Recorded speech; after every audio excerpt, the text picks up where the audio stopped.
Yo, yo, yo, yo, yo. What's up, what's up, what's up? Give up the rock. And hello to my fellow revolutionaries.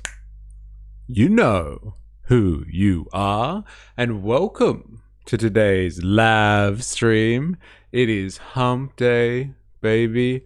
Oh, yeah. We are midway through the week. And by the end of today, you are going to be, hopefully, sailing on in to the weekend. Best intro in the game. And like, you know, why would you fix something that isn't broken? We've been doing this one for a long time now. Long time. Wednesday. It is Wednesday, the 10th of June. That's right. Wow. My God. I can't believe how fast 2026 is going. It's good to have you, Jag. Anyone else who might be watching this today, it's good to have you also. And today we're going to be covering some interesting stuff. Might I add, like, you know, updates on the war in Iran. Some shit's happened. It's crazy. Are you rocking with Rock Hill? Dude, I think I am. Like, I think that was fucking fascinating. And like, can I just say the part where he talks about bourgeois politics, I thought it was very interesting because like it straddles the line of what's acceptable usually for like the non-compatible left, as they were talking about. Like the non-compatible left is all like, no, fuck voting, you know, blah, blah, blah. And like he made a case for why you need to do both, like hate bourgeois politics, but participate in the same time because you can have incremental effects on things if you make the right decisions. But like, yeah, interesting. It's all about strategy. That's why, yeah, I agree with him. Like the best part of Lenin is just the strategy. Hobo Joe in the house. Yo. I thought the title of the video was clickbait, but it ended up being a great interview. Yeah, I was going to ask, how did you find it? Like, how did you come along that? I think like the channel is called like Black Liberation something. So it's like, you know, good old lefty content. But I was wondering how you come across something like 2.5 hours long or whatever it is, and just be like, yeah, I'm gonna have a crack. Just have popped up in my feed. There you go. Well. Eh? Sometimes the algorithm just delivers gold. Can I just say, absolute gold from the algorithm every now and again. But yeah, today we're going to be looking at the Iranian situation. Apparently an Apache helicopter or something like that went down in Iran. Iran struck the Americans. Everyone's like on bated breath trying to figure out what's going to happen next, as usual. Oh my God, what's going to happen in Iran? That sort of stuff. We'll just generally do that. We're going to have a look at some class war rhetoric coming out of everybody's favorite New York City mayor, Zohran Mamdani. Someone's like interviewed him and talking, I think, about like class politics, which is interesting. Like, it's not like I think the interview is like not what policies he's got on the table and stuff like that, or what's he's gonna do, like what's he gonna do for Pride Month or something, but like about his position on like class-based politics, which would be interesting to hear. Baby in the house. Hello. Hobo Joe, just finished listening to the latest FJ podcast. Sounds like you need to teach that man about AI. Oh, interesting. Okay, like what's the go with the AI? Maybe you should, Hobo Joe. Like you've made your own system, right? You're offline. You got your own LLM up and running. Maybe we should go down to Kmart with him sometime and teach him what's for. Hobo Joe is the AI expert. Damn fucking right. So yeah, we're gonna have a look at something class war-y with Mamdani. And first of all, though, I don't know if you've seen this. Like, we're gonna cover some other stuff as well today. But like, first of all, I don't know if you've seen this, but like Belfast, Northern Ireland, has erupted into chaos, and it's again this like kind of race war, migrant war stuff that's happened. There's been some, I want to say, Sudanese asylum seeker who's gone on a knife-wielding rampage on the streets of Belfast and has like critically and savagely attacked and wounded, it would seem like just an innocent like bystander. And like Belfast has erupted in like riots and protesting. And it's like the usual kind of like, oh, see, no one listened to us when we complained about immigration and all that sort of stuff. And it's happening again. We got asylum seekers here that are like, you know, from questionable places, and they're going to bring down Western society one at a time, etc., etc. But like, it's exploding at the moment, this whole conversation. I actually wonder if like why Dilemmas hasn't thrown anything in Discord on this one, or come to the party telling us that we need to check this situation out. Hope you like my movie suggestions. I have the movie taste of someone's dad. Yeah, I saw them. They were interesting. And there's like old school stuff in there. There's something from like the 1920s, I think, and stuff from the 60s. And like, yeah, it's great. It's great. And like, there's names that I've like, oh, I've heard that movie title drop before. I got to check that out if I want to get up to date and become cultured like the rest of you. How about your low level in AI expert? But I did find out how to train it on books. So now I need to turn books into PDF files. So like the actual PDF files. I shall start training with techno-feudalism. Oh my God, can you create a little techno-feudalist PhD level, I don't know, LLM or something for us to ask questions to and poke and prod? That'd be fucking great. There used to be like this thing called like Library Z or Z Library or Z Library or something like that. Like, I don't know, like 10 years ago. And you could just go and download like any book. And then someone cracked down on it and it disappeared. But I'm assuming there's stuff like that, like proxy sites for it and all that sort of stuff that still exists out there. And you can basically, yeah, like download any book, I guess. Has anyone heard of this website? A mate of mine put me onto it ages ago and was like, whatever you want to read, like I can get it for you if you want. And he got some crazy shit too. Has anyone ever heard of the Anarchist Cookbook and stuff like that? A book that is completely, you know, outlawed everywhere, and like, you know, you got to watch out if you have access to that type of stuff, because it puts you on watch lists and all that sort of stuff. Anyway, you can find lots of stuff on it, if not basically everything. Yes, as in yes, you've heard of it, or like you know of the site. But anyway, it's something that you might want to think about finding if you're going to try and train your little AI over there. I have no idea what you're talking about. Okay, so people have heard of this. I'm going to shut up then before I implicate myself in something. But like, yeah, it's a great resource. It was a great resource before they shut it down. But I'm assuming you can do anything with a VPN these days. That's something to think about. It's not like, you know, your equivalent Sam Altman, Hobo Joe, hasn't scoured the entire internet and stolen everybody else's intellectual property anyway and done the same thing. So if it's okay for Sam Altman to do, it should be okay for you. Just yes. Just yes. All right? Stop asking questions. Got it. I will stop asking questions. All right. Now, I would like to have a look at this situation, because where you sit on the culture wars on this one is arbitrary. This stuff is becoming more and more not only like prevalent, prevalent in the media, and it gets more and more coverage.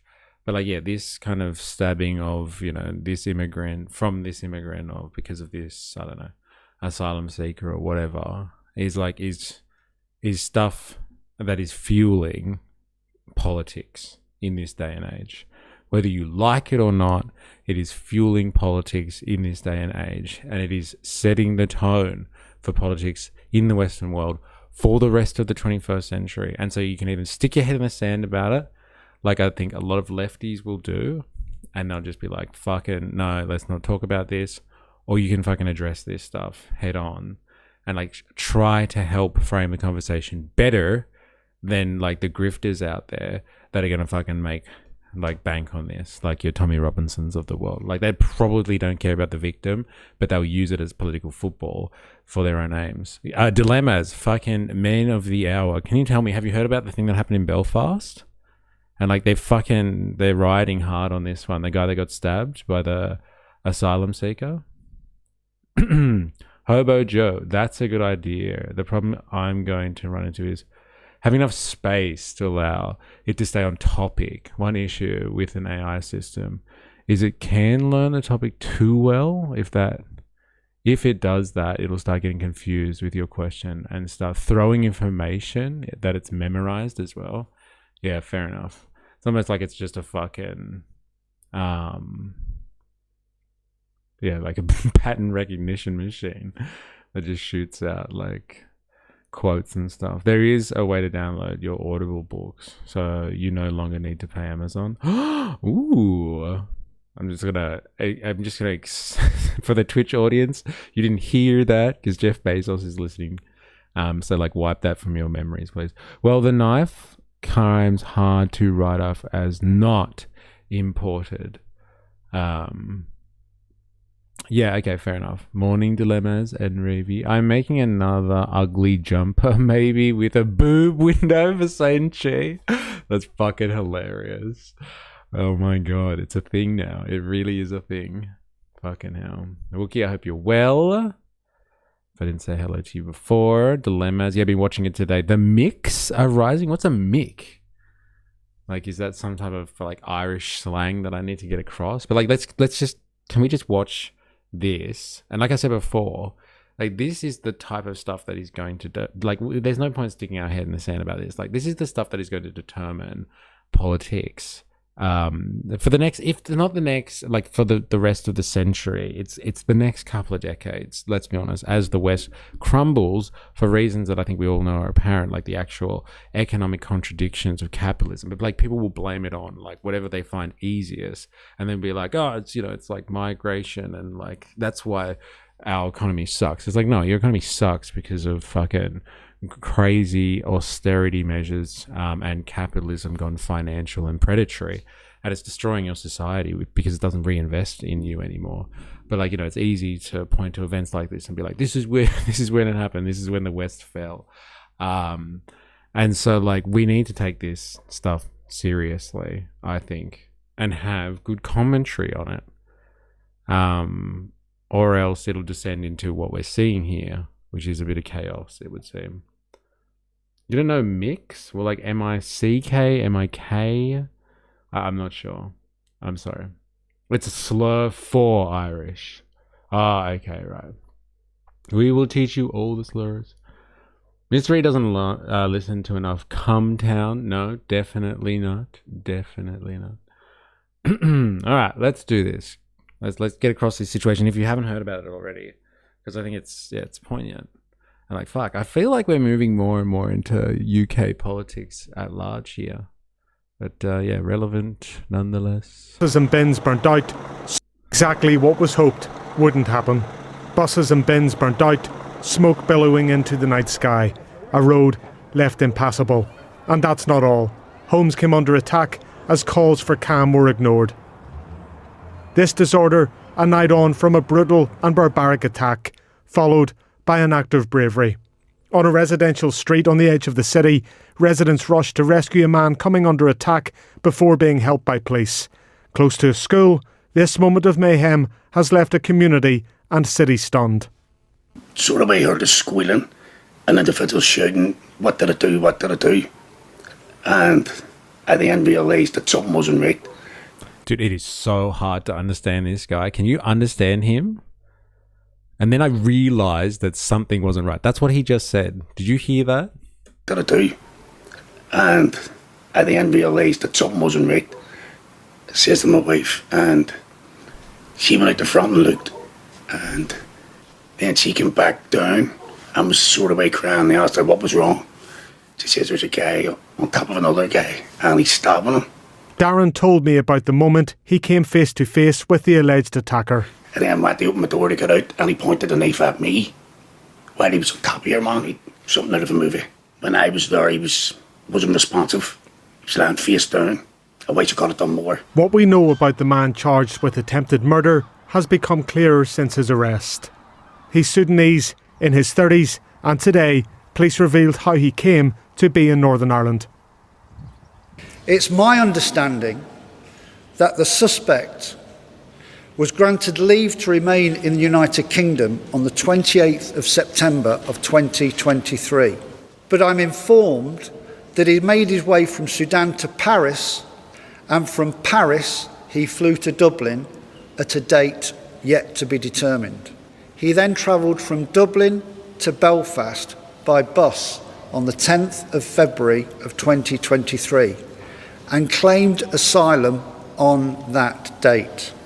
Police say a terror. Like, I don't know what the usual rhetoric is on this one, like from the crowd that's we need to, you know, stop migration or mass migration and all that sort of stuff. Like, what do you do about asylum seekers? Like, is that, I'm sure there's a response to that.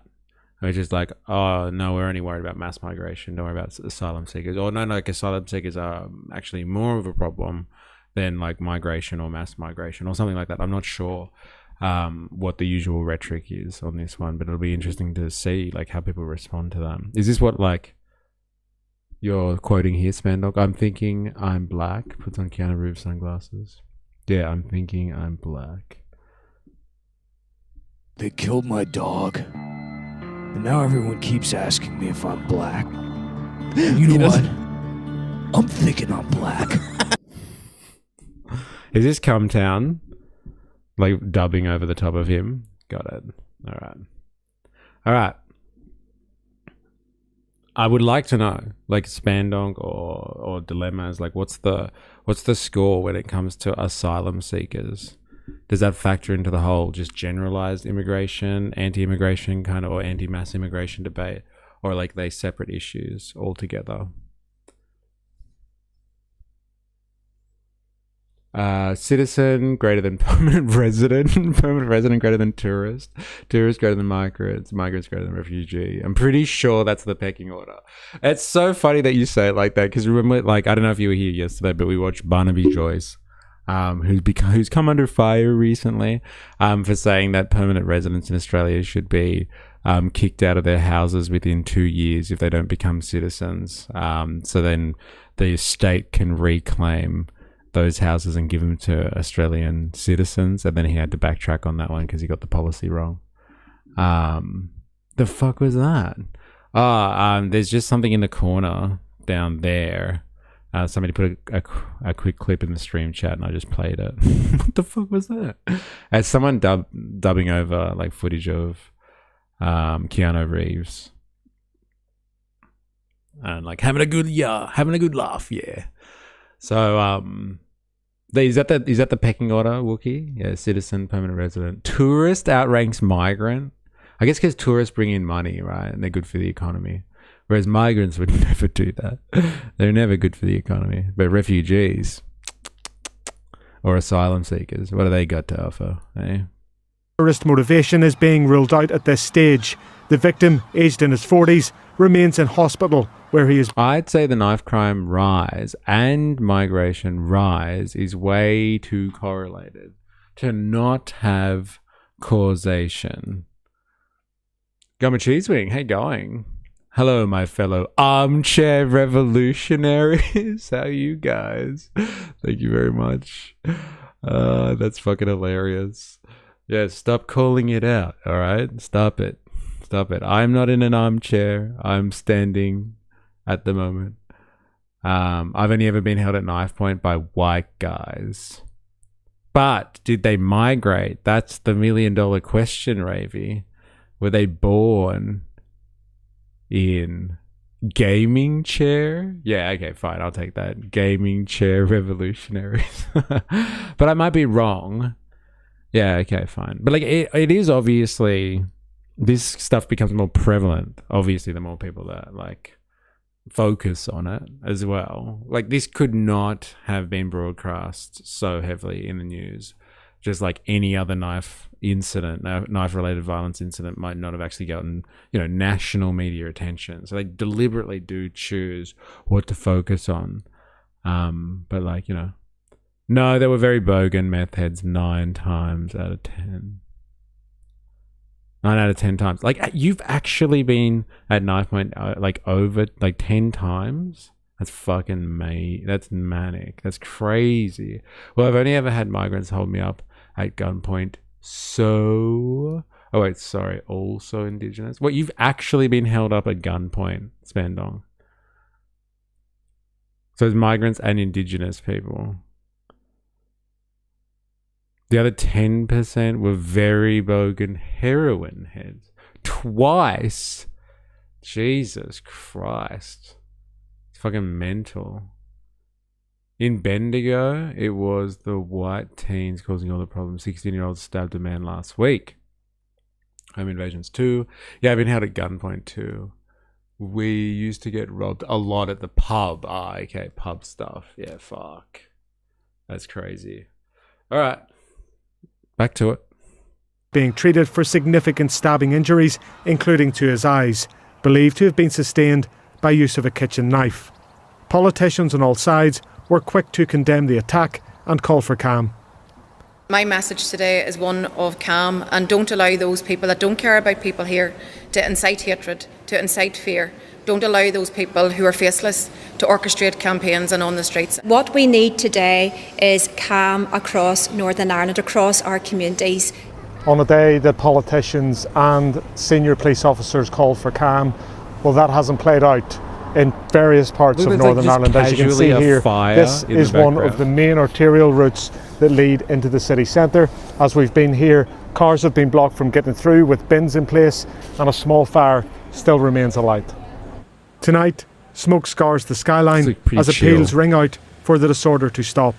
Stuart Robson, News at 10. News at 10. I've had some bloke who literally lost his mind hold me up. Not with a weapon, but yeah, pretty wild. The bloke would think people said something and would just roll up and start fighting. Like 6'4". Yeah, right. God damn. I don't think I've ever been... like, I've been threatened with weapons before, but I never saw it. Like, I've been, like, robbed on the train before, and they said they had weapons, but I didn't believe it. Kind of scary. Most of the people around him were alright, though. Happens a lot on public transport, if not closing shift retail. Yes, it's happened to me on public transport as well.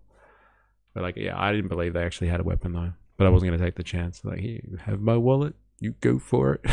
There's only $5 in there anyway, dickhead. Suck that. Alright.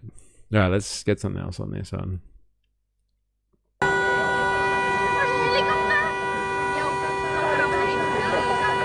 Is that an EV? They're burning an EV? Protests have erupted in Belfast after a horror attempted beheading that rocked the nation. A beheading?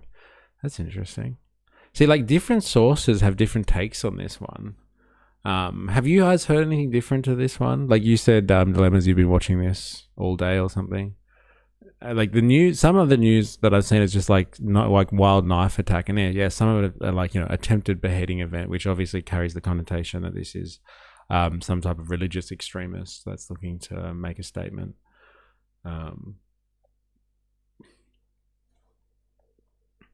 Yeah, to be fair, I wasn't exactly running a legal business when I got robbed.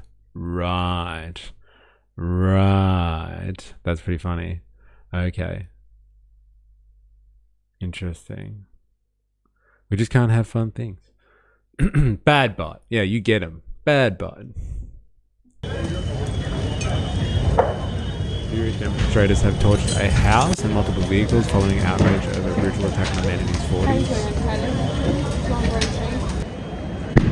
Many of the protesters are dressed in tracksuits with their hoods up and wearing masks. Elsewhere in the city, other vehicles such as cars and a tractor have been engulfed in flames, with police set up barricades to organise fleets of riot gangs. Some people have started throwing objects at police vans. Among them appeared to be a traffic cone. So good. Why would you write that?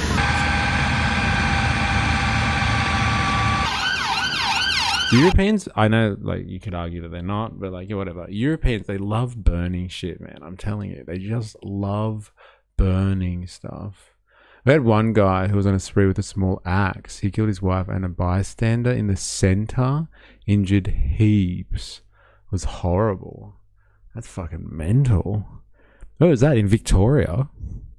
Wow. Come on! Get on them! Let them go down!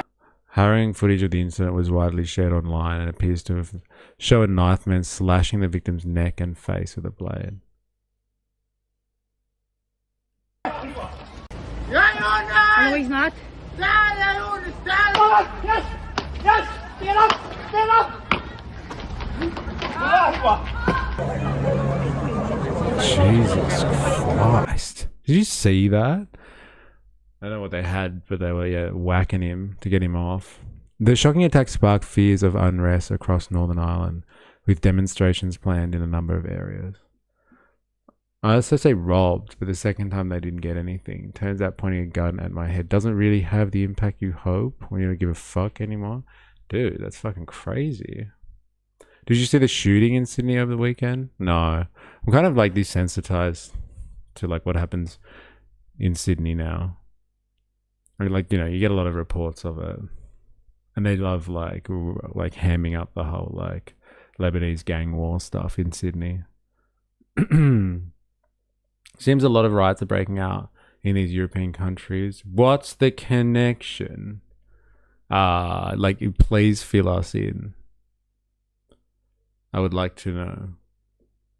I could guess what you're gonna say. Is it racist?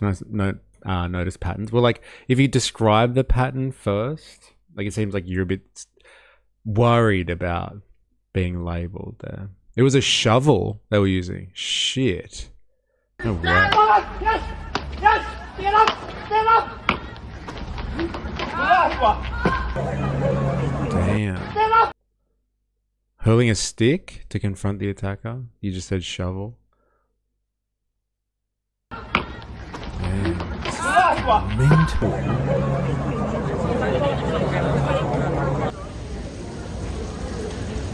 Like, I thought people just like standing around. Like, it's so chill. These riots seem to be the most chill riots ever.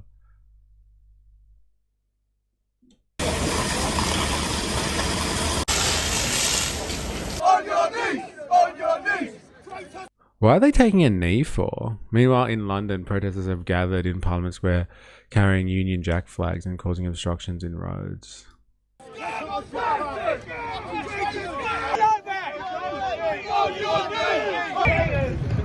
ACAP. All cops are bastards. It's interesting. So much for the thin blue line. Eh? Doesn't matter what I say. Culture wars don't matter. Well, then don't be scared of saying it then. You seem to be a little bit fearful of it. It's okay. We're not going to ban you. LOL, now the media care about road obstructions. Ha. It's pretty chill for Northern Ireland, to be honest. Yeah, it looked really chill. Why are they saying Aussie, Aussie, Aussie? But if you import the third world, you become the third world. Well, like, import is rich, considering that this person was an asylum seeker. That's why I was wondering what your opinion was, Dilemmas, on asylum seekers. Is it worse or better than, like, immigration? But I will, no, just joking, LOL. Anyway, let us continue, shall we? Let's get another view on this one. Well, yes, first off, I should warn you that Anya Reports coming up in a moment. Anya Pop's report does contain some very distressing images, so please be aware of that. As you say, the police, PSNI, police here in Northern Ireland, say they've charged a man in his 30s. They've said very little, but we do know that this individual entered the UK was given leave to remain in the UK, rather, in 2028. He entered in 2023. It's believed this Sudanese man flew to Paris, then to Dublin, and made his way north. But of course, at the centre of our attention tonight, it must be the victim, a man believed to be in his 30s. He, as you mentioned just now, is still in a serious condition in hospital here in Northern Ireland, suffering a series of stab wounds and slash wounds to his back, to his face, and to his eyes. I think we can all agree that in the UK, the asylum seeking numbers are huge compared to here. Seems like asylum seekers are the main issue. Okay. Right. Yeah, it's very different to the Australian situation. Clearly, it's been a fast-moving day of events here in Northern Ireland and repercussions elsewhere. I should mention one thing. This is a comment made by I guess the question would be, are the asylum seekers assimilating? Yeah, that seems to be the main gripe, right? It's like, I don't care about migration as long as people integrate. My fam came here as asylum seekers. Oh, well, it's like they came at the right time. When everyone was across needing extra labour in Sydney, or in Australia, on the East Coast anyway. Eastwood, a MP for Foyle, SDLP MP, former leader of the party, and he said, and I think this will ring quite a few people's, with quite a few people tonight, resonate with them, when he said that politicians in England specifically have been commenting a lot about events here in Northern Ireland in the past 24 hours. They were very silent when areas, particularly areas like this in North. Yeah, and we read about all the crime you brought with you. Oh, that's hilarious. Take that, Ravy. We know who the real problem is. Yeah, they went to Sydney first, then to Melbourne. Yeah, okay. Belfast went through very difficult times during the Troubles here in Northern Ireland and warned them really that they should keep their own counsel rather than saying some of the things that they've been saying on social media and elsewhere today. This report on the day's events then by Anya Pop. 10:30 last night on a residential street in northern Belfast. A man lies defenceless. Has he got a knife? Yeah. After coming under a sustained knife attack from the man on top of him, pinning him to the ground. Yes! Get up! Get up! Onlookers rushed to his rescue, using makeshift weapons including a wooden hurling stick to try and stop the attack. Within minutes, police arrive and take over. Jesus. The victim, thought to be in his 40s, is in a serious condition with significant injuries to his eyes and slash wound injuries to his back and face. Mary, who wants to remain anonymous, watched the horror unfold. It's true, my ass so fat is a crime. Okay, now look, my dad is a criminal. Oh, hell yeah, my man's with the hurling stick. Yeah. I was wondering what that is. That was a hurling stick. Jesus. Do you think people care enough to do this stuff in Oz? I mean, Daesh was allowed to do the Bondi attack because ASIO and the piggies are fine with not protecting the public. Died to the press. Yeah, I saw something the other day, like just a headline. So I don't know where this goes, but apparently ASIO had warned the police about this, like the potentiality of the Bondi incident around the actual Hanukkah festival. And so like people are talking about ASIO and the piggies being implicated on this. Yeah, that wasn't ASIO. That was New South Wales Police. Okay. Complete police ball drop. Interesting. Government says we aren't allowed to talk about it or would ruin social cohesion. Well, I think we all have the same feeling about the use and the weaponization of words like social cohesion. So like, you know, I think we're on the same page with that one. He had a knife and he was stabbing the fella with the knife, and then he was putting his arms up and shouting something in his language. And he kept doing it, and then he kept trying to slice the fella, or he was slicing the fella's throat. I was petrified. I couldn't believe it, you know, like all you could do was stand back, you know. You couldn't have approached him. He was like a lunatic. The fact the alleged attacker is Sudanese has reinvigorated divisive conversations about immigration, with officials forced to address the man's legal status today, confirming he was 3 years into a 5-year leave to remain visa, initially arriving in Dublin from France. From my current understanding, he then travelled from Dublin to Belfast by bus on the 10th of February of 2023 and claimed asylum on that date. There is no trace of this suspect on any of our national security databases, and he was not known to the Police Service of Northern Ireland. I've been in direct contact with the head of the counter-terrorism policing in the UK. At this stage, we have no information to suggest that this was terrorist-related. The DUP used the press conference to call for tighter restrictions on asylum seekers. This was a man that went through a number of other safe countries before he came to Northern Ireland. We have been aware for some considerable time that there are people coming across the Irish border to claim asylum in Northern Ireland. Those people, very often, we do not know their background, we do not know the routes that they come through. Why do you reckon that happens? Like, if they get into Ireland and then go from Ireland to Northern Ireland, like, why not stay in Ireland? Why do they want to go why do they want to go from like Ireland to Northern Ireland? Do they want to get into the UK specifically? Is that what that's about, do you reckon? And the fact that the inquest mentioned this, yet there were no charges and no job losses, makes me want to puke. Banning religious holidays would help social cohesion. Fuck off, Santa. Poor Santa. Yeah, that's why having so many in such a short period of time is very odd. Oh wait, what did I miss? But I'm thinking, like, for all my contempt of the Australian state, personally, for me, I just wouldn't care enough to act on my anger, you know. I mean, Daesh didn't care. Yeah.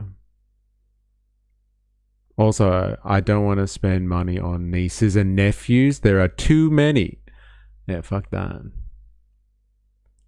It's good travel line through to EU, France, and then the rest of the UK. So travel line from EU, so you just go from France to Ireland. But like, that's the thing, like, why not I'm just trying to establish, like, why not stay in Ireland? What's wrong with Ireland? I guess they want to get into the UK for some other reason. I don't know, maybe they'd have different asylum laws, maybe. Who knows?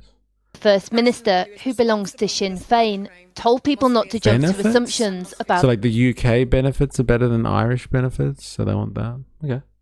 ...the attacker. People are feeling a bag of emotions about what they have witnessed over the course of yesterday evening and into this morning. But my message today is one of calm, and don't allow... Britain and France have the best end goal benefit. So like, why not stay in France? Like, he's come from France to go to Ireland, then to jump into Northern Ireland to be in the UK. It's just like, there must be reasons. Those people that don't care about people here to incite hatred, to incite fear. Don't allow those people who are faceless to orchestrate campaigns and on the streets. That a nod perhaps to a post from the world's richest man, Elon Musk, who has once again waded into UK politics, encouraging people to protest against what the far-right figure known as Tommy Robinson called another invader attack on our people. Only by protesting repeatedly and loudly will there be any change. Right. Okay. Elon Musk giving political freedom advice. Protest. Do it. The whole of the United Kingdom is hitting the streets at 7 p.m. tonight following another invader attack on our people. 7 p.m. tonight. I wonder if that's like now? Like, what time is it in the UK?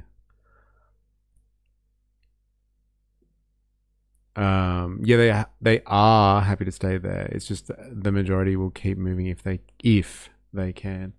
I guess you had like white supremacists throwing a bomb into a crowd at WA. What I'm thinking is surveillance capitalism is depraved. But you would have people going under the cracks. Yes.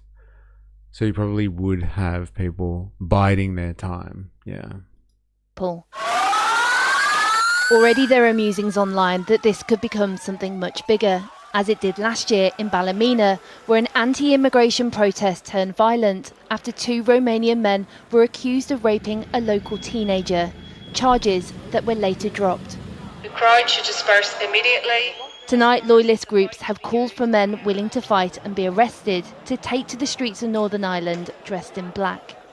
In the wake of anti-immigration protests in Epping, Southport and most recently Southampton, there are real fears about the fallout from this, an incident thought to be standalone, and a hope that it remains just that. Well, earlier I spoke to Brian Kingston, the MLA for Belfast North, And I began by asking him about calls across social media for public action. We have seen from an early stage this morning people putting out anonymous posts on Facebook and other social media calling for road closures this evening from 7 o'clock. At a great number of roads across Northern Ireland. I mean, people have a right to protest, certainly, and people are alarmed at what occurred. But we have had trouble the last 2 years, 2025 and 2026, arising from race-related incidents. And there is the potential for there to be further trouble this evening, especially when, as I say, they're being called for anonymously. Nobody's taking responsibility. What is the MLA in Northern Ireland? What's that? Does anyone know?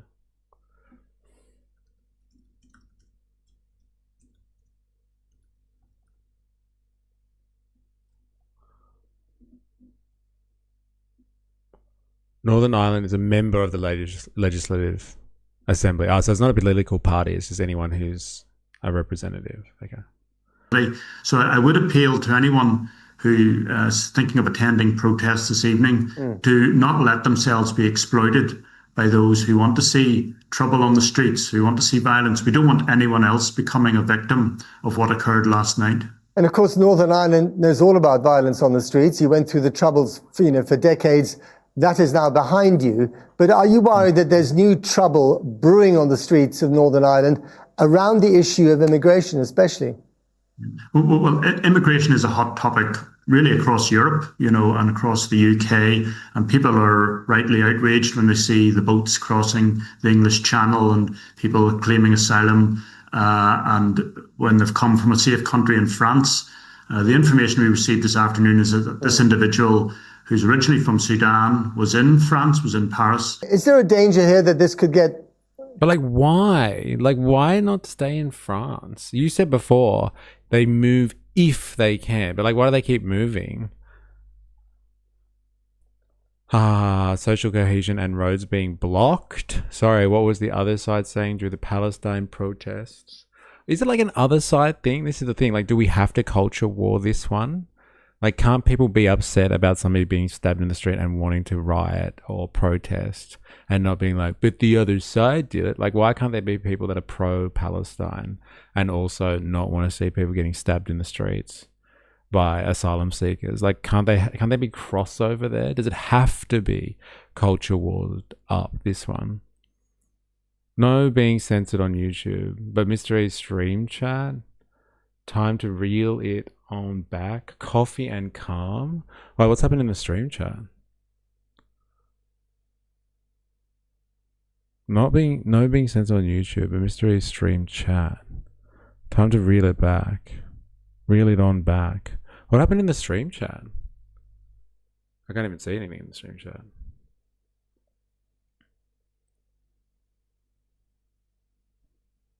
I missed something. Ooh, Heidi the sausage in the house. How you going? Yeah, I don't know with that one. I was speaking general stats, but everyone has their own individual motivations for moving to. Or maybe something changed in France, so that it was a top destination. Yeah. It was interesting. I went to France what was it, a couple of months ago. But before that, I had been there maybe 3 or 4 years ago to see the family and stuff as well. And that time when we went, there were so many people living in tents, asylum seekers, I guess. Living in tents all around the city and under roadways and all that sort of stuff. And this time when we went, they cleared it all out. And they had recently had the Olympics there. And I was I remember asking my missus, her mum, and I was oh, where did they all go? Because there were lots of people around before, and she was yeah, they literally cleaned them up for the Olympics kind of thing, and they haven't really come back either. I was whoa, fuck, they just cleaned them out. Hey, the state, it can work when it wants to. This should be a rights discussion. Give people the legal right to self-defense and carry self-defense tools. This problem will fix itself. Well, give this guy a knife, and he would have defended himself against this other guy with a knife. Or you're talking about carrying guns and stuff like that. Nothing has come through for me. It must be YouTube. It's usually a particular word or phrase. Sometimes it's random. No, on YouTube, I can see what I wrote, but it doesn't show up on the chat above your head. Oh. Look, that's funny. That's happened before. So, like, I don't know what's going on there. There might be a moderator on my program as well. So, like, yeah, apologies. But, like, if you really want to put something through, like, I would suggest you go to Discord if you can. To quote the Lotus Eaters, France has great replaced its football team. Mystery, too many of their own people in France. They didn't escape their country just to go back to that. Sorry, too many of their own people in France didn't escape their own country just to go back to that. Okay, so they cracked down on it for the Olympics. Brutal. Yeah, it's fucking brutal, isn't it? Like, they rounded people up and they just moved them on somewhere else. So, like, the city looked nice without, like, tents and stuff like that for the Olympics. Like, that's the state that we're talking about. That's the capitalist state for you right there. Oh, if you want to exit the chat and open it back up and it disappears, that was YouTube. If it's denied by a mod, usually it tells you whether it's accepted or rejected. At least something to defend yourself, some sort of equalizer. It doesn't have to be straight to guns. Yeah.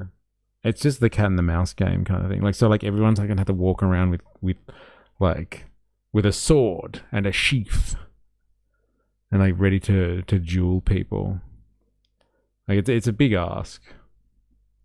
If you're using language related to the topic but just being discussed, there's more chance it'll be censored. Like, one time the word butts was censored and had to manually approve every chat with the word butt in it. Even closing YouTube and going back into my chats. Oh, I'm testing the system. Sorry. The core issue is the same globally. Male violence. Oh my god. Oh, there's such a good clip from Family Guy. Like old school Family Guy. And like Peter Griffin thinks he's a woman. And like he goes to a rally.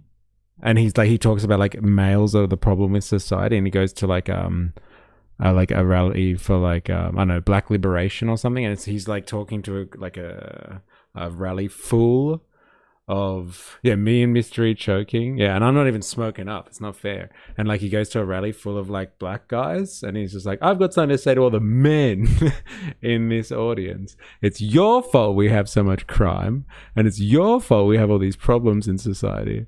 And like, it's just, then the next scene is him being chased by like 1 million people. It's fucking hilarious. Guaranteed, if a mugger saw one person rocking a katana, and one not, they're gonna mug the one without. Yeah.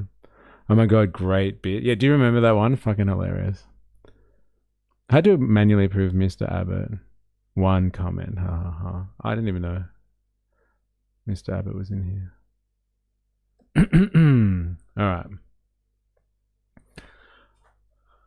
All right. Damn, I'm censored. Mr. Abbott is in here. Could get genuinely more inflamed than it is right now? Well, the authorities are going to have to show a response to this. You know, the people who come here claiming asylum, there are tensions in local communities when people see houses turned into houses of multiple occupancy or flats or hotels being used to accommodate large numbers of asylum seekers. And we see that across the UK, and people ask questions, are these suitable people? So sadly, this incident has played into the worst fears that people have about people coming claiming asylum who are not peaceful. But it's important that people keep it in perspective that the vast majority of migrants who come to the UK are here working. The vast majority of migrants who come to Northern Ireland are working in our health service. That's the one. It's fucking hilarious, isn't it? Like, Peter thinks he's a woman, and he's like blaming all the problems of the world on men. And then he goes and speaks of this thing. Fucking hilarious. Men. They're always the problem, isn't that right, Heidi? Hey? Goddamn men. So good. Cleveland, if we're going to remasculate Peter, we need to surround him with chicks. Let's blow this sausage fest and hit the International House of Tail. No, he needs to learn how to respect his fellow man. That's what this march is all about. Respect for your fellow man. I can't respect men. Men are the reason our world is in such lousy shape. If men were as caring as women, we wouldn't have crime or violence. My brothers, we need to stand together. Excuse me. I'd like to say a couple of truths to the men in this audience. It's your fault we have so much crime in this country, and it's your fault we have so much violence in this country. You are ruining our society, and you should be ashamed. The face is so good. Oh man, Family Guy. OG Family Guy is the best. I'm telling you. Fuck it hell. This is why I think it's irresponsible to bring kids into this world. Well, prove me wrong. Like, come on though. Like, honestly, like I understand why people would have apprehensions about not wanting to bring kids into such a cruel, cruel world. But like, the world's always been a pretty cruel place, right? Like, is it really irresponsible to bring kids into this world? Like, I just can't get down with that. Like, you know, that type of, that's it.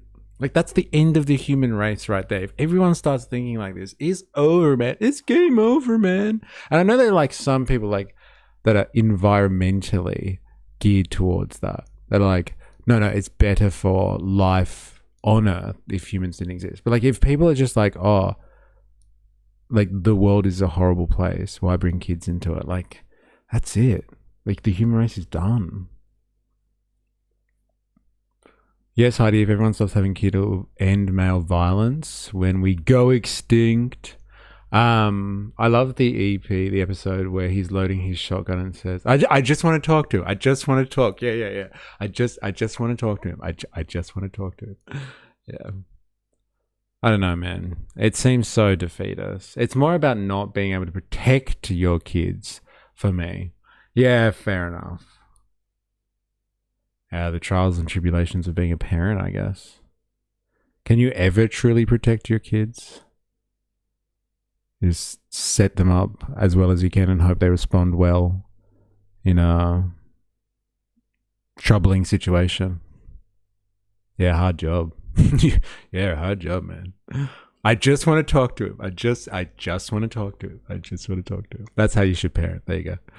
But that nuance is in danger of getting lost, isn't it? I mean, you've got, the head of Restore UK, Rupert Lowe, saying, murderous savages should be deported immediately or should be put to death, actually.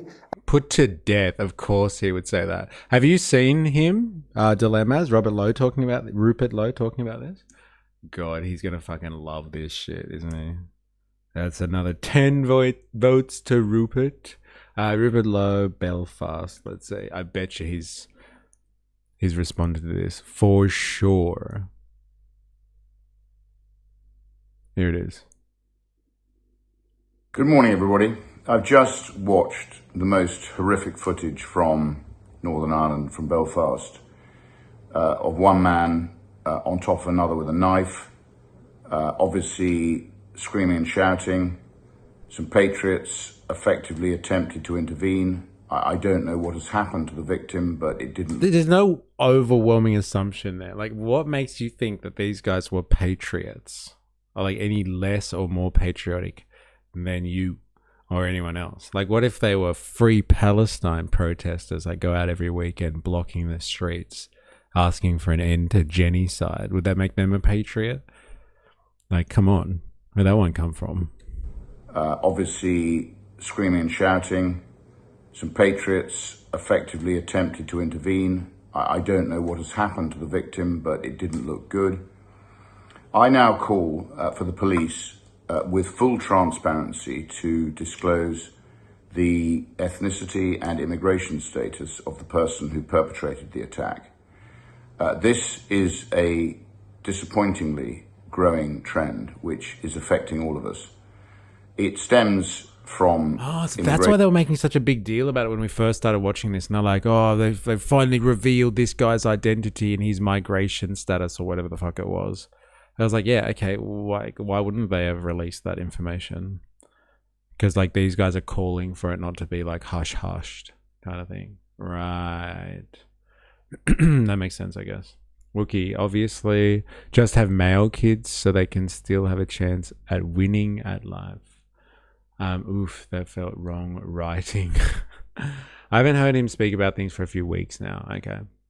Hi there. Chick threw a beer at my mate for reserving a seat for another friend, and I said the exact same thing. I just want to talk to her as the bouncer was blocking me.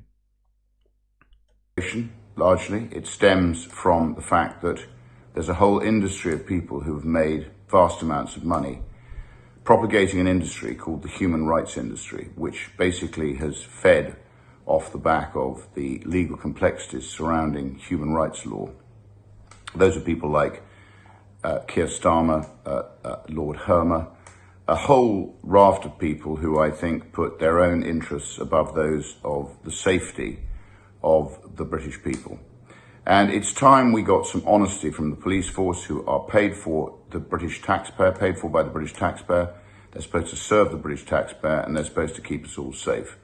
We can quite clearly see with the recent tragic death of Henry Novak, we can see two-tier policing.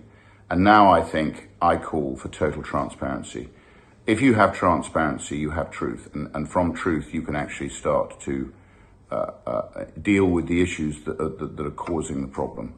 Until we have that, I'm afraid we are going to continue to, all of us, suffer from increasing distrust, an increasing feeling of a lack of safety, and that is not going to be good for all of us. We want our high trust society back, and we're not going to get it back by people being deceitful. We need honesty, we need truth, we need authenticity, and we need openness. Oh no, that was actually pretty lame political rhetoric from him. We need honesty and truth? Come on, bro. Pull the other one. Dilemmas: if you are denying males are violent, LOL, men aren't really addressing the issue. Like this, like you want to talk about culture wars? You know what the original culture war is? Come on. Anyone? Come on, what's the original culture war? Anyone want to take a guess at that? Come on. Think about it. Think about it. Anyone? Hey, it's the division. The original division. It's the divide culturally between men and women and their little battles. We're seeing it play out in the comment section here. Hey? I've got something to say to all the men in this audience. Hey? Rich versus poor. The original culture war. That's the original. That's the class war. Oh, right. But like culturally, like many cultures throughout history have really been split heavily in terms of divisions of labor, but like divisions between like men and women, roles, functions, expectations, religious rituals, actually, between men and women. But like, yeah, culture is heavily cut between the functionality of the sexes and all that sort of stuff. Culture is really heavily, a lot of cultures that have been fairly destroyed now by capitalism and the global market, but like a lot of cultures have structured their entire existence around the divisions between the sexes. They've structured entire cultures and ideologies and ways of relating to the world around that. That's because men aren't just more violent, we're also more loving and more brave and more any feeling you can feel, literally just more emotional. I'm not denying that nature is violent. My point is you will never purge violence, but people should be allowed to do what they have to defend themselves from violent people. Look, I don't know about that. Like, you will never be able to purge violence. I'm going to push back on that one. I don't think violence is like just a byproduct of the human condition. I know about that. I'm going to push back on that one. But like, yeah, okay, in a world where there is violence, then you should be able to defend yourself. Then that's like a whole nother conversation. Hey, I just made a reference to female throwing a beer at a male. I'm being fair. Yeah, fair enough. Yes, thank you. The human species, unless you drastically change our biology, Okay. From the human species? Like what's in our biology that makes us like naturally violent? He's pushing back. Yeah. Like honestly though, like what makes us naturally violent? Like that because we have claws or big pointy teeth, or we have like plates of armor on our backs or something like that. Like what makes us naturally violent? Our brains make us so intelligent, I guess. Not naturally violent. Well, some. Yeah. Look, I just don't know if it's ingrained in the species or it's cultural. Like honestly. Omnivores. It's our belly button. I knew it. That's what makes humans violent so good. It's just like when you go down the road of being like, this is natural to humanity. This is natural to humanity. Like you have to look at like evolutionary then, like some evidence to support that. Like maybe you can look like at, I don't know, like it's hard to go back in time to see what like original Homo sapiens did like 200,000 years ago and be like, fucking knew it. When humans came along, look how violent these motherfuckers are. They're crazy. Even in the animal world, the intention is not to kill the other male, but humans kill each other more than any other animal. And we kill other animals too. Violent like the natural response to defend your family against a threat. Okay. But in order to be violent in the defensive, there needs to be the offensive player, I guess. Like backing an animal in the corner, they resort to violence. Like the fight or flight response. Okay, fair enough. When looking at bell curves for males versus female traits, the average for both sexes frequently overlaps almost perfectly. Bell curves for like female-male traits? What do you mean by traits? However, male bell curves often display a wider standard deviation than female curves. This broader spread means men are more highly represented at both extremes. Outliers, cognitive abilities. Some studies, where'd you get this from? Some studies of intelligence, like certain IQ tests, subcategories, and math spatial reasoning, suggest men are overrepresented in the highest and lowest ends of the spectrum, even though the average IQ remains equal. Biological traits. A clear, widely accepted example is physical height. While average height differ, the wider male variance means there are proportionally more very short men and very tall men compared to women. Interesting. And like I'm assuming you got this from like AI or something. No, I'm just writing a thesis on this. Violent like, no, I read that. Even in the animal world, read that. Like backing animal to call it, read that. How do you stand over someone stabbing them? Like what the fuck? Yes. Yeah, it's pretty crazy. Google AI'd male versus female bell curves. Okay. And animals eat their prey alive. Pretty brutal. Ah, that is the circle of life. Nature, eh? The Bible says God will not always strive with man. We have fallen. We have the fallen nature because of our corruption. Interesting. It's the killing part, fighting to the death. That is a human issue. Again, it sounds like a cultural thing, to be honest. Sounds like a cultural thing. Like if there's like a genetic adaptation in humans that like make us, I don't know, warlike or something like that, like I would tend to have to be like, well, fucking, it's clear. It's the evidence is right in front of you.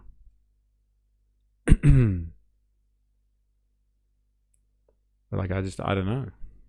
I don't know, man. And then so many other people, millions of people, potentially deported. This is not the kind of language in which the nuance that you've called for is allowed to flourish. Yes, well, that is a concern, but that should not be conflated with the majority of immigrants who are here working, as a majority are, and people need to keep that in perspective. So I do urge people, if they're attending protests, not to be exploited by those who want to see violence on our street and not to be in a situation where they're creating other people as victims. Ryan Kingston, thanks very much indeed. Thanks for saying nothing, Mr. Politician. I mean, dolphins and whales play with their prey. Yes. Yeah, so like mammals are pretty fucked up. Is that what we're hearing? Hey, fucking mammals. Animals of the same species, not prey versus predator. Big difference. They're also quite smart. The Watchers taught man warfare and agriculture. Hunting for food tends to favor the more violent. Violence allows humans to hunt and cook meat when they gave us the nutritional density to grow our brains. Like, do you actually think that hunting is violence then? I guess it's a very broad definition of violence then. Like eating, having to survive in the natural environment by partaking in the exploits of nature with tools, strategy, tactics. That's violence.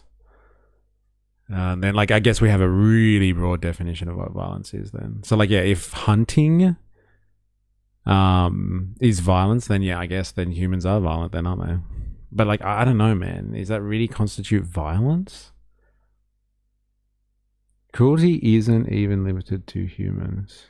It's nature. Why dolphins play soccer with puffinfish. It's fighting for female or territory in the animal world. Humans kill for no reason.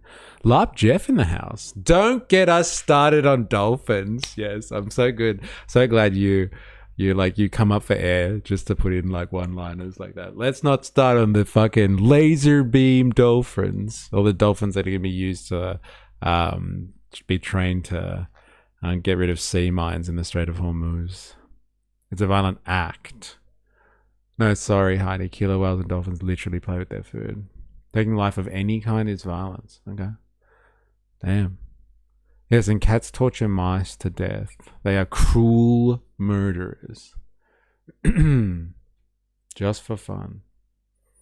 Yes, but that's food. Dolphins are killing other dolphins. Dolphins are killing other dolphins. Is killing the same species.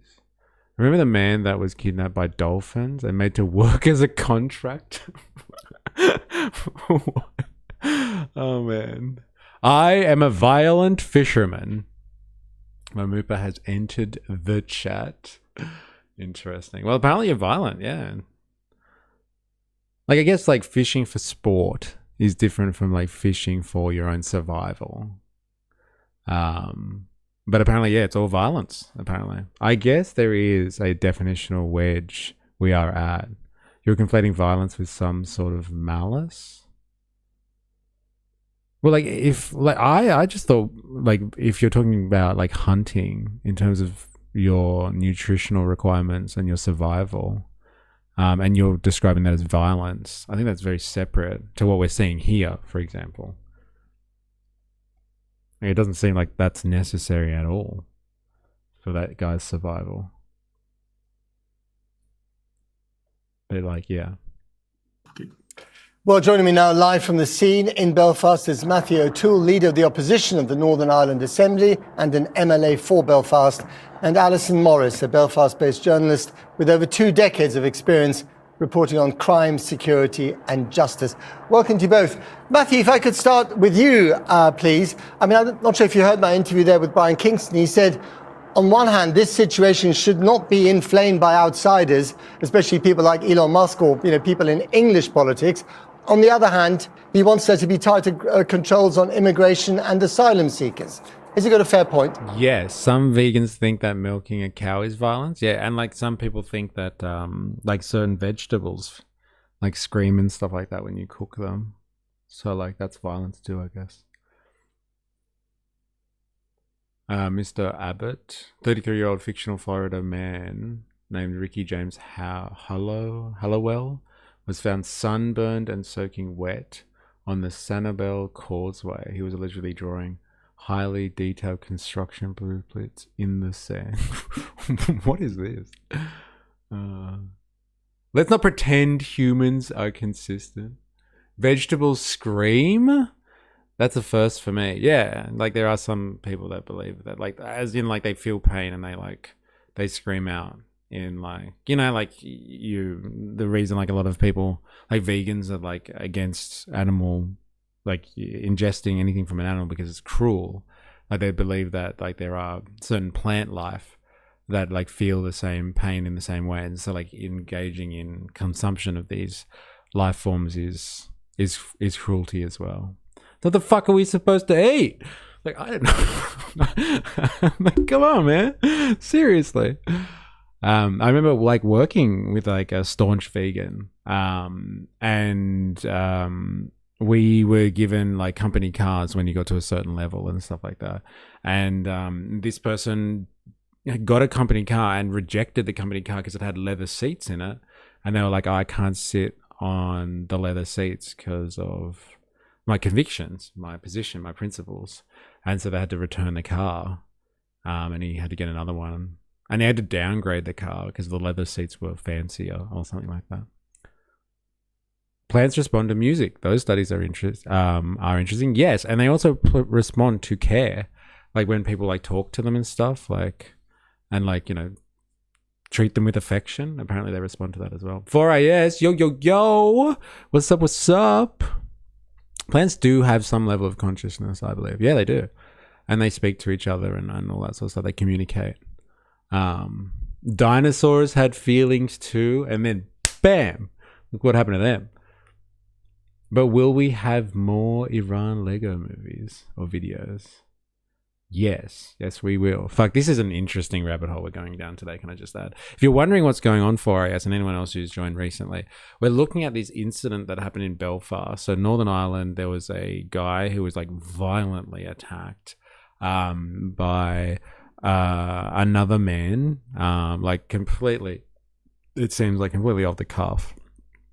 Just like this guy was wielding a knife and just attacked some random, and like good citizens had to come in, patriots had to come in and like protect this guy, and like fought off the attacker who was like over the top of him, just you know, carving up his face kind of thing.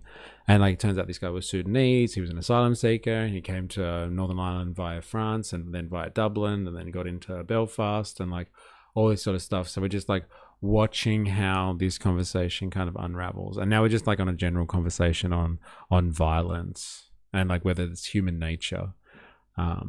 Humans ain't or aren't animals though. Haha. Are we not of the animal kingdom? Yeah, they do, and it's weird. I've only just started having indoor plants last year. Yeah, like my auntie, she swears by it. She has like quite the green thumb, and like she talks to all of her plants and stuff like that. She swears by it, and like they love her or her place. Anyway, we'll never know. If animals were conscious, says thought criminal, statistically, I'd find myself existing as animal and not a human, since animals vastly outnumber humans, and I am a random observer. Interesting. That was deep. I had a vegan friend that said that he won't buy anything made from animal products, but if someone bought it for him as a gift, he would accept it and then use them because he didn't want to be rude. Yeah. Far out. I hate human nature arguments. It's difficult. That's why, yeah, I stay away from them, because like it's hard. Like our perception of what human nature is completely obfuscated by our surroundings and our environment. So like whatever's natural to us, we just think, oh, it's natural to fucking humans, right? Just like this, like the argument is right now with this asylum seeker, like everyone in Belfast is like, this is not natural. This is the human nature conversation happening in real life. And they're like, this is not normal. People shouldn't be stabbing people like this. And like maybe this Sudanese asylum seeker is like, this is fucking normal. This is completely normal. Where I come from, this is completely normal. And so like that's what is being played out. Like it really depends on your environment, like where you grow up, what like influences you have, your history, like so many things about your environmental circumstances perceive or help shape your perception of what is normal and what is not normal. And that's the exact conversation that's playing out right now in like Britain or in Western Europe or in the West generally. Everyone's like, there is the nice Western value system, and then there's like the system that's coming in and invading everything and is going to replace us all. Smash the likes, mon. Oh yeah, if you're watching this, you're on YouTube and you haven't already, activate the like button. For as well, buckle is because it's been going for a bit. It's not reality. Look up the self-sampling assumption and the self-indication assumption. Human nature is dictated by the superstructure. It's a moot point. It was actually his doco on the whales playing soccer with the prey they don't eat. Yeah, I used to have to explain to people that our fake leather books are not vegan because of the glue used. We had both vegan and non-vegan options. Huh. You either have two extremes of cultural relativism, or you ad hoc say X is human nature. I have a bamboo plant that I bought almost 20 years ago at a dollar store. It's 6 foot tall with 3 offsprings. Okay. Thank you. And do you talk to it? Do you tell it that you love it? Yeah, but in that, he says humans aren't the only ones capable of mass destruction of an ecosystem. Nothing to do with cruelty or violence. Nick Bostrom wrote a book called Anthropic Bias. All right, back to it. Well, look, the events last night, Matt, were grotesque and appalling, and people across the community in Belfast, across Northern Ireland, are totally shocked by them. But it is true to say that they've been let on by the hard right internationally, by Elon Musk and his fellow travellers online. So any concern people have about any issue, and people will, of course, be appalled by the scenes last night, and they want to know the status of this individual, and they want to know how this was allowed to happen. But we have to be honest and clear about what's happening here. The worst possible elements of hate are trying to exploit what's happened, a tragic, grotesque event in Belfast, an appalling attempted murder. We can't allow that to happen, and we need to be clear-eyed about it. And people have said rightly today that these are people like Elon Musk and English right-wing politicians who've no interest in this community. This is a place where people lost their lives in horrible ways in the 70s, 80s and 90s, and I didn't hear those people focusing on the needs of this community now. So I and others here are focused on this community, supporting it through this difficult time and ensuring that we protect communities here, including communities of colour. Alice Morris, we've seen some pretty fucked up shit in Ireland, and I've never seen the English so concerned about the plight of the Irish before. But hey, whatever. What a brave ginger being outside like that. Bro, this is his natural environment, okay? He can be outside. This is it, bro. This is where it comes from. Talking to a plant maybe just increase CO2. But I do admire it. I look upon it with admiration. Yeah, why not? I hate Elon, but how long are we going to blame everything on him? Seems like an easy out. Yeah, fair enough. I see what you're saying there, but like I'm assuming that like people are taking to X to talk about this stuff, and like he gives bumps on his platforms to people that are ideologically supporting him. I think people are just pissed off with interference, right? Like, what does Elon have to do with anything that's happening in the UK? Fuck off. Okay? It's the same thing with like the migrant debate. Import the third world, get the third world, import American billionaires, get American billionaires. I don't know, but like, you know where I'm going with that, right? Like, I know he's not the result, but like, should he interfere? Should he meddle and like use his incredible power over the means of production to do that? True, if Elon didn't open his mouth, the Irish would not be this angry. It's okay, I'm ginger, so I'm allowed to make these comments. It's my race, right? Ah, okay, fair enough. But like, isn't this his natural environment? Like, he's in Northern Ireland. Like, this is it, right? Remigrate the billionaires. There it is. There it is. All right, back to it. Covered unrest and violence on the streets behind you for decades. And I just wonder whether you are afraid that there's a febrile moment here. I mean, this is a standalone event. It's horrific, but it's a standalone event. And how vulnerable is this situation to be exploited? Well, you can probably hear the helicopter above our head. That's a sound I was very familiar with when I would have been covering riots here in the past, which would have been sectarian and related to our conflict. And now we have people being called out onto the streets in relation to this attack. And there are bad faith actors. There are people who use social media to bring very young men, mainly, onto the streets. They'll get criminal records, they'll be arrested as a result of this, while the people organising it stay at home or stay behind in the shadows. And we have, you know, people who are in very bad faith, people like Elon Musk with millions of followers, exploiting a very tragic situation. You know, we do have a degree of knife crime in Northern Ireland. Belfast is a fairly safe place, but we do have knife crime. The difference is it mainly takes place behind closed doors, whereas this was very public. It was filmed, and I think that that footage is what has been I love the way she used. said filmed. It's so good. Filmed. All sun is bad unless you're a day walker like me. Send ice after them, LOL. Deport Elon. Yeah, that's right. I just hear this lady and think of the Dairy Girls, LOL. Filmed. Yeah, it's so good. I want to hear it again. This was very public. It was filmed, and I think that that footage is what has been. So it got you as well? Yeah. Oh, it's filmed. Say it again, baby. The point is to survive. It's also why not every male gets to reproduce in the animal world. The females decide. All right. Here we go. We've gotten to the bottom of it. Here it is. They get to choose what genetic material they want, and it better be good. Eh?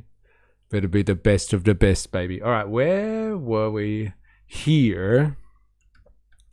I'm going to ask about this. Like the claim is, and like this is a general claim against this type of like import the third world, get the third world, like argumentation, right? It's like, yeah, this type of crime exists. It's just we're focusing on this. We are looking at the incident that just took place in Belfast, Northern Ireland, with regards to a knife attack in public. I have heard an allegation made that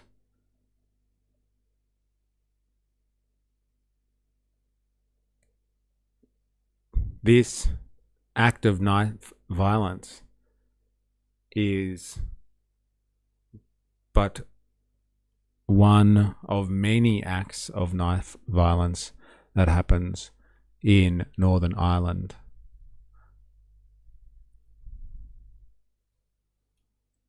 Do you have any statistics on the rate of knife crime in Northern Ireland?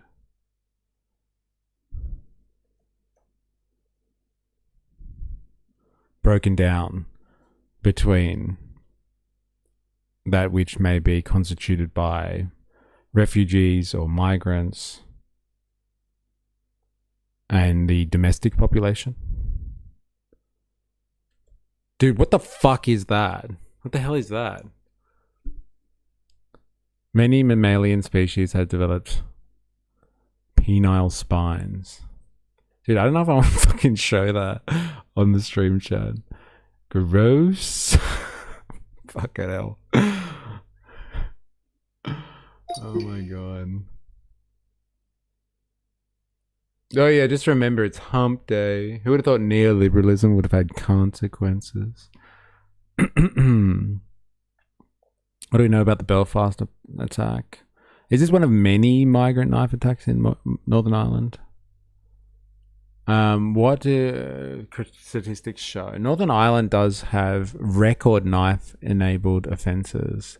One recent SPNI disclosure showed the number of selected violent and sexual offences involving knives or sharp instruments that resulted in a charge or summons is, so like in 2024 there was 204 incidences of knife violence, I guess we'd say. 2023 234, 2022 233, 2021 259.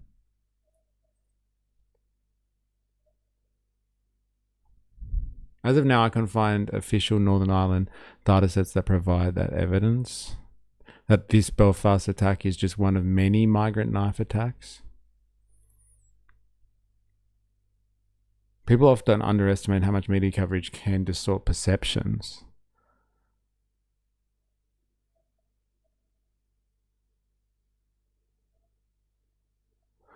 There's no statistical evidence currently available that would allow us to say either migrants commit knife crime higher rate than locals or migrants commit knife crime at lower rates than locals. Okay. Like there's plenty of, like, in the couple of hundreds, it would seem, of incidents of knife violence a year in Northern Ireland. Like between 204 to 269 events. And like how many of those were done by asylum seekers? Like, is it the overwhelming majority? Is it an absolute minority? Is it a statistical anomaly? But does it like warp our perception of this event? Probably. Massively, I'd say.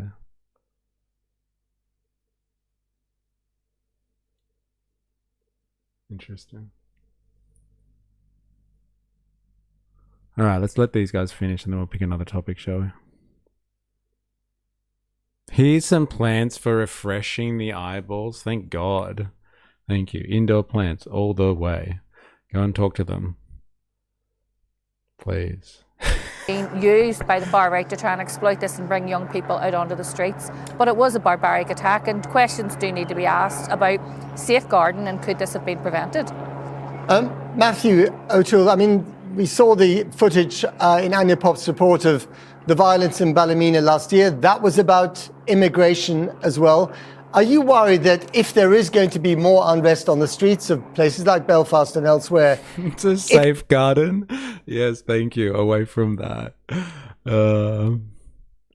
Thank you, Ravi. Didn't know the link was going to leave that image and blind us all. Oh, man. Fucking hell, safeguarding. Oh, my God. I need an adult.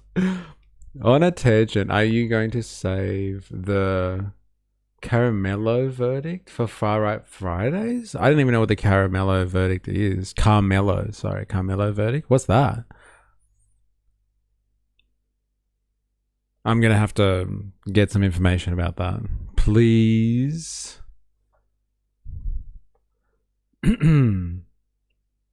I said, hop in, get in my little plan house. It'll be along those issues of immigration, asylum seekers, and identity politics, you know, which you are familiar with from the past, but a new incarnation of it. I didn't hear all of that, Matt, because of the helicopter overhead, for obvious reasons. But I think you were asking me about immigration and the questions of immigration, including on the island of Ireland. I think it's important to say that people to say that immigration isn't allowed to be talked about. People are talking about immigration, particularly on the right, all the time. There's no prohibition on people talking about it, but it is also true to say that on this island, we have communities who are enriching the island of Ireland, and they deserve to be protected.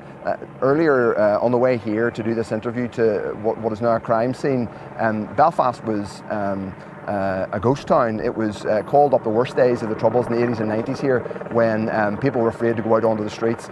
Like, these people who say they want to protect communities are they're scaring people by calling people out onto the streets and turning our city into a ghost town tonight. So I would say to people who claim they want to protect communities to think about what the fear they're inflicting on communities in this city tonight. And Alison, does that fear, that attempt to inflict fear, work on a place that has overcome fear? I mean, you've gone on a hell of a journey in Northern Ireland. It's been a positive one on the whole. I think most people would agree. Again, does that kind of fear, that stoking of fear, work on people like you? You know, last night I was at a conference about policing, and I left at about an hour before this attack happened. And at that conference, the Chief Constable there was talking about confidence in policing.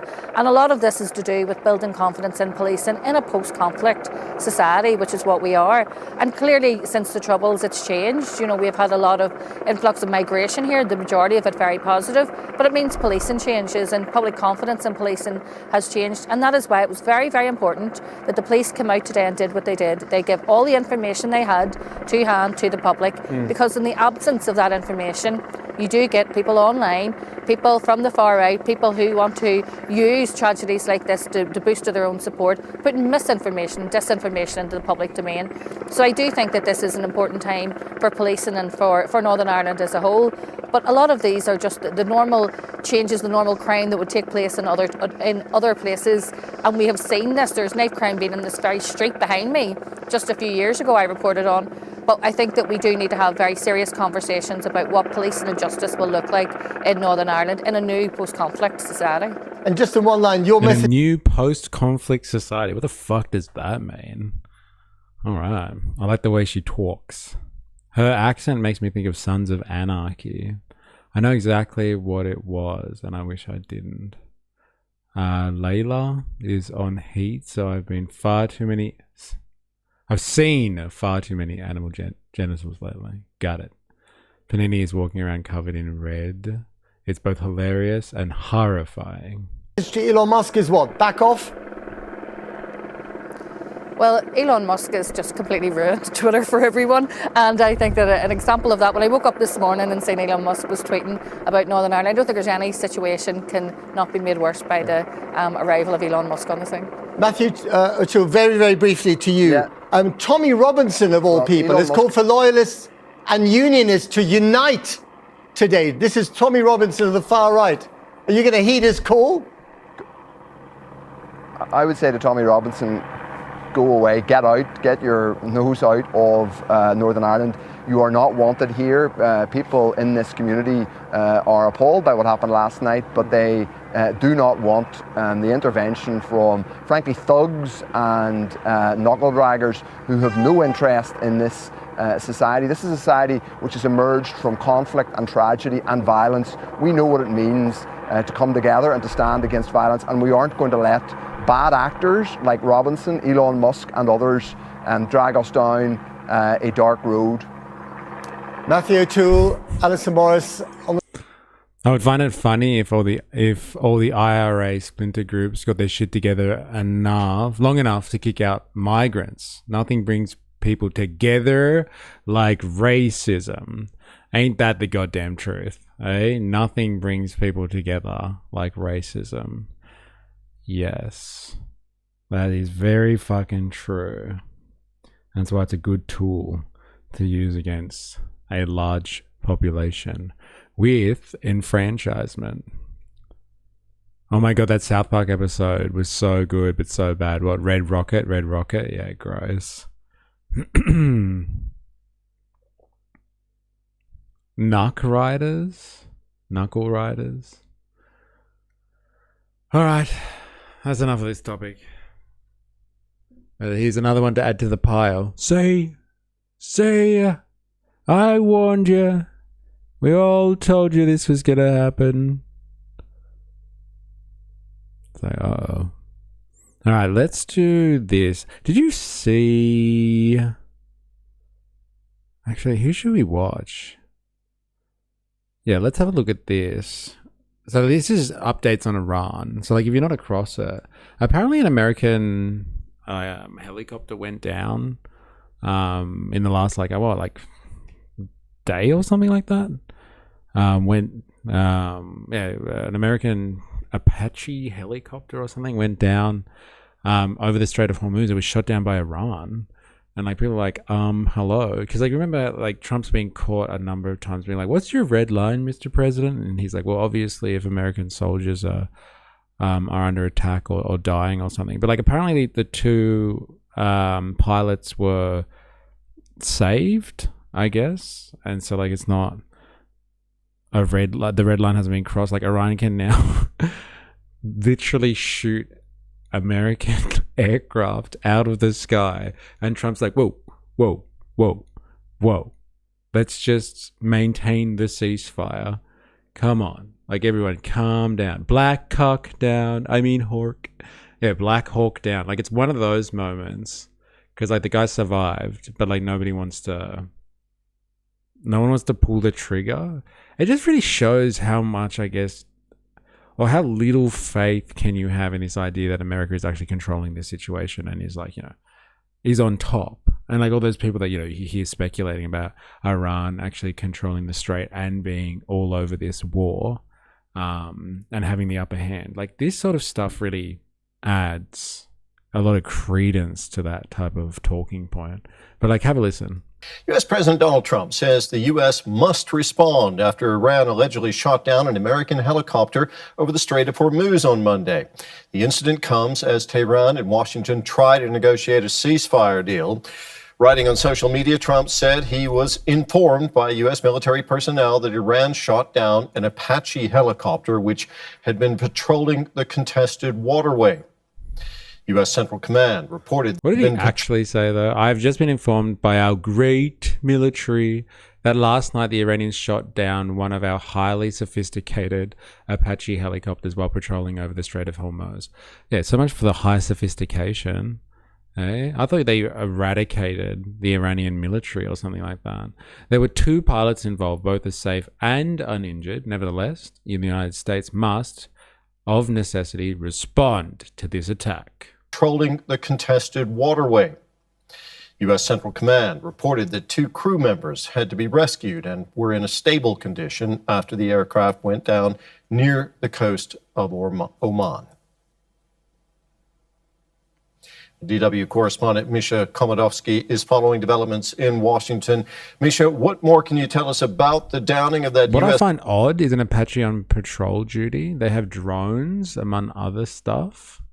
Right, so like they could have used other stuff to patrol. And like, were they kind of waiting for an attack? Is that what you mean?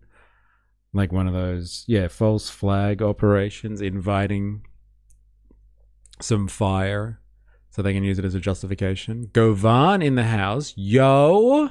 How you been? Hope you're well. Down that black horse in my Hormuzi.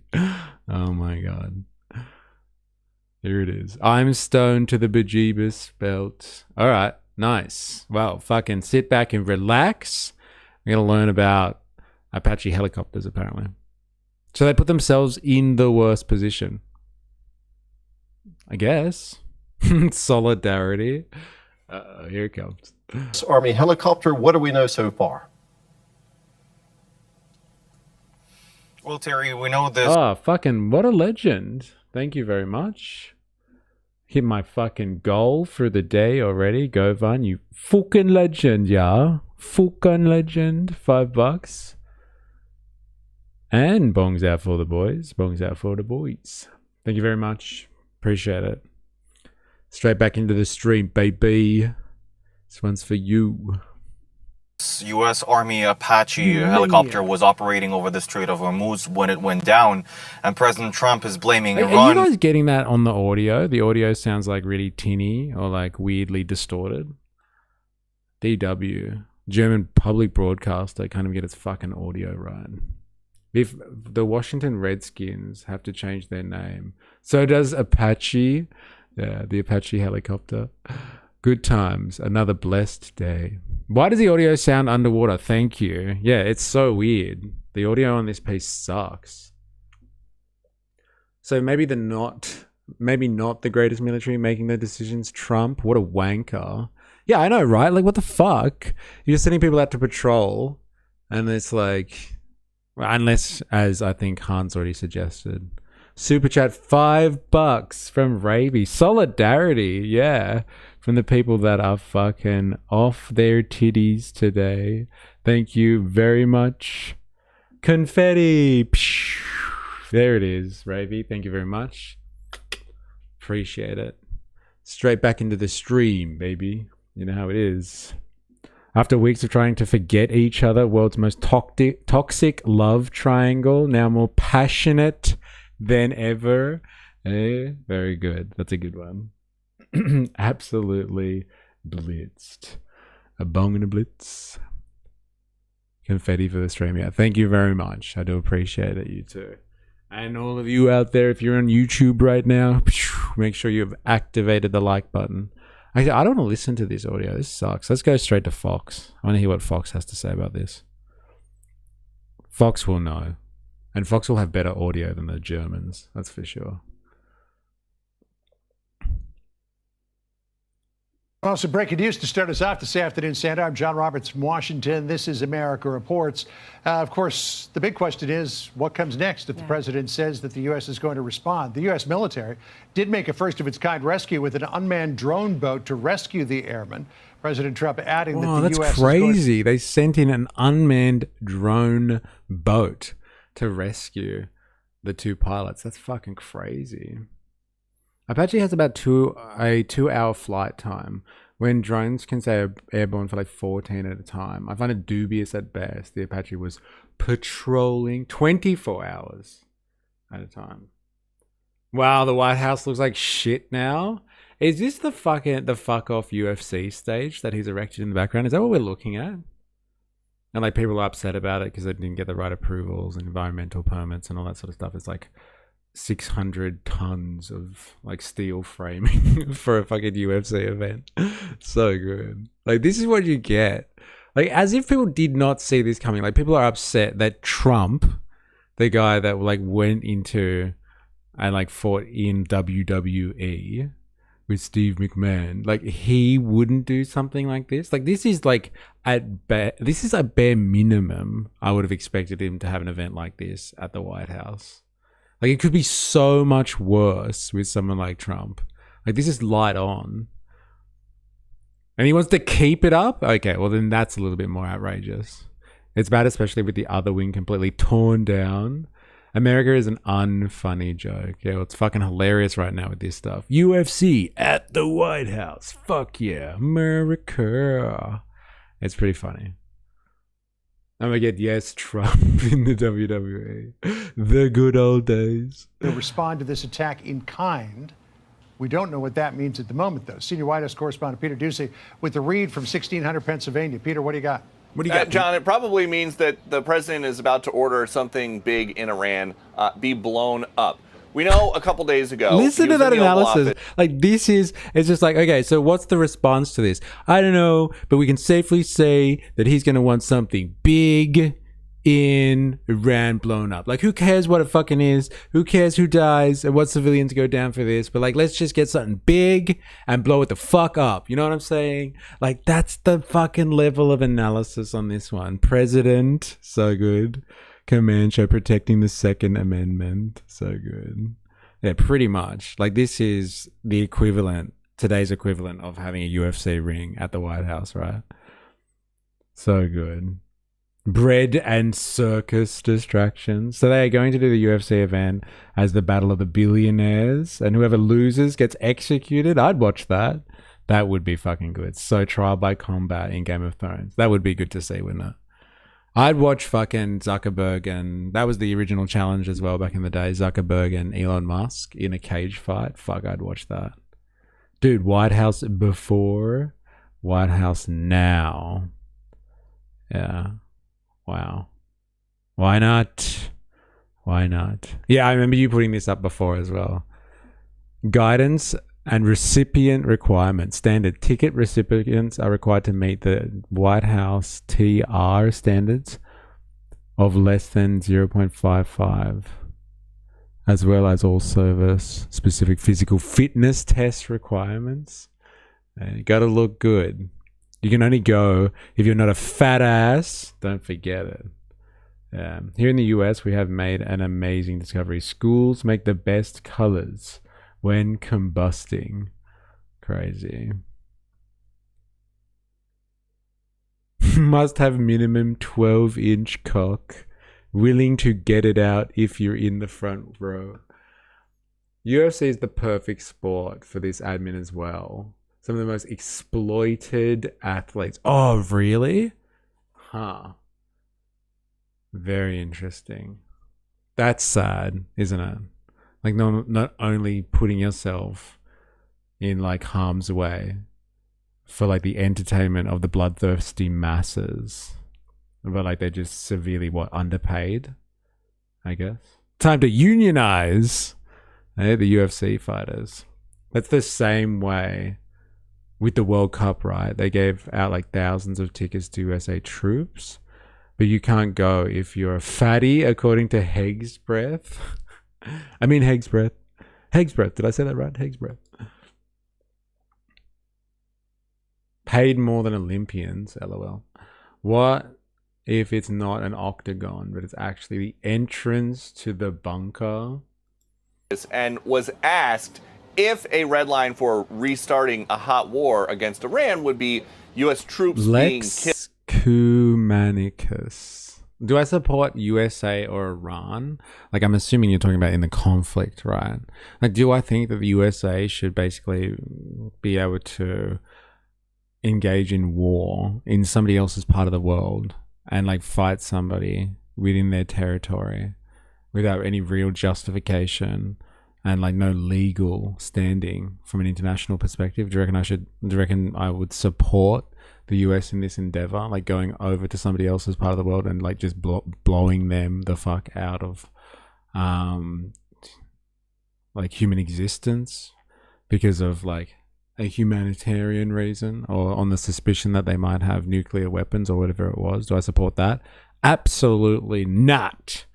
I don't think anyone really like supports superpowers using their power to intimidate other states. Like, I come from a state that is like insignificant on the world stage, and so like if there are people out there that are just like, I got more guns than you, so you listen to me now, like I don't think that's fucking a great world basically. So no, I do not support that. But like, who do I like? You know, when they start fighting each other, who do I want to win? The USA or Iran? Like, it's like an arm wrestle or something like that. I don't really view it like that. If that answers your question, like, do I think it's an unjust war or just another imperial conflict? Then yes, yeah, and it's fucking outrageous. It's fucking outrageous, yeah. And he said that would. This is not a war. It's an investment drive for Trump and the boys. Yeah. Interesting. Would be a good reason to resume military operations. There were no U.S. troops killed here, but it seems like Iran was trying really, really hard to kill U.S. troops because they did shoot down an Apache helicopter. We've got the president's post. He says, I've just been informed by our great military that last night the Iranians shot down one of our highly sophisticated Apache helicopters. But Brits used the gunboat diplomacy more than the USA in the past? Did they? And like, on what scale? But like, if you think I'm British, I'm not British. If that's why you're saying that. But like, if the Brits did it more, then fair enough. Fuck the British too. Fuck them. By our great military that last night the Iranians shot down one of our highly sophisticated Apache helicopters while patrolling over the Strait of Hormuz. There were 2 pilots involved. Both are safe and uninjured. Nevertheless, the United States must, of necessity, respond to this attack. This is brand new. We had been told over the last couple of hours that an Apache was down and that an operational first for the U.S. military was using this drone, this water-based drone. We've got some info on it. It's a 24-foot-long ASV, autonomous surface vessel. They call it the U.S. Navy. Oh, there you go, Han. There's your fucking answer. Maybe they just wanted to test out the new autonomous drone. That is like, let's just put these people out there and hope they get shot down so we can rescue them. There it is, Han. The conspiracy. It has been answered. It has been answered. Now, if you're new here and you're on Twitch, make sure you follow for more. If you're on YouTube, subscribe for more and activate the like button. Is this someone talking about how UFC fighters get fucking like ripped off? Ah, a story as old as capitalism itself, eh? They extract, imagine that. Like, imagine Marx, Jag, like talking about how UFC fighters or athletes, let's not even make it about fighters, but like athletes produce surplus value for their parent corporation, and they extract surplus value off athletes, and just like, this guy is a character, but he's got some nuggets every now and again. Okay. Were you excited to see the new bonuses announced with the Paramount Plus deal, or? No fucking bonuses. No one's getting paid fucking more. No one's getting paid more. What's the new bonus? 150, 50, 100?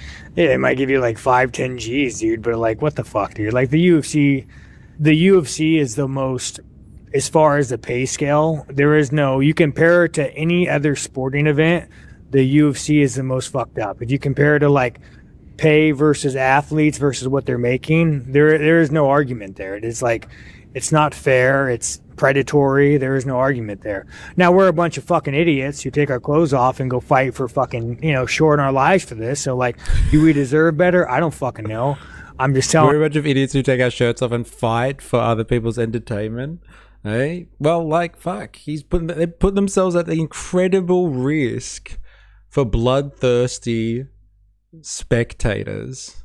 And he's like, should we? Yes, you should. You should deserve more than that. You should get paid at least a respectable sum, or you should not have the value that you're creating for the big corporate entity extracted so highly. You should get more of that.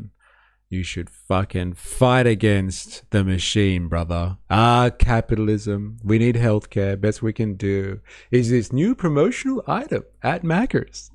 So good. On you that like there's no argument here. The UFC is not it's predatory. Like, what would you like to see it as? Do you have any sort of ever thought about it as an idea about like this is the fair shake that I'd want to get? Well, I would just like it to match any other sporting event. Any other sporting event on how much they're making, we should get paid. Like what I'm saying is like, you know, let's say the NFL they give 70% of the profits to the, I'm making this up, profits to the players. The UFC should do the same, but it won't because it's predatory. But again, we take our fucking clothes off, we get hit in the head like assholes, so maybe we deserve this. I mean, there's nothing to be said, dude. It's public knowledge, dude. It's like, I mean, didn't somebody just go and bitch about Gaethje? You know, it's like this is public knowledge, dude. Like, but again, does it change? No, it fucking doesn't change. You say no to a fight, well, guess what? They're gonna go find some fucking guy in some fucking sand pit. They'll do it for fucking 5 and 5. Like, that's not how it works, dude. This is why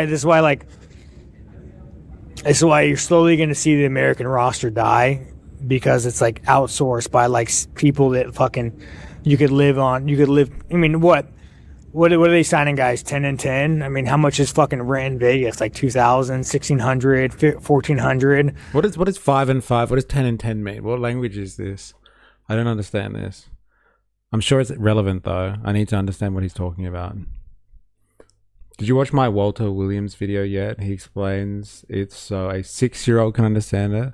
Not sure about commies, but 6-year-olds understand it. Yeah, fair enough.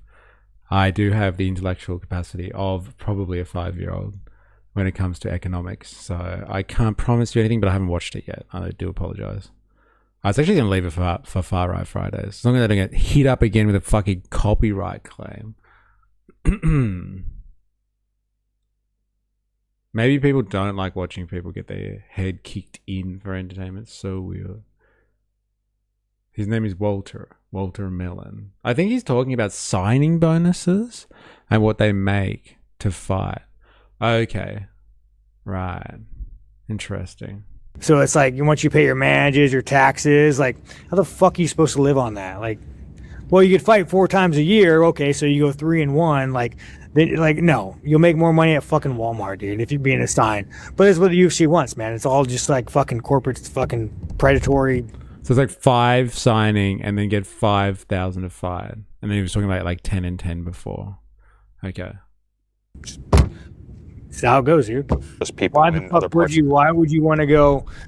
I want to go compete with a Brazilian where he could go make money and live pretty nicely to where you can't do that in America? Why would anybody want that? Like, it doesn't make sense. Yeah. There's some guys that are in us, like me and Fluffy. We are fighters, and we know we've been doing this, and we're building our way up. But like, at the end of the day, dude, it's no. Were you excited to see the new? No, dude, no. Look at this. This is a conversation as old as capitalism itself. Eh? The wage system. My God. Like, is it worth it, man? Is it worth it? And somebody will just do it for cheaper. All right. There's always another worker out there.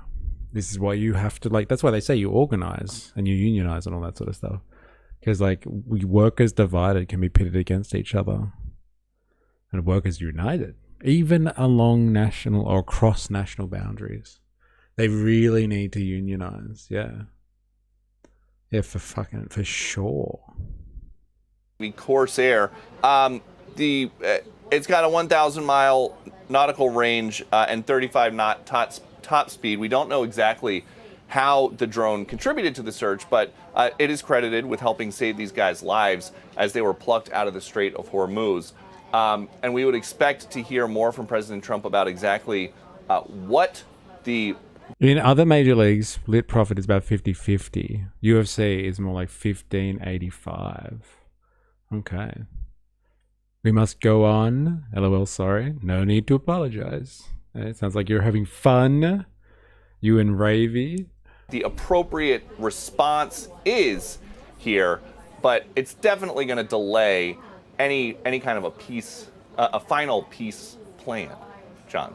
I'm sure that the military's got a target list that's as long as your arm. As you point out, we don't know what the president will go after, but I would imagine it's probably something of high value. Yeah, absolutely. And there's no reason to think that just because they took down a U.S. helicopter, he's going to go take out a helicopter. In fact, if you talk to the president about this, he says they've already wiped out the entire Iranian Air Force. Something that they have been talking about lately are Iranian drone factories. Marco Rubio was talking about this on the Hill. President Trump talks about this a little bit. They still have some ability to make these cheap drones to attack their neighbors in the Gulf and also to attack U.S. interests near the Strait of Hormuz. It's possible that they decide to go after one of these things that they've been talking about, or it could be something completely different. And continuing to update that the White House says that the service members involved are safe and uninjured. Peter, do you anticipate that we'll hear from the president or the White House in any form anytime soon? Anytime soon is tough. The president's got 3 policy meetings listed on his public schedule. Those don't usually open up to cameras, but if they do, we would see the president and probably some national security advisors in the Oval Office. Okay. Well, as we know all too well, all the president's got to do is wave his hand, and suddenly these things become public. So we'll see. Peter, thank you for the update. Yeah, good on you, Peter. Good on you, mate. So, Apache goes down. We're not sure why. And, is that going to be an invitation to start the war again? To pause the ceasefire, even though it has been consistently undermined, and everyone just pretends like, oh my god, is this threatening the ceasefire? You don't threaten a ceasefire. As soon as you fire, it's not a ceasefire anymore.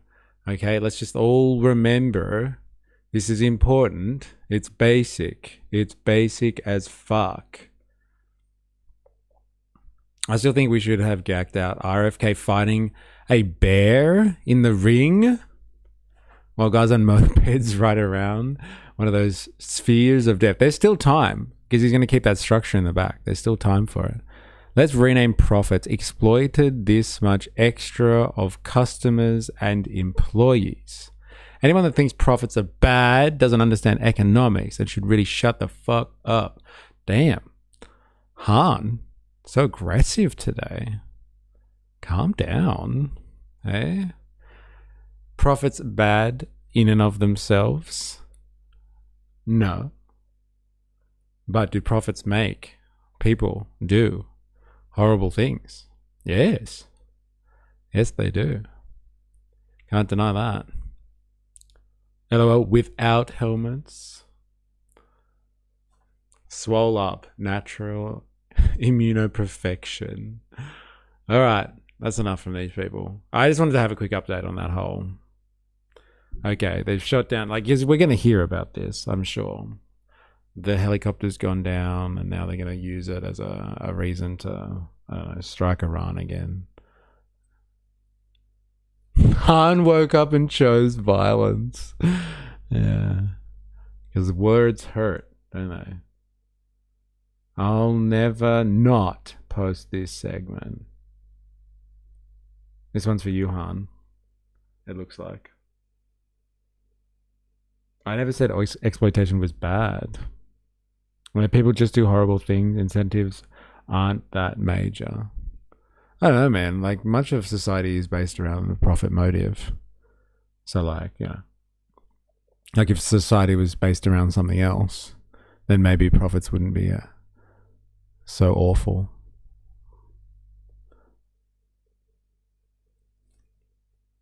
Han, are all these dirty commies upsetting you today? I wonder. I wonder chosen kids asking Wall Street who they did exploit today. Alright, let's have a look. I haven't seen this in ages. There's been an increase in retardation today with the Carmelo trial, Irish beheading attempt, this Apache shit. Retards are multiplying like rabbits. Yeah, but whatever else you base it around would just become the driving force, and then people would use that to hurt each other and try to get ahead. Yeah, fair enough. Fair enough. Unless you pick something that was antithetical to people hurting each other and trying to get ahead. But like, yes, it would become a force. But could it be a more manageable force? Only time will tell. Well, this is your chance, Han. Profits aren't bad. There it is. Some kid knowing what she is saying is asking people who they are exploiting today. Peak irony. Come on, Han. You got to have a response to this. A little bit better than what you tried last. She's asking those hard-hitting questions. Good job teaching that kid to be a victim her entire life. Here we go. That's a bit more in your ballpark. Not really answering the questions raised, but fair enough. Your money doesn't make you better than me. Yeah, that was a good one. That was a good one. Who did you exploit today? Very funny. Very funny. All right. We're going to like a new place now. We're not covering this one anymore. I guess the helicopter story will develop on its own. Doesn't need us. So Democrats lost their focus on working people. So like, as I've put in the thumbnails, you might have seen if you've come over here from the world of YouTube, it would seem that there's been an interview, and like I'm sure there's other interviews out there. I know before he became the mayor or was elected, there was like plenty of interviews out there of him talking about class politics. But I am very interested to know what his position is on sticking to his socialist roots. This is, if you're not aware, this is Mamdani that I'm talking about here, who is the mayor of New York City, self-described democratic socialist. They lost their way, so I joined their party so I could lose mine as well. I thought you'd love this. Like, I really, really thought about you when I was like looking at this and testing it. And I was like, all right, he's going to talk about class politics.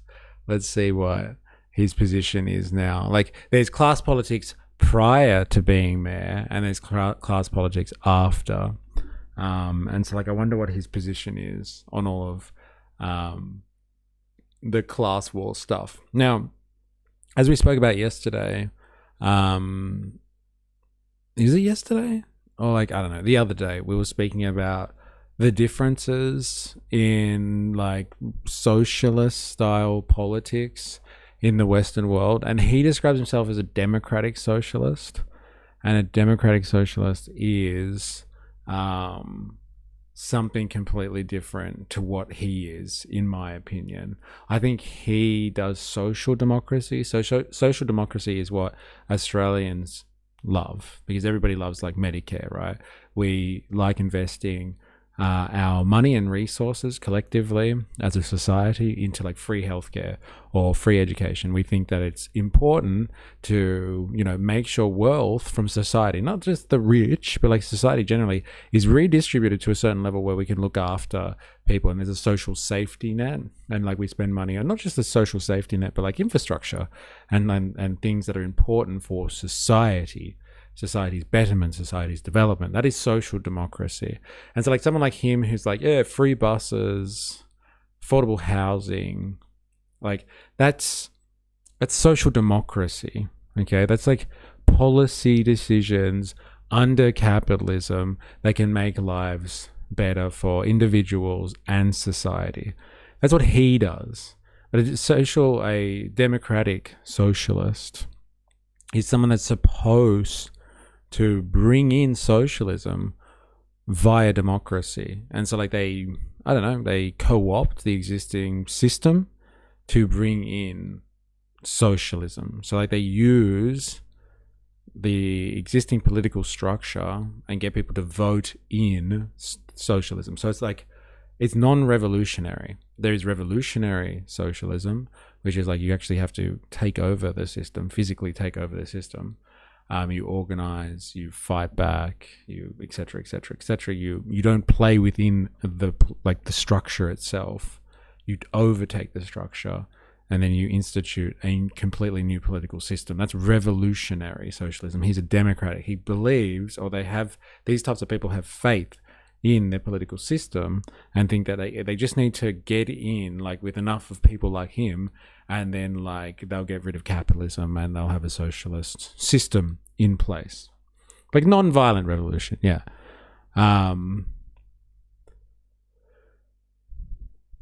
So we agree he is a sock dem. Well, like, yes.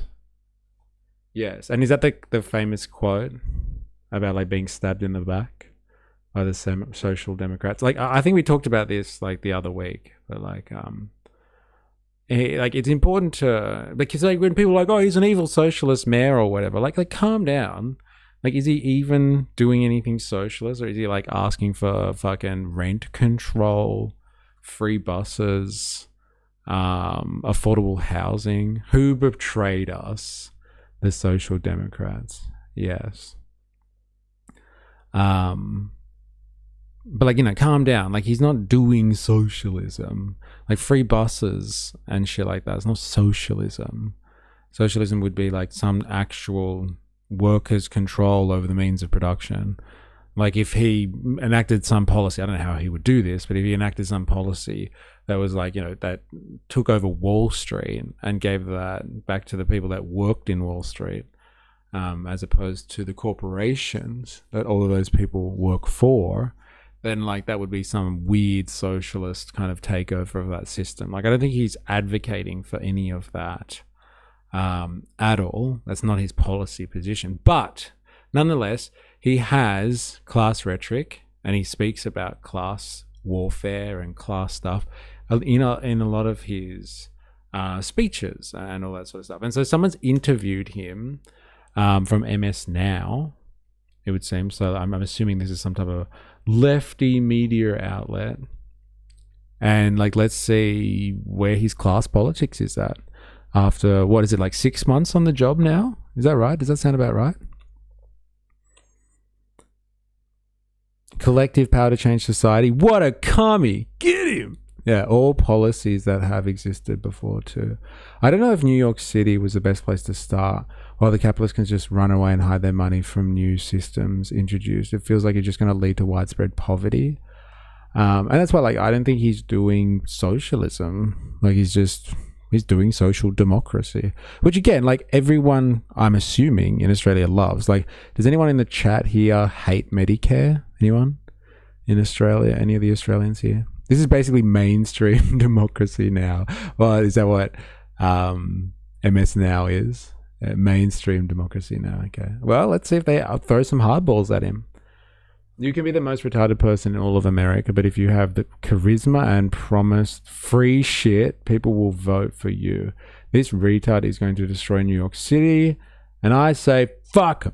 They deserve it. You are fucking aggressive today, hon. Hey? Wookie, I hate Medicare. All right, so we have somebody in here who actually hates social democracy in Australia. Fair enough then.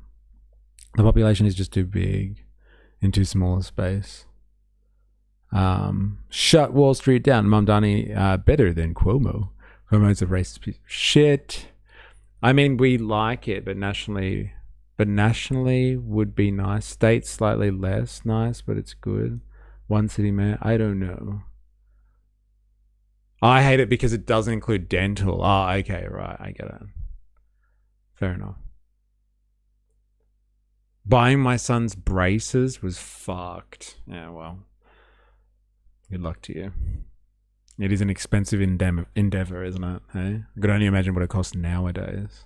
But anyone who doesn't like the system, just move out of the city. No, yeah, and that's fine. That's why like calling it socialism is just weird, because like he's just enacting policies, like social policies, like things that are like good for people. It's not really like socialism, because like you said, like people can just move if they really want to. And it's like, yeah, why not? Why not just move? But like, don't blame those moves on like socialism.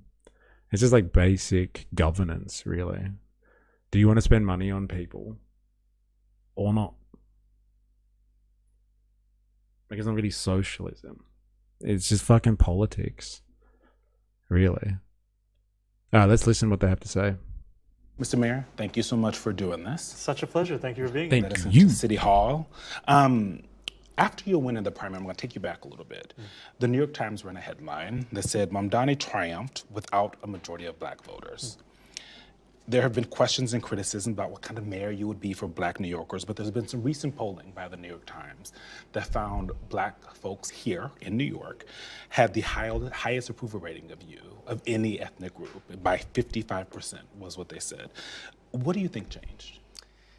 I fucking can't stand this stuff. Like, I'm not American, so I don't understand. But like, as an outsider looking in, and like the way they break down politics via race is just so off-putting to me. It's like, hello, who cares what like black people vote as, or like white people or Mexicans or whatever, like Asian Americans, like all the fucking breakdowns they have, like that is really foreign. Like, I don't see that analysis in Australian politics. Like, correct me if I'm wrong, Australians in the chat or wherever. But like, when we look at polls and stuff, it's not just like one nation has won the Lebanese vote or the Chinese vote or the fucking Indian vote or the indigenous vote. Like, it's so foreign, this stuff. And like, racial segregation is so ingrained in their politics. They're asking these guys like, hey, when you first came to power, you lost out with the black community and now blacks love you. Like, it's just so important. Is it important to know this stuff? Actually, the 2026 polling has slightly been like that, but only covering blocks. Okay. It's because gerrymandering has focused on breakdown of demographics due to voting habits, so it gives them an outlook on which state is leaning where. Yes, we do, but only internally within the party. But traditionally not that way in Australia. And it's crazy. Like, it's very divisive stuff. Like, it's inherently divisive. So much for social cohesion. I mean, how can I hate Medicare? I spent 5 days in the hospital last month. The cost, $3.50, because I had to buy aspirin. That's fucking mental, isn't it? And 5 days in hospital. I never thought about race till Americans started talking about it constantly. But like, this is life for them. Like, constantly like talking about this type of stuff. I do find that this is supposed to be like about working people, and straight away it's like, hey, Mr. Mayor, what are you doing about this particular demographic, this racial demographic? What are you going to do about that? I don't know. I thought they were all individuals. No, they're an entire block, and they all do the exact same thing, apparently. Mr. E, so for example, if you had a majority voting black district, which is set up by gerrymandering, means you can predict the votes coming from that district. Yeah, look, I understand why they use it functionally, but like, I'm questioning why they should pay attention on it moving forward. It is deliberately divisive. The left in America makes everything about race. Like, Han, you don't have the fucking liberty to say that. Like, this is not left discourse. This is usually how politics is broken down. Like, the right wing, left wing, everyone breaks down stuff like this, talking about different voter demographics via race cohort. It's not a left and a right thing. It is an American thing, man. Like, honestly. Because that's how the system is set up. It's divisive by nature. Did you not see what happened in Virginia? Like, again, I get it. I understand. But, like, that is a problem. That's a fucking problem. It's a massive problem. And, like, it continues to divide their society once you continue just to, like, look at statistics on that basis. So it's like your reality is what you focus on. And, like, they definitely focus on it.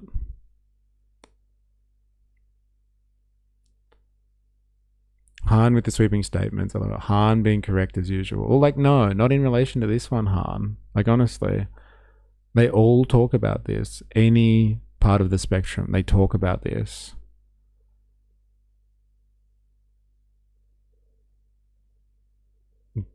Mystery, do you not understand what gerrymandering is? Yes, it's built into the American system and it's being exploited by the Supreme Court's overruling. I understand what gerrymandering is. I understand what it is. But, like, it's not a good thing. It's not a good thing, honestly. Because when you focus on this, then you get to do things like gerrymandering. Like this, if anything, what I'm talking about, Ravy, is encouraging gerrymandering. It's encouraging gerrymandering, this stuff. Because then, like, you collect, like what I said before, what you focus on becomes reality. If they focus on breaking everything by race and, like, collecting all the statistics they can on it, they can start to segregate voting blocks and, like, weaken them if they want to, based on race only, nothing else but race. It's fucking, it's outrageous. It really is. And so, like, if people like him really do care about, like, you know, focusing on working people and working class politics, they should reject this, like, let's like focus on racial cohorts and all that sort of stuff. He should be like, I reject the premise of this question. I care only for working people. White, black, purple, yellow, brown, orange, red. Whatever they are, I care about them as working people.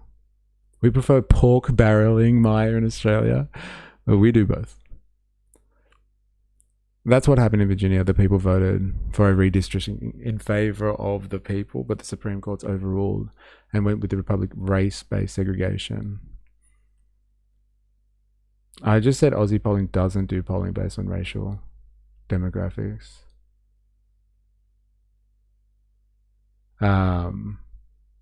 They forgot to program that into his database. Well, like, let's see how he responds. But, like, it just, this irks me. Because, like, again, what you focus on is what you get. Yes, and you can reject it if you don't explain. You can reject it if you don't explain why it's being used and why it's important. Disregarding it as social issues rather than systematic racism lets it continue. You have to overcome the governmental barrier to have a proper class war. I care only for working people. Oh, let's see his response, right? Let's see. Let's see if he's a democratic socialist or a social democrat.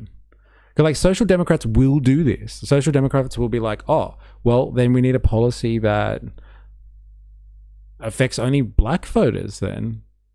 And, like, I'll instill a policy that's just good for black people or something like that. And, like, oh, black people are suffering, or Asian Americans are suffering, or white Americans are suffering. Let's just do policies that, like, are good for just white Americans or just Asian Americans. Like, you start to go down this path, and your social democratic tendencies will come out in policy decisions.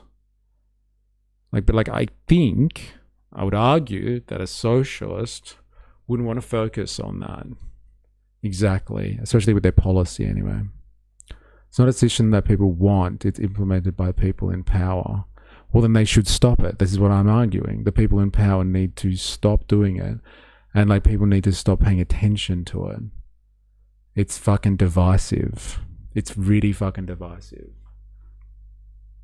The moment someone pushes you back up anything you say, you go silent.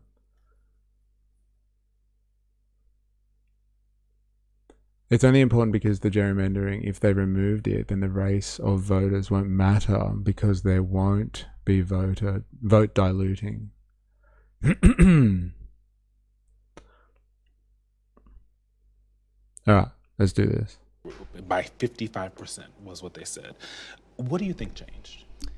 I think that for a number of voters, it was the first time that they were hearing of me. I recall at the time in that primary, it was an introduction more than an ability to persuade someone. And I knew that I was going up not only against another candidate, but frankly against a legacy of a name. And in the time since then, we've been able to show exactly what we are governing for, and that is the working person. And when we talk about a focus on the cost of living crisis, we know that for Black New Yorkers, that's not an intellectual concern. The city has lost 200,000 Black New Yorkers over the last few decades alone. From 2010 to 2019, we saw a 19% drop in the population of Black children and teenagers. So in focusing on the affordability crisis, in delivering on that crisis, we are finally bringing the struggles of Black New Yorkers and New Yorkers across the 5 boroughs to the heart of our politics and not just to the footnotes of it. There's been a long-running criticism, argument. Like, that's a fair response. Like, it's like, okay, like, it might, like, Black people, whatever, didn't have a chance to know me before they voted for me or some bullshit like that. But like, if I focus on affordability and it's an issue that affects working class Black people or something, then they will start to get to know me because of my policies. It's like fair response in the sense, like, don't focus on the race, focus on underlying issues that people have, and then they will decide whether or not they like policies. And if the policies are about issues that affect working people, it doesn't matter about their fucking race. They will decide whether or not they like the policies, as long as they get like a good representation from the media. Like, I still can't get over when Jordan was here last week and he was like, the Labor Party has cracked down on basically on illegal wage theft in Australia to the order of like $90 billion. Like, there will be $90 billion more money going back into the pockets of workers in Australia because the Labor Party has changed laws that cracks down on wage theft. And I was like, why are they not screaming that from the fucking mountaintops? Like, I would be broadcasting that and nothing else, because like, people would be like, oh, really? I would potentially, if I'm in the right industry, obviously, I will potentially be getting paid better as a result of this. Like, that's the type of policies that you want to be screaming. But like, if the media doesn't pick up on it, no one will know about it. No one will know about it. Yeah, Mamdani is good at circling any question back to policy. It's why he's such an effective communicator. I presented that it's not a Aussie thing to do demographic polling. One Nation doesn't care about policies. There was another wage theft case announced yesterday. I'll see if AI can find it. Yeah, fair enough. Please. Probably because it's not true, LOL. Did you see Pauline having conscription in her policies? Get fucked. That is like, that's a killer. That is. Conscription at the moment, absolute killer. You better be careful of that. It's not just the policies you're interested in. Wait, what? Sorry, just not the policies you're interested in. Democratic socialists in general. Our politics and not just to the footnotes of it. There's been a long-running criticism, argument made about Bernie Sanders, Democratic socialists in general, that Democratic socialism treats class as the primary lens and race as secondary, even sometimes ignoring it completely. The assumption being that if you fix the economic inequality, racial inequality will just follow and doesn't require its own focus. It seems like you're saying you disagree with that. I think that we need to have a vision that encompasses all of these things. We have to have an understanding of the impacts of class, and we have to have an understanding of the impacts of race. You know, we cannot divorce the racial inequities we see across the city, which are so stark in just the measurements of median household wealth and income, from the political choices and decisions that have been made over many years. And, you know, I even think about there was a policy that Rudy Giuliani had implemented of a tax lien sale. We found that the city was 6 times more likely to sell tax liens in a black neighborhood than in a white neighborhood. That's, that and the impact that it has on homeowners, one of the reasons why we put a pause to that sale. And I think it just speaks to the many ways in which government has exacerbated racism across not just the city, but frankly across our country through its political choices. And it's time to actually address it through not only acknowledgement, but frankly through affirmative policies. Yeah. Even with that. The closer the politician is to local level, they tend to have more direct power. Pretty cool what Mamdani's been able to do so quickly. Hey Blaz, how you going? See, I wonder, Jag, you're still listening to this, because like Rock Hill talks about this like non-stop as like the compatible left versus, or like post, like the new left and the post-modernist left, or like Western Marxism, like all of those sort of things. Like this is Western Marxism rubbish, what this guy here is talking about. It's like, oh, there's some people that are concerned about socialism because socialism is like, some people argue that socialism puts more weight on class than race, and like race is like not a problem and you should just focus on class. It's like, well, fucking hello, that's what socialism is.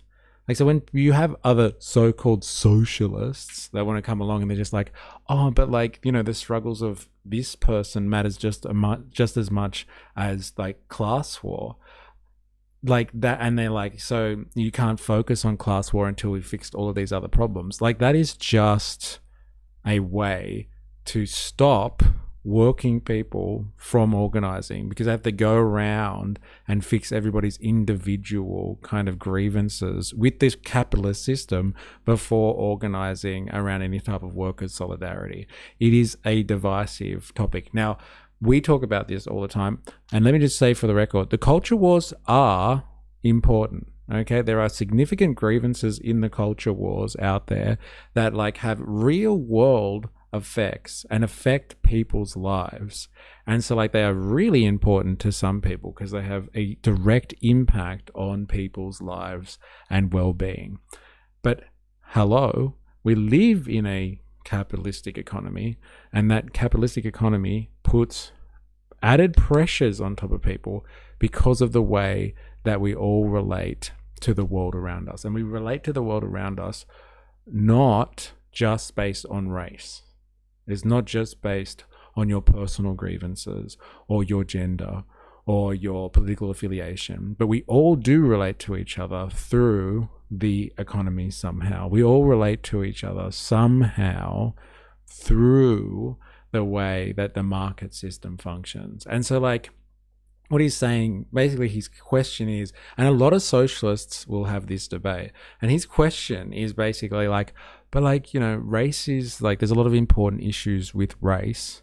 And so like, can you really say the class struggle isn't more important than racial struggles? And it's like, no, it's not more important.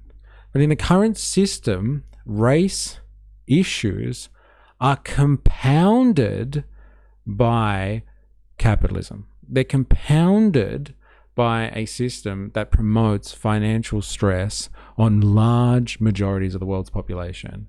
And so like, if you want to take away the added pressure that comes with being which comes with capitalism, you want to take away the added pressure so you can actually focus on racial issues, or I don't know, issues of gender or religion, or like whatever your identity politics are.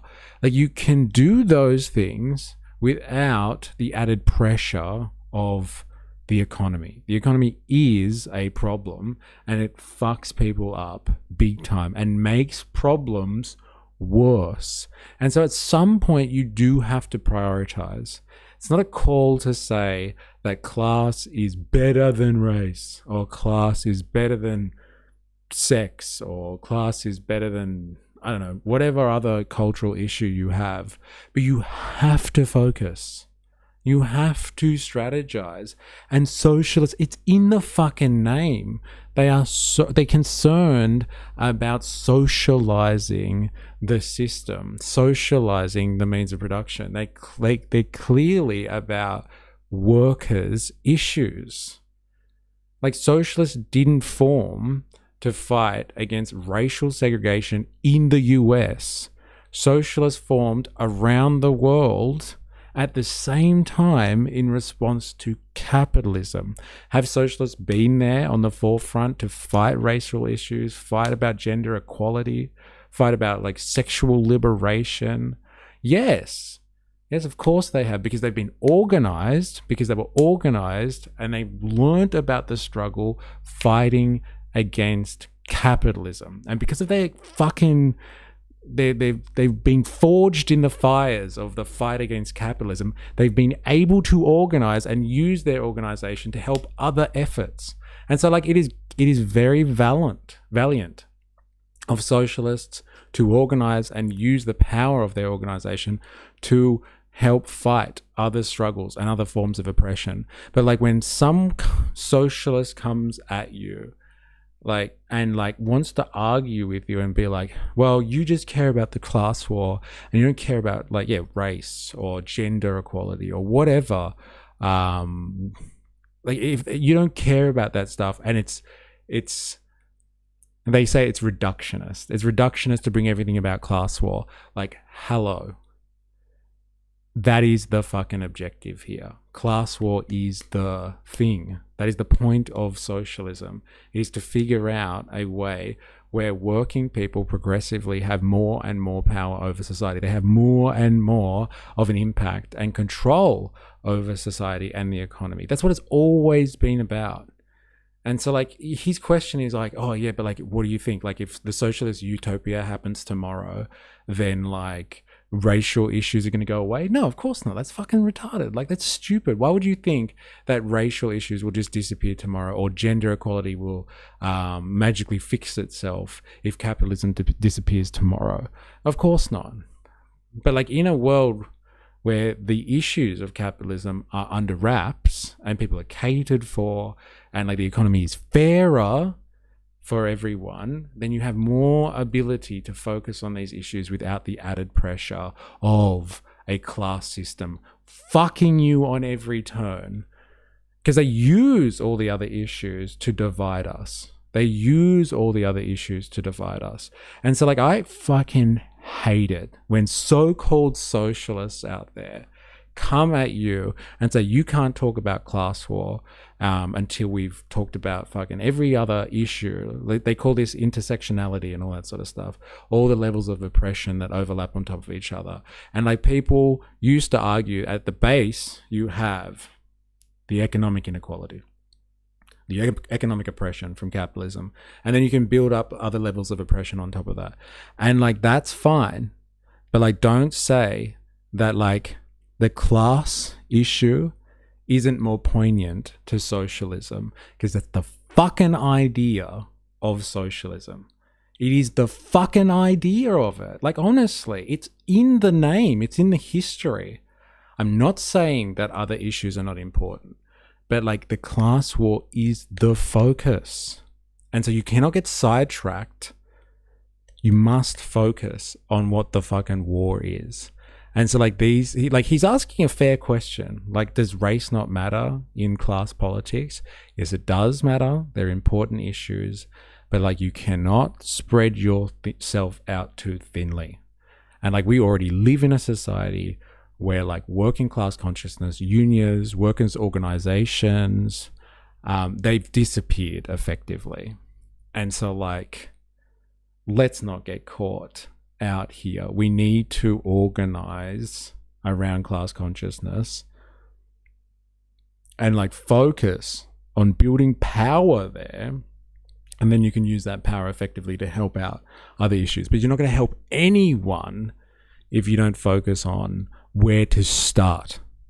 And so like I get incredibly offended when you have these fucking self-righteous socialist douchebags, self-proclaimed socialists out there that are like, you can't talk about class politics, it's reductionist. That is the empire that is capitalists, that is bourgeois culture, telling socialists, like working people, what they can focus on. Fuck you. I will make up my own decision on that. It's absolutely outrageous. And so, like, be careful of that. If you care about class consciousness and, like, working people waking up one day, then, like, we are already divided enough. We are divided enough. We need to strategize to a certain degree. And, like, I can't stand the reductionist bullshit. It's really unfair. And, like, we're getting duped again. We get duped all the time. I agree, but the majority of his supporters are more fixated on LGBTQI, ABCDEFG, and race issues versus class issues. And one of my biggest gripes about Zohran from the beginning has been his alignment with the Democratic Party. I truly believe he's lost control of his organization by giving into bourgeois institutions. And, like, it's bourgeois thought, really. If you listen to someone like Rockhill, Jag, like, it's bourgeois thought to be like, oh yeah, all struggles need to be given equal weight when it comes to organization and strategy. No, that's bourgeois stuff. And so, like, I am interested to see how he will respond to where he prioritizes class war. Honestly, I hope he prioritizes class war. Time to actually address it through not only acknowledgement, but frankly through affirmative policies. Yeah. Even with that, with the numbers that we saw from this New York Times Mayor's poll, there's still critics. There's always going to be some who say that you're still not doing enough. There was a lot of criticism about whether or not you had enough black staff, enough black people around you who are political professionals. What do you say to them? You know, I think it's a city of 8.5 million people. I don't begrudge any New Yorker of their opinion. I'd frankly be concerned if we had 8.5 million people agreeing on one thing besides the Knicks. I think there's a lot of agreement. The oppressed migrants, wave after wave, have been of many different nations. It's always been about class. It's like the one unifying factor that we have. It's like the one thing that unifies us. And, like, we're fucking told that we can't focus on it. I fucking hate it. Even to throw it back to the gerrymandering, people who will vote on the left are more likely to be less wealthy regardless of race. Even when it's about race, it's still about class. Especially not the focus when your admin is speed running into fascism. We're incredibly excited. And I think this is an administration where we're looking to not only reflect the city at large, but also to address the concerns of the city at large. And to have this opportunity right now, it's one where we can show that it's going to be about delivering universal child care for the first time in New York City history for 2-year-olds. It's also going to be about paving over 102,000 potholes in 100 days. That's the way in which we can combine a pothole politics that shows that there's no problem too big, no task too small. Yeah. I want to move to the racial equity plan. Please. From the city. The Times reported that the administration chose not to restore references to diversity, equity, and inclusion that had been cut from a draft that you inherited from Mayor Eric Adams, and that officials expected federal blowback. So I guess, did you or someone on your team keep that DEI language out of there because of a fear with the fight with the Trump administration? The focus that we had when it came to that report was, one, actually releasing it. The prior administration had stonewalled its release over many years. The second focus was, how can we not only name the racial inequities in this city that are so obvious for anyone who is looking, but also start to put together a framework that would address those inequities. And the third focus was, how can we ensure that all of this will stand up to whatever pressure it faces? Because, as we all know, whenever you name racism for what it is, there is an immense pressure to try and back away from that.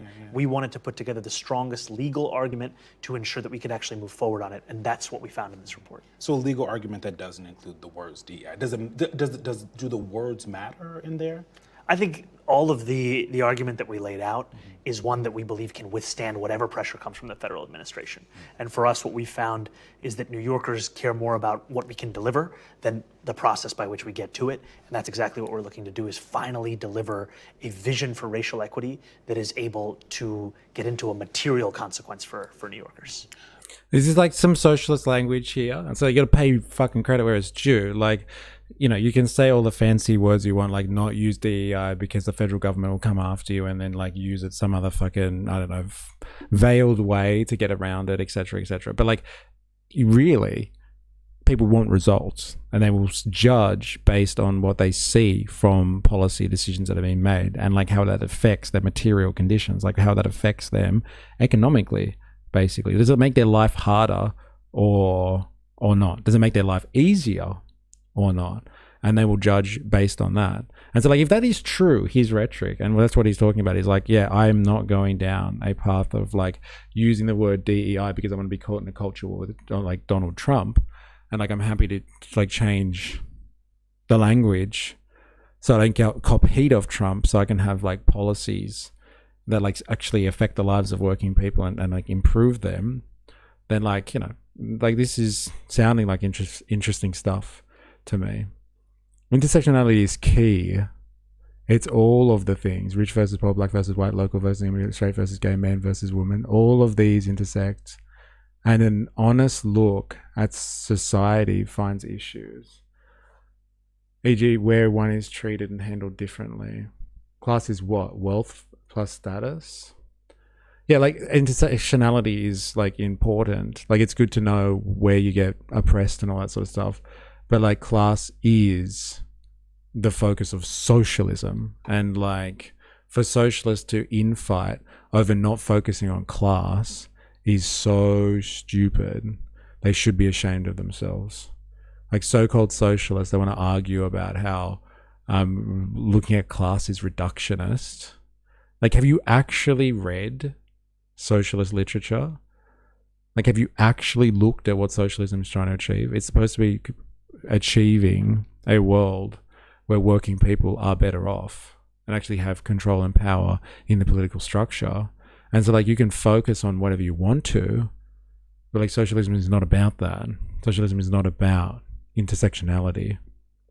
Socialism is able to help with intersectionality, people's levels of oppression, only when it is organized and structured properly. And it is only organized around the class war. And so it fails to have any power to help anyone else's struggles unless first it organizes along class grounds. Class is power. Wealth or status, though, yeah, is generally right. Not impossible to have in currency or market absent system still. FD Signifier slammed him for putting African American on his college application when he was literally born in Africa. They get pretty heated over there. Tribalism still led to warlords, but you'd stretch that to class definition, questionable. I heard Marx was racist, so I decided not to read his work. I'm assuming like with the tongue out thingy there, that's like a joke, I guess.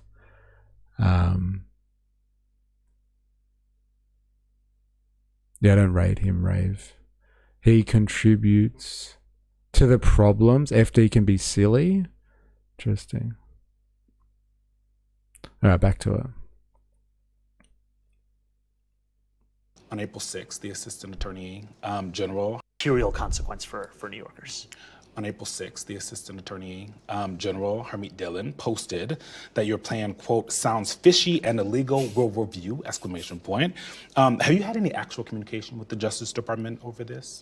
You know, I have not had direct communication myself. Our team is always in communication with the federal administration over a number of areas of disagreement, but we are fully confident in this report and in our ability to withstand any pressure. Yeah. Are you worried about them coming here and I don't know, taking federal funds in order to change the plan that you have? Yeah, I think none of our values or our laws are bargaining chips, and we will not step back in the face of any of this kind of pressure because we're not embarrassed about these things. We're proud of them. It's what makes us New Yorkers. Yeah.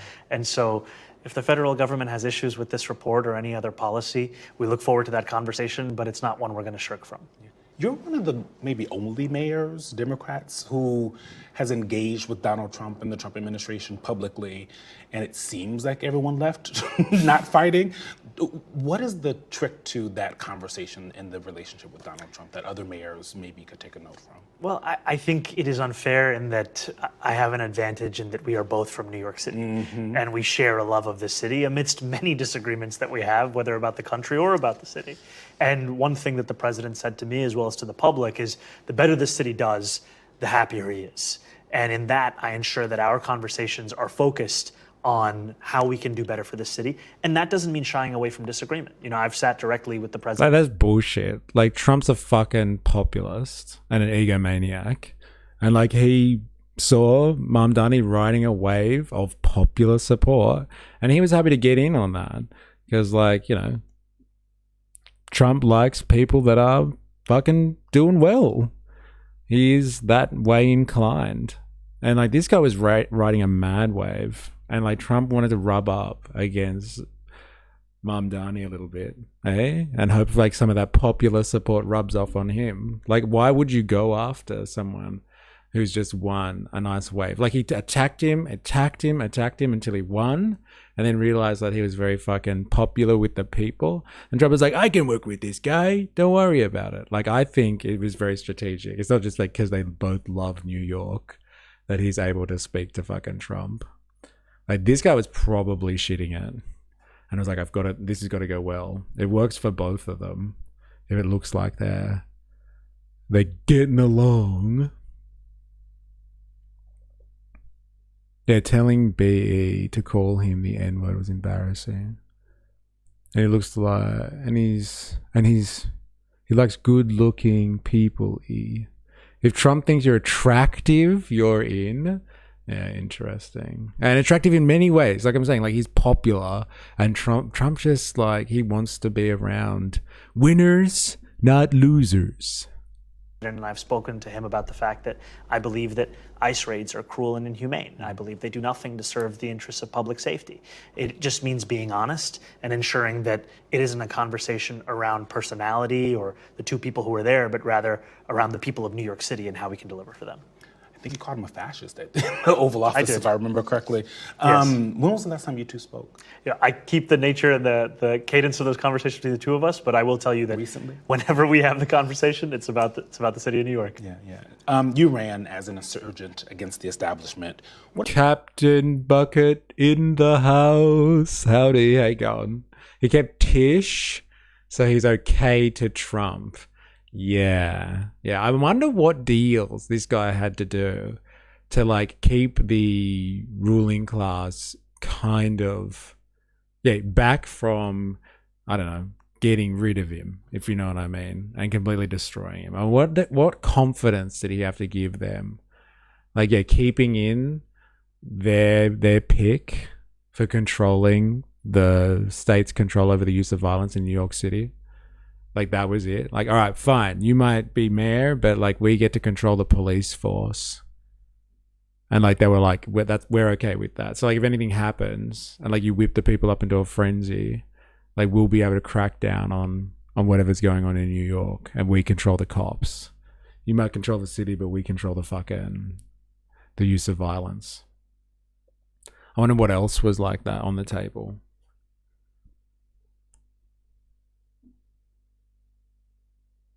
Anyway, Captain Bucket, we are having a look at how Mamdani squares up to questions of class and class war. We will see. So far, like, surprisingly, it's actually been pretty good. Like, he's kind of like evaded culture war talking points on like race and just been like, people want results. So if I get policies in that make material conditions better for people, no matter what community they're affiliated with, then like, that's better for that community. And that's like a fairly standard kind of socialist response, to be honest. Like, what you would expect from a socialist, not a fucking bourgeois socialist. What has governing taught you in the last 6 months or so that campaigning didn't? That's how you do it. Stay out of the cesspit of the culture wars. Yes, and I think he's been goated a little bit to talk about it. I'm surprised. Like, if Jag, you need to like step in here and like tell me like he has kind of avoided, and he is just talking about results. I know there's a lot of back play, like behind closed doors stuff that goes on, but like in terms of rhetoric, I'd be interested to know your thoughts. I think what's incredible about governing is you have the opportunity to deliver. During a campaign, you're asking people to believe. And for some New Yorkers, that's easier. But for others who've lived through decades of politicians coming to them with promises and then abandoning them as soon as they have the opportunity to lose their principles, it's hard for them to believe. And so in governing, you can say, I understand why you weren't there in the beginning, but now, when we're paving these potholes, when we're delivering universal child care, when we're establishing the office your pothole politics to prevent deed theft, when we're pausing the tax lien sale, when we're holding bad landlords accountable to the tune of $65 million, now here's a reason to believe. And what I've found is that it allows you to not only build a larger coalition, but it also allows you to show those who had the courage in the first place that they were right to hope. Yeah. Where, maybe you haven't had to, but have you had to compromise a position you once in your head when you were running or earlier in your life that you thought was non-negotiable that you've had to compromise on? I never thought that I'd be delivering for Yankees fans, but I am delivering for every New Yorker, and that's a new reality. There's got to be a different one than the Yankees. I didn't think I'd be doing that. Yeah, but here I am. And I think that just speaks to the fact that you govern for everyone, not just for those who voted for you, or for those who voted. There are 8.5 million people in the city. They want to see a better city. No matter how they feel about me, it's my job to do it. Yeah. In that vein of maybe they are Yankees fans, but at the end of the day, the business community. There was lots of criticisms when you won. Business leaders and all the wealthy would leave town. I don't think that they did. There was the pied-à-terre tax that came out. You've been meeting with some of these CEOs, Jamie Dimon. It's something that people talk about a lot. That like this guy, if he got voted in, like everyone was going to leave. It was like when all those like celebrities and stuff were like when Trump got in, they were all going to leave. And all these like MAGA people were like, hey, I thought you said you were going to fucking leave the country. Why haven't you left yet, asshole?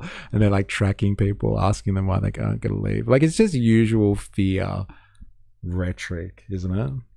Pothole politics doesn't work in my town. Our roads were terribly designed. The council is underfunded for the problem. And even though they've got most of the money for it, yet potholes still filled. And people are still unhappy. Oh no. Griffin, to name two. Is this you trying to smooth those relationships over for the benefit of the New Yorkers? This is my meeting with business leaders who have an important role to play in our city. And I wish every New Yorker success in this city. I wish for business leaders that they continue to contribute to what is a strong economy and create good paying jobs. And I also know that in these meetings, when I speak to business leaders, that even amongst their own employees, they are not immune to the affordability crisis. You can be making six figures and still blink when you realize you have to spend $20,000 a year on childcare for a single child.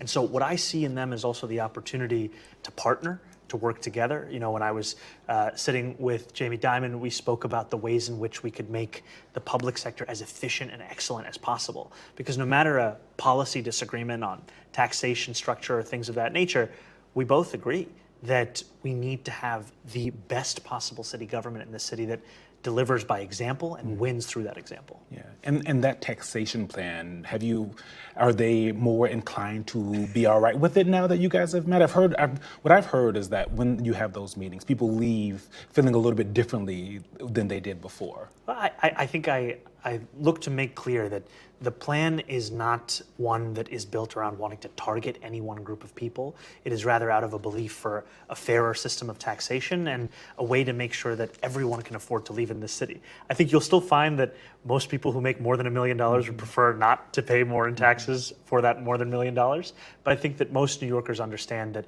in the most expensive city in the United States of America, we do have to do more to make sure that working people can still afford to live here. You brought up immigration and ICE detention camps. Homeland Security. You could probably give locals the right to help repair potholes, tell them how they can contribute if they can, and then people would fix things. Like, it's probably illegal to repair potholes in Brisbane. Shrugs. Like, it's, yeah, on a public roadway, you need to have the right authority in order to do any type of work on a public asset. But, like, you know, that would be it, wouldn't it? Like, if we got to a point where, like, local administration was so awful that people just took over.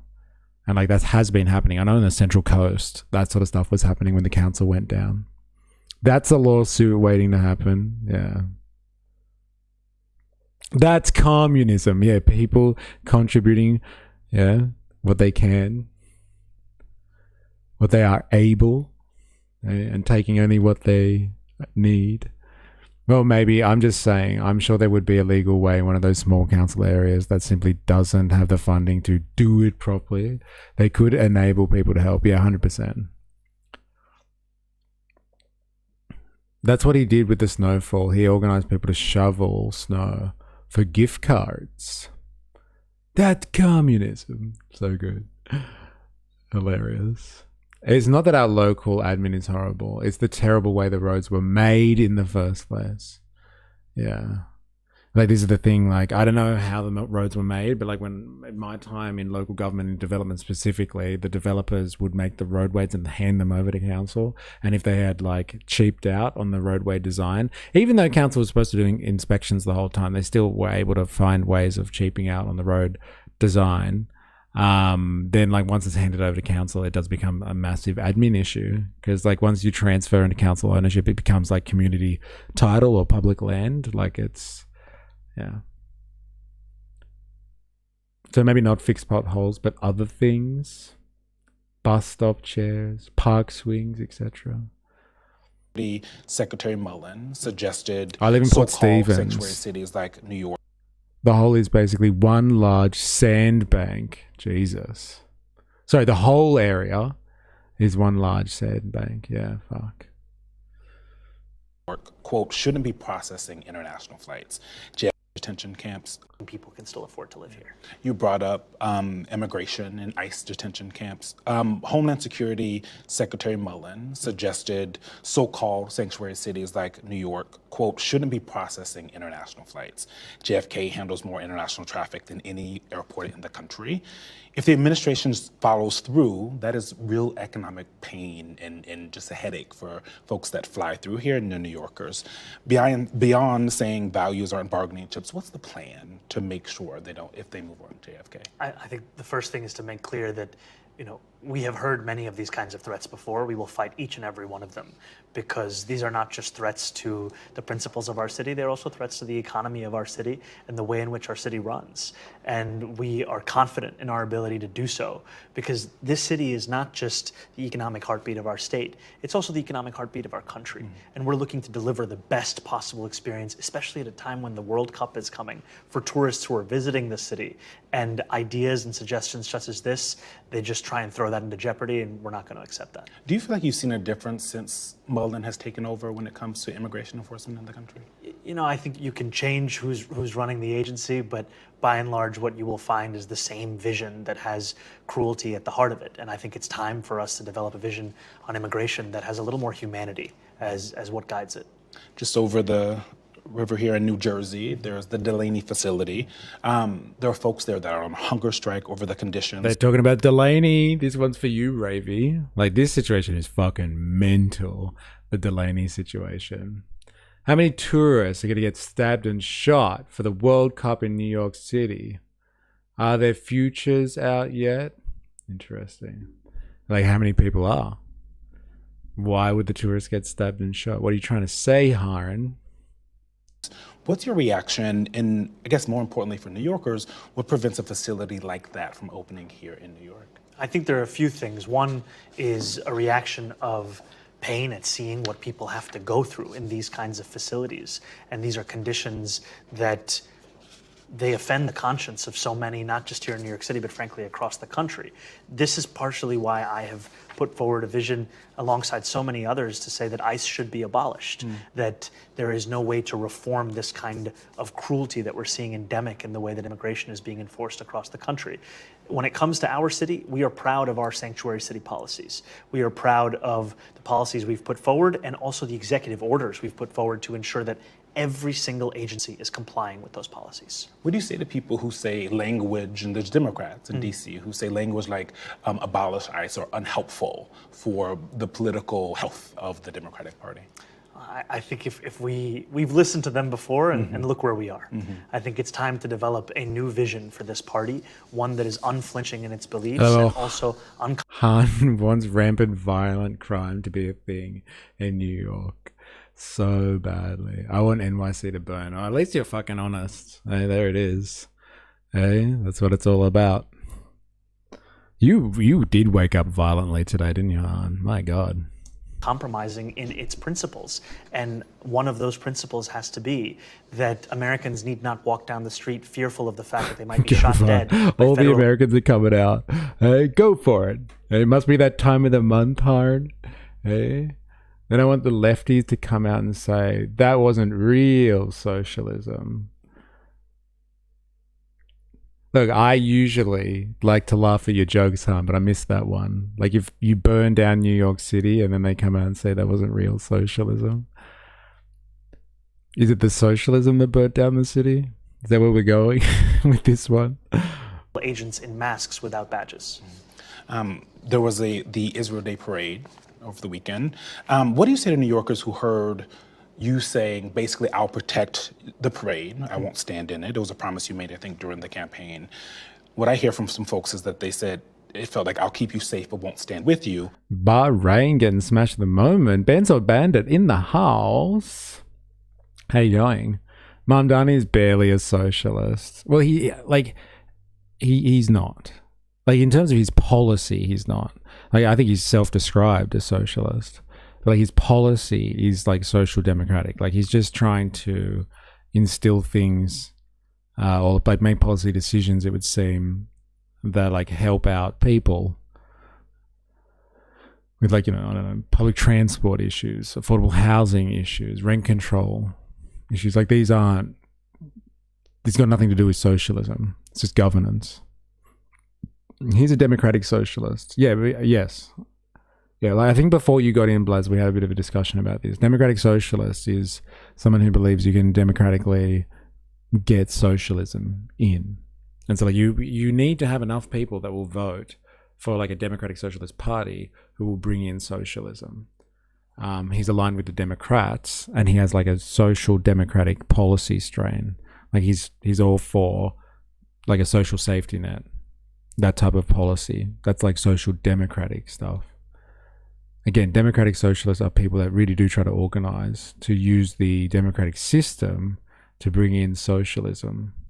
And like, you know, it's Rich saying what he's doing is bringing in socialism. He's just trying to help people out, like working people. Again, like, you know, when the government does stuff, like that's not socialism or communism. And so like a lot of people, like we talked about that earlier.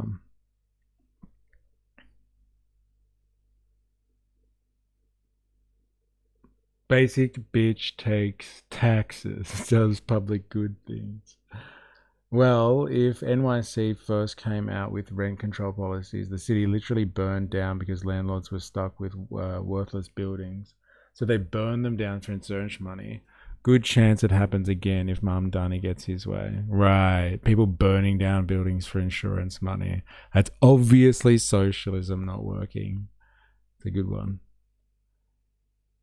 It's interesting to follow your logic sometimes, Han. And like you didn't put the little laughy things. I don't know if you're being serious or not. But it's like it's okay when landlords burn buildings down for insurance money. But everything else, that's fucking evil socialism. It's so stupid that when you get a politician that actually commits to policies and actually does his job as a public servant, people cry communism and socialism. Yeah, it's pretty much it, eh? Fucking hell. When somebody actually just governs and like thinks about people's general well-being, it's like, got him. Evil socialism. I question a fella that pays more attention to his nails than his hair. So is that socialist burning down buildings of capitalists? Is that socialist burning down buildings or capitalists? It's a fair question, isn't it? I like it. He should take the conversation in an entirely different direction. America needs to repent, turn 180 degrees. Politician actually does his job and dedicates his time to public service. Must be a filthy commie. Oh, geez. A democratic socialist different from socialist democrats. Oh, sorry. I just meant social democracy. Sorry. Democratic socialists are a particular brand of socialists. Yes. They're not revolutionary. They believe in using the system and voting in to get what they want. And like, yeah, social democracy is like what we've got in Australia, you could argue. Or like Norway or something like that. Socialism is when your building is worth more as ash and cinders. LOL, that makes no sense. I wasn't joking. Like, that doesn't actually make any sense, Han. Like, come on. Bronx fires from the late 1960s to early 1980s. The Bronx experienced a devastating series of fires, often attributed to neglect and disinvestment in the area. Many blamed economic pressures on landlords, exacerbated by rent control policies that limited their ability to profit. So they burnt down their buildings, and that's socialism's fault.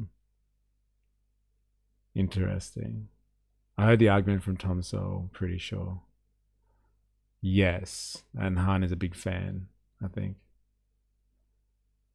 You gotta make a buck these days. Insurance fraud seems fairly labor friendly. Good return on the investment. Oh, right. That reminds me of a Friendly Geordie's bit from Tale as Old as Rome. Caesar wanted to bring in a building code. Landlord Senate stabbed him in the back. That's what you get for being a commie, Caesar. Iran's Islamic Revolutionary Guard Corps says it attacked the United States Fifth Fleet in Bahrain with drones and an air base in Jordan with missiles in response to US strikes on southern Iran. Interesting. Let's ramp it up. Once the Optimate got back in, this was written somewhere. Cicero was lamenting his investment property burnt down, but boasted that they were going to get money from the crown in compensation soon. That's the type of shit that Cicero would do. Damn, Blaz. Read my mind. I find the posting of military responses a little ironic. Something tells me if you punch, I'm gonna punch back. All right, back to it. And then also, what do you say to New Yorkers' outrage that members of the administration marched with an Israeli official who called for the total annihilation of Gaza's cities, the finance minister, Smotrich? You know, I've made clear time and time again over the course of the campaign my criticisms of the Israeli government. And you could see in the participation of the far-right Israeli minister Smotrich, as well as a number of other ministers, a vision of annihilation, a complicity in genocide, and frankly, a belief that does not have much value for even the sanctity of children in Gaza. And Socialism when the government does stuff. Is this a quickie or is it like a long explainer kind of thing? Happy to watch it. I don't think we've done any Richard Wolff ever on here. Have we ever done Richard Wolff, anyone? Where's our stream historian? Oh, it's 13. Okay. Socialism is when the government does stuff. And it's more socialism the more stuff it does. And if it does a real lot of stuff, it's communism. His face at the end, so good. A lot of stuff, it's communism. So good. So funny. I don't think we've ever done him here. Richard Wolff, the griftiest grifter that ever grifted. So good. Because the free market would rather profit than ensure people have housing. Yeah. Oh, that's in response to there is an estimate. They're up to 50,000 empty apartments in New York. Yeah, it sounds like a market issue to me. Sell them and put them back on the market then if they're not profitable. Don't fucking hoard them. All right, the like button activation. Ah, yes, if you're watching this and you haven't already and you're on YouTube, activate the like button. If you're new here, subscribe for more or follow on Twitch. Oh, actually, if you are new here, or you just haven't done this yet, come and join us in Discord. This is where we share our propaganda. And like, if you want to put in things like that, Richard Wolff saying little takeaways, there's the invitation. Oh, there's the invitations up there. Housing tycoons in Australia have been caught laughing on podcasts, artificially popping up demand for housing by land banking their properties. Sound like a market issue to me. Yeah, they're incentivized to do that somehow. Eh? It works for them in the long run. I am offended, as I know many New Yorkers, the sanctity of children in Gaza. Okay, so like, I think what they're talking about here is like, there was like recently, was it this week? Someone can correct me. There was one of those forums that was held where like Israeli property developers, I guess, are selling property like in the West Bank. So like, you know how like the settlers are out there like taking land off the Palestinians, and they're selling land in New York. There's like these property forums, I guess, and there's like Israeli developers are hanging out, and like people come in for a meet and greet, they sit down, they put their name down and buy property in the West Bank. And like there are, like, obviously this practice has been designated as illegal by like the UN and all that. So like they've got people illegally via international law anyway selling West Bank land in New York City, and like people have been pretty upset about it. And I think he condemned the activity. Like he got out there and said it's not acceptable. Pretty sure. Yeah, we had them in Sydney as well. Yes, we did. Yeah, I remember that. I have a series of questions. I have a serious question. Would you spend a serious question maybe? Would you spend $100K to fix up an apartment and get it back to code, or just so you can limit the amount of rent that you can charge, and it will take you 50 years to recoup the initial investment of getting the apartment fixed up? Would I do that? No. But like, what type of position would I have to be in where I could just leave a property vacant and decide not to spend $100K and just leave it vacant? Like, what position am I in at that point? You can't use it. If you're not using it, the question is, and you're not using it productively, especially if you're a libertarian, Han, it's all about productivity. Like, if you're not using something productively, are you a asset to society? The answer is no. As a landlord, you're just a fucking leech. And so if you're just leeching off society anyway, give it to someone who will spend the money, and so somebody can live in it. But like, yeah, if I don't have 100K, no. But like, if I can also make a decision where I could just leave something not being used, and that's more profitable for me, then like, that's a pretty fucked up situation. And I am offended, as I know many New Yorkers are, by their participation. And when it comes to members of my administration, I allow them to make their own decisions as to what marches they would like to participate in. However, as I've said time and time again, as the mayor of the city, I need not be present to ensure the security of a march, and also that this is a march to celebrate Israel. That is something that many New Yorkers attended, many New Yorkers did not. When it comes to the sanctity and the security of Jewish life in the city, that is something that we are fully committed to ensuring that each and every Jewish New Yorker is not just safe in the city, but is celebrated and cherished by the city. Yeah, because what do you say to some of the Jewish New Yorkers who still feel like, you know, they don't have a place here because of your own stances, whether that's fair or not? Well, I would say that, you know, criticisms of the Israeli government are different from criticisms of a religious faith. Yeah. And there are many who share those criticisms in this city. And what unites all of us, no matter how we feel about the Israeli government, is a belief that Jewish New Yorkers are a critical part of this city. They have been, they always will be, and we're going to do everything we can to ensure that's the case. And I know one of the points of concern has been the rise in anti-Semitism that we've seen across the country. And a commitment I made on the campaign was to increase funding for hate crime prevention by 800%. And that's something we fulfilled in our executive budget, adding $26 million, because so often the only answer we have to hate crimes is responding to it, to condemn it after the fact. We want to invest in the tools that can actually prevent those hate crimes from happening. That's Yeah, like the hate crime thing, and they're like, oh, anti-Semitism is up. Is it? Like, is it up? Is it just like everything else that's going on? Like, where's the evidence to suggest that the J Street talking points are sharp? APT, they're going to be common sense laws or something. Nobody would willingly pay more than $1 for a decrepit turd. Cheaper to just burn that shit down than have it renovated. I think that's exactly what is being discussed here, right? Furnable 6. Yeah, it is possible to have too much money that you just don't care. Yeah, I know people that are like that. They've got so many properties under their name. It's actually inconvenient for them to rent out stuff. They can't be fucked renting it out. Like, then I have to deal with tenants, and then tenants ask questions, and they want repairs done. Fuck it. I'll just sit on this thing until I can sell it.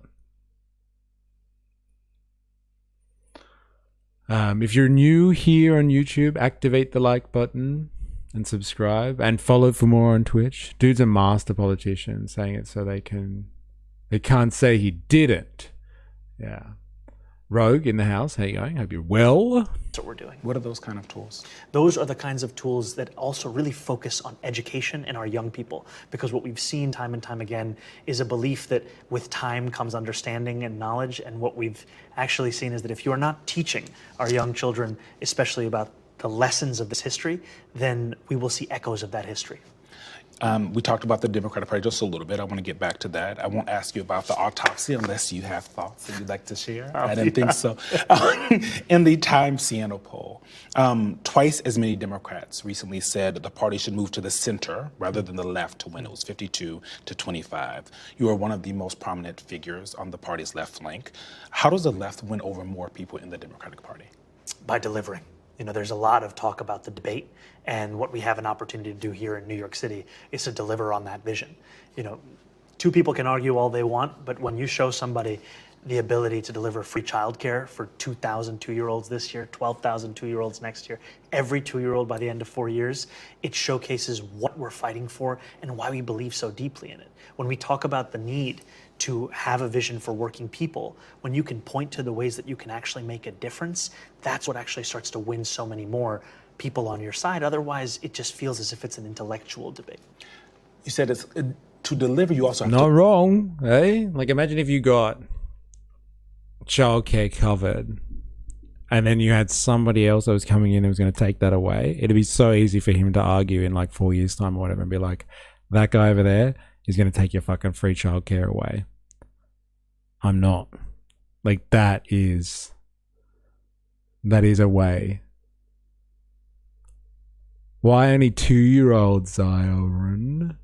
Your campaign promise was for all children? Interesting. Neoliberalism has made people buy into a market on commodities that shouldn't be a commodity in the first place, i.e. housing. Vote for me. Free shit. Yeah, that's pretty much it, Han. That's pretty much it. Yeah, people need assistance. Who would have thought? The world's a difficult place to traverse. Especially if you live in, you know, a fucking metropolis. Wasn't Han saying that he cared about poor people the other day? It depends on the context. Albo/Labour are working towards it. Baby steps, but they're setting it up, I think. 12 fully public childcare centres? No way. That'd be huge. Like, there's some more fucking nice class politics for you. Helping out working people so they can actually work. That'd be nice. But my investment property is decrepit. Sounds like a bad investment. Suck shit. 70% of Aussie landlords only own one investment property. Landlords aren't evil just by existing. Okay, fair enough. But like, do you accept that the argument that's being made here, dilemmas, about like holding on to a Leftists are the assholes giving a drowning man a glass of water and being like, look, I'm helping. So like, what do? Just let them drown. Put them out of their misery and decrease the surplus population. It's a crazy theory. Like, that's like the law of the jungle stuff. If people aren't up to the task of survival, then they should just die off. People go to work to pay for childcare so they can work to pay for childcare. Yeah, I know. It's fucking mental. What a fucking decision to make. Whereas the way to save a drowning man is to let them drown so they stop. Is to let them drown so they stop fighting you. Get them to shore and perform CPR on them. Perform CPR on them? What? That sounds like some type of evil socialist idea as well. Drag them to shore even? Why would you even help them? That's too much. That's too much. Just let them drown. And if they can't swim, then they die. Helping them out though? Dragging them to shore, putting yourself in danger, and then performing CPR on them? Eh? Like, and where do you learn this so-called CPR? From some weird medical system that is supported by the public purse? I don't know, man. Hun, did some lefty give you drugs today? Oh, man. Drowning people will take you down with them. They are in a state of panic. Okay, so like the good response is, if they're drowning, let them drown. They should have learned to fucking swim in the first place. And they should have paid for swimming lessons. Douchebags. Furnable 6. Libertarians would leave the drowning man alone because they get shot if they crossed into his private property, unfortunately. Get out of my personal space, asshole. Don't drag me to shore. Win. So, right. So, well, then it sounds like there's more pressure on people like you who actually have the power to actually do things to show that the rest of the left should also be elected in office. Is that what you're saying, or how do you?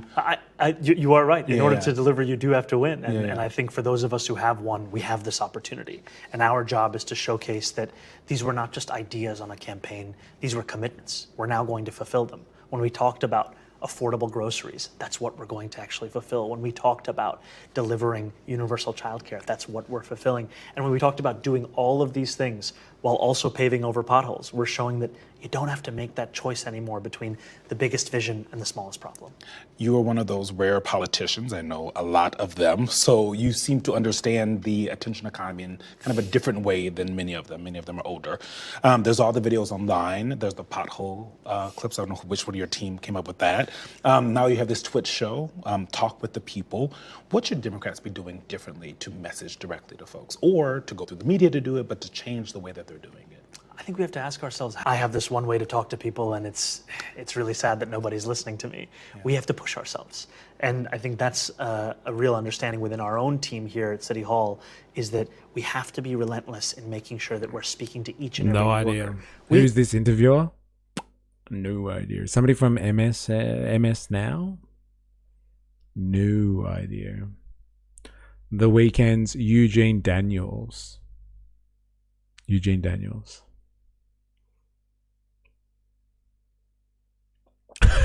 So I'm imagining a guy drowning, but he's also open carrying at the same time. And he has time to take shots at you. Fucking stay away from me, asshole. We've been on social media, on TikTok, Instagram, Twitter. We speak to the news media. It wasn't until we did Twitch that there were a new set of younger New Yorkers who heard of us for the first time. We had someone who works here in City Hall. Their child came up to them and said this was the first time they'd ever heard of me. It was because of this show. And I think that just speaks to the fact that we cannot condescend any longer to the way people understand the world around them. We have to actually be there. And I think that also speaks to our politics. Too often, if you ask someone what they believe in, they're going to list off a 5-step program for what it is that they would deliver for you. People want to know, what are you going to do for rent? What are you going to do for housing? What are you going to do for gas? What are you going to do for groceries? We have to have answers to that, and that's what we're trying to show. Do you think the leadership of the Democratic Party understands that? I think that the party as a whole has lost its focus on working people, and I'm hopeful that we start to develop that. And frankly, we used to have that. You know, you look at the 4 freedoms, you look at the real core of the New Deal. There was a moment when this party was unabashed about its focus on working people, and I'm excited to bring it back there. Yeah. On the left also, you have Graham Plattner in Maine.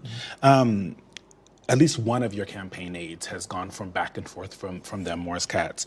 There have been plenty of scandals with Graham Plattner. As the party goes outside of kind of the political professional lane, is this the amount of scandals that end up happening with some of these folks? Is that just the doing business? Is that just what happens when you're changing the way that you elect people? What's the line there? Yeah, I think what I've found, I'll say my focus in New York City has been, how do we deliver on this affordability crisis? When I step back and I think about the party and the country as a whole, I've found that what people are focused on is, does your vision have room for them? And do they see their struggles in what you are fighting for? I think oftentimes that is more the primary focus than the individual who is fighting for them. And too often, I think that the focus has been misplaced when it should be on those ideas. And that's what I'm hopeful we can start to deliver on. But is there a line of kind of moral clarity that the party should have on some of the things that we're saying? You know, I think that we should find our leadership from rank and file Democrats who will show us what it is that they view as the guiding principles and who should be the champions of that. And I look forward to that over the course of elections that we'll see across the country. And here in New York City, I've endorsed a number of candidates that I believe are the exact kind of stalwarts we need in that, whether Tariffs Avila Chevalier, who's running for Congress, or Claire Valdez or Brad Lander, who are all also running for Congress. You brought up your endorsements. You live in New York 12. You won't endorse unless you want to right now. I'm not breaking any news here. I just want to check. I will vote. As a resident and the most influential voice in the district, what would a candidate have to do to get your vote? You know, I think showcase an understanding of the priorities of constituents across the district. It's an incredible district to be a part of. It is also a district that's not immune to the affordability crisis and the pressures of that crisis. And I gotta say, being the mayor, it's a funny thing where I haven't actually received any campaign literature. At all? At all. Okay. I don't know where it's going. Maybe they're scared. but there was one candidate. There was one candidate who came to the gate and dropped off a popcorn. So I will be looking at that. Do you think the people in New York deserve to know who you're going to vote for? I've told them who I've endorsed, who I'm very excited about, and I can tell them I will vote. And when I make that decision, you know, they'll see me casting my ballot. We are going on to the 250th anniversary of this country. Yes. You came to this country as an immigrant, now lead its largest city as it turns 250. What does this anniversary mean to you, and what story of America should we be telling on July 4th? This anniversary to me is a celebration of everything this country has fought to be and everything we keep fighting to ensure that it not only remains, but it can become. And as you said, I came to this country at the age of 7, living in New York City, growing up in this city. One of my proudest moments was when I got to become a citizen of this country. And it was only a few blocks away from where we are right now. And I think in celebrating the 250th anniversary of our nation, we also celebrate the fact that every year our nation is reborn in that same image we were fighting against impunity, against tyranny, and with a belief in liberty. And even in the time from now until then, we will see so many more Americans being born, whether as children being born in our country or whether as people who are becoming citizens for the first time. And I can't wait to welcome them all here. President Trump is doing the 250th celebration on the National Mall. He is headlining that after several artists pulled out because of how political it's become. When you think about marking the milestone of 250 for the whole country in a way that includes all Americans, this doesn't appear to be what's happening, or claiming it for one side. It feels like a lot of folks are looking at what the president is doing and has a lot of concerns about that. I think that, as you said, we want to see a vision of this country that has room for everyone who calls it home. And what is it with all these fucking like well-funded media organizations that can't figure out their fucking audio? Like honestly, it's awful. Excited that New York City will be a part of that. I recently rewatched the seminal classic Hitch. I'm not sure if you've seen it. Yeah, they go to Ellis Island on a date. I think these are moments that New Yorkers and Americans, they really look to this city also in understanding our place, and we're excited to share a lot of those stories. Last question for you here. You got 1,000 New Yorkers, $50 World Cup tickets, while fans everywhere are facing all these different prices and price gouging. That feels like... You can get a free Aussie flag if you call your local member's office. It's the law in Australia? No way. That's crazy. Budget spent on the set, not the audio. No way. I got this one for free. That was a good one. At, what was the rally that we went to? Put Australia First rally. I got my Australian flag for free. What about you? A different way of doing politics than other people, like understanding that politics and culture are married and making things affordable to everyone is probably a better way to go. The World Cup coming here, thoughts? It's an opportunity to show that sports shouldn't be a luxury commodity. You can also request a picture of the king for free. Get fucked. Is that like a joke or are you legit? Maybe we should do that. We'll get a picture of the king in here and the Spectre of Mal. So many New Yorkers, what keeps us going is the love of our team or the love of the artist that we're listening to or watching. And yet when they come to town, people have to think about foregoing a rent payment to perhaps being able to see them. And one of the things that I wanted to make clear is that we recognize the fact that soccer is at its core a working class game. We want to make sure that people can actually dream of attending these games. And so these $50 tickets, it makes it actually much more in reach. We know we just announced as well that we're going to have $25 tickets for a few of the friendlies in the lead up to the World Cup.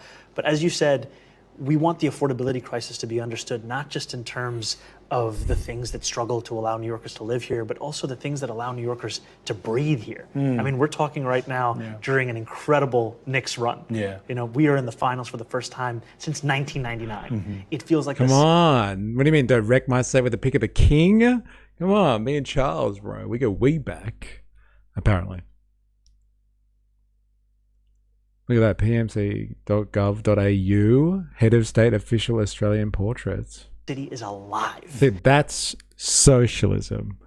When like you can just get free shit off the government. They'll send you an Australian flag, a picture of King Charles.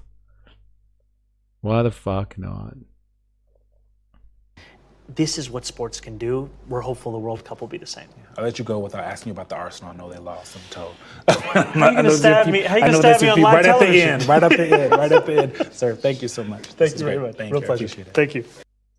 Interesting. Well, he's got the rhetoric.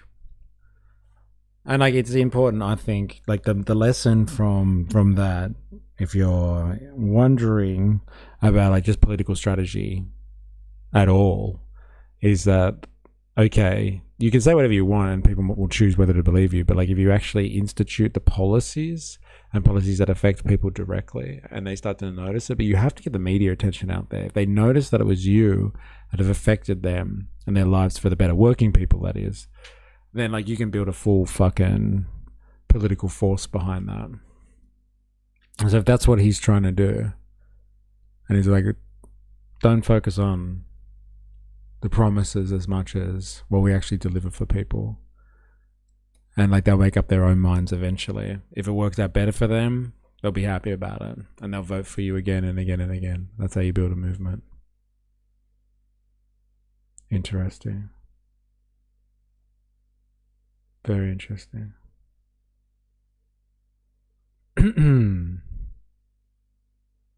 All right, we're going to have a quick break. Leave it there. If you're new here, follow for more on Twitch. Subscribe for more on YouTube. If you're on YouTube, you haven't already, activate the like button. Please do yourself a favor. Do yourself a goddamn favor. My God.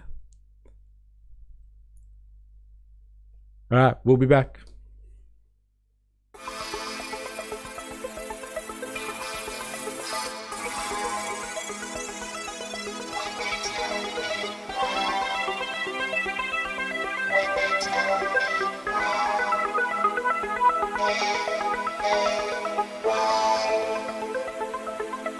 I do not cry when they tell me why. When they tell me why. Why?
No, I do not cry when they tell me why.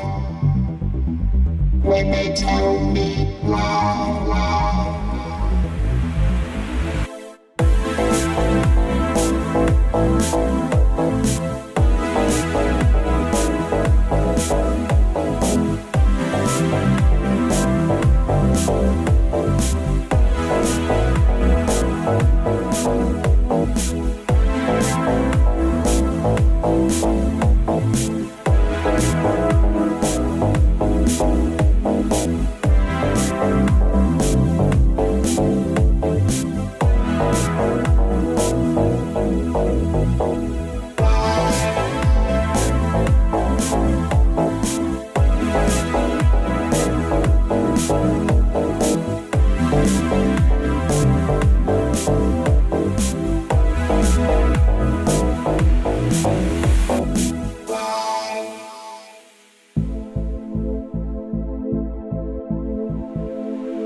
No, I do not cry when they tell me why. When they tell me why.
No, I do not cry when they tell me why. When they tell me why.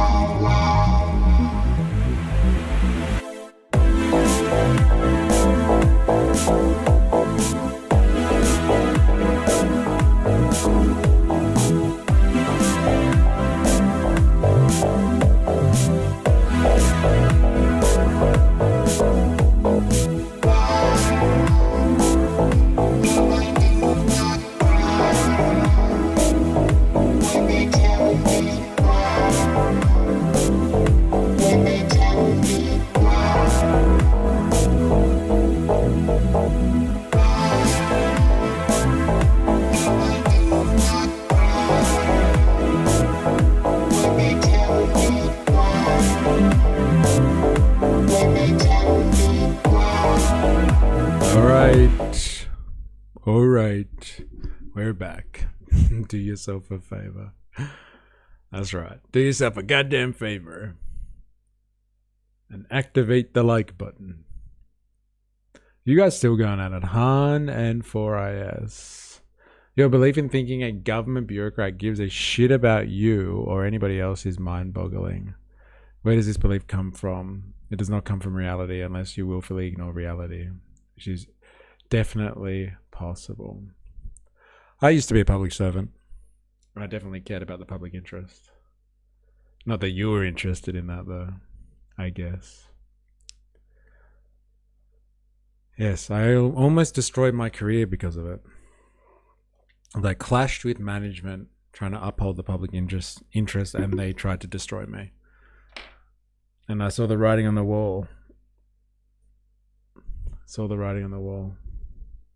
Here's your free picture of the king. Fuck yeah. Look at those medals. Bowling. Fuck yeah. That's my king. On your E. Like, honestly. Like, it almost destroyed my career. Well, that proves me point, thanks, E. But, like, your point was that there's no one who cares. What did you say? A government bureaucrat gives a shit about you or anybody else is mind-boggling. Doesn't really prove my point. Like, the system, like the bureaucracy is problematic, yes. But I don't think it's the individual bureaucrats. That's all I'm trying to say. All right, we are changing gears. There's enough of that. Best your cotton socks. It's a thing in this stream, isn't it? Right. Bless your cotton socks for having principles. I did. Like, I really fought hard. Because I thought, like, I don't know if it's, what's the word? Idealistic. But, like, I thought we would actually have some impact in our decisions. And, like, fight for the public interest. Which is what we're supposed to do because it's defined in the legislation. But, like, yeah. We realized that was not that's not what they wanted. Upper management, anyway. And they're the ones that are closest aligned with the politicians, obviously. And so I think, to be honest, in my experience, the bureaucracy isn't as problematic as the political influence over the bureaucracy. But I just tried to request a flag from my local federal member, and it says, for non-profit organizations and schools. What? That sucks. Mystery cared, and in the end, they ran him out of government. Still believes in government. I believe in the bureaucrats, which is what I thought you were talking about, Han. You said the bureaucrats. I believe in the bureaucrats for sure. There's a lot of good bureaucrats out there that do a really good job. And you just have to this is what I'm saying, you have to wait for the right politicians that enable the bureaucrats to actually do what they're supposed to do, which is help in governance and the administration of society. But like, yeah, you can be waiting a long time sometimes. Why would you actually think you had a chance of influencing the political landscape? Seriously? LOL. Yeah, I know. So I said, like, idealistic, whatever you want to call it. I've learnt my lesson. I believe in miracles. You sexy thing, you. I believe in miracles. All right. Yeah, we're going to change gears completely. I'm exhausted with this topic. Actually, let's go on a fucking lighter note. I reckon everyone can get down with this. I guess maybe this is too, like, woke for some people. But, like, I didn't realize that yesterday was World Ocean Day. Like, I have no idea what... This has got nothing to do with the usual politics on this channel. Got nothing to do with class warfare at all. But, like, hey, it's fucking World Oceans Day. Everyone can get behind... Everybody loves the ocean, right? Like, is it too... like radical or like environmentalist to love the ocean? I wonder what they actually do on World Ocean Day though. Oh no, it's linked to climate change. Oh, it's definitely woke rubbish. This is climate change refers to long. Oh no, that's just like a warning from Google or YouTube. Let's see what World Ocean Day is all about.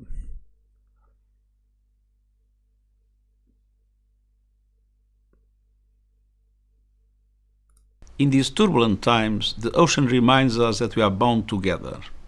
It shapes our climate, sustains ecosystems and economies, and feeds billions.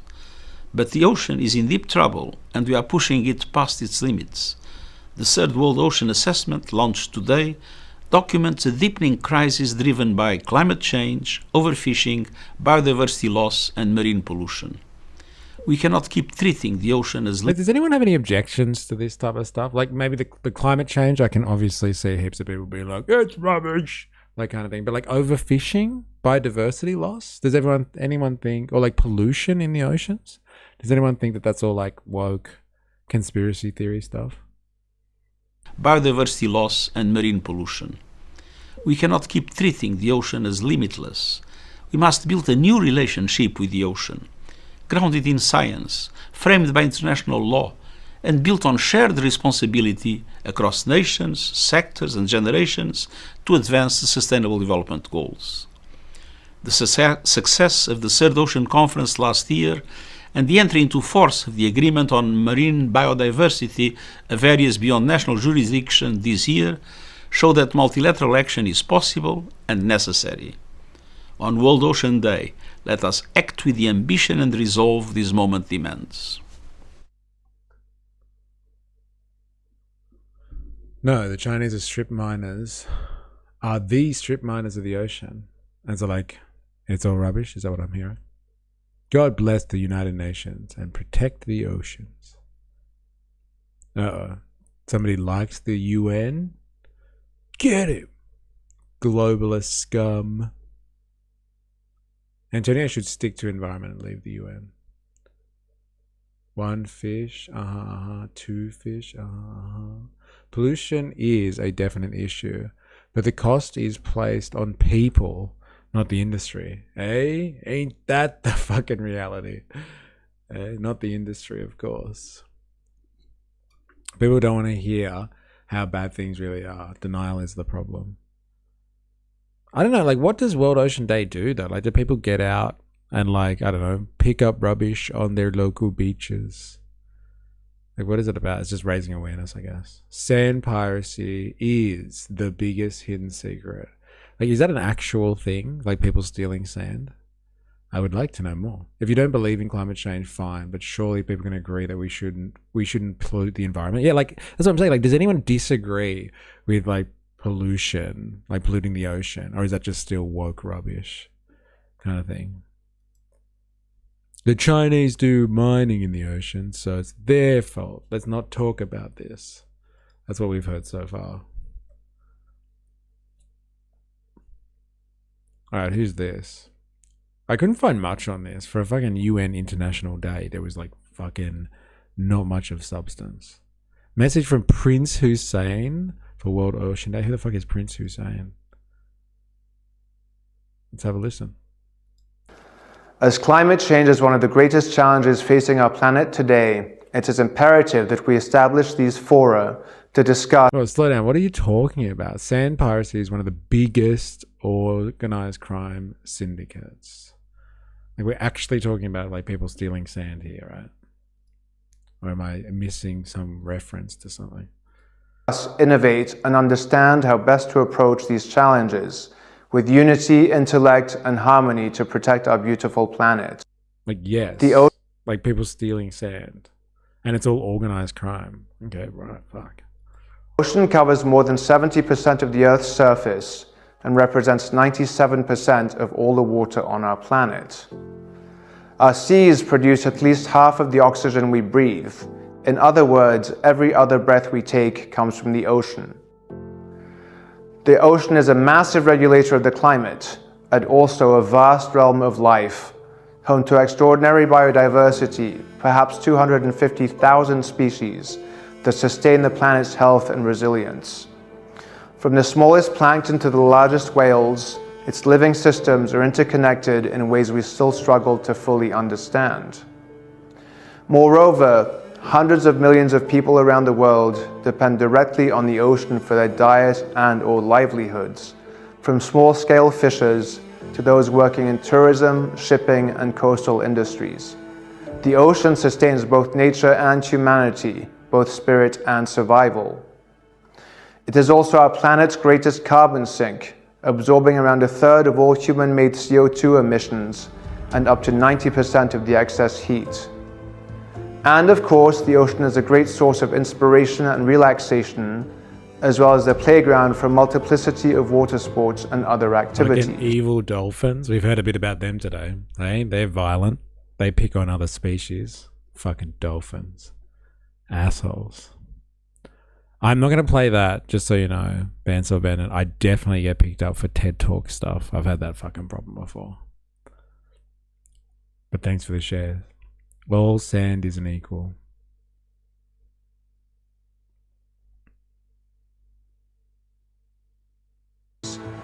All the way from boating to swimming, diving, snorkeling, deep-sea fishing, and even parasailing. To me, the biodiversity, beauty, calm, quiet, and soul of the sea are absolute inspiration, joy, tranquility. Sorry, I didn't know about TED. Yeah, I'm just saying I can't. Like, I can watch it separately, but like TED is so aggressive with their copyright stuff.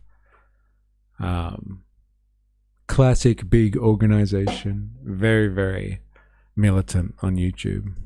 Discovery and the location of nearly all my photography. The vast number of species and multitude of ecosystems are staggering and intoxicating. And at this point, the importance of protecting, conserving, and healing our seas is paramount. Is that the ray that killed Steve Irwin? Savage, bro. Come on. Do you like pollution in the ocean, Han? I would like to know the answer to that question. Can you get behind people cleaning up the ocean? I was like, is it one of those analogies again? It's just like, let them drown. Let the ocean drown in pollution.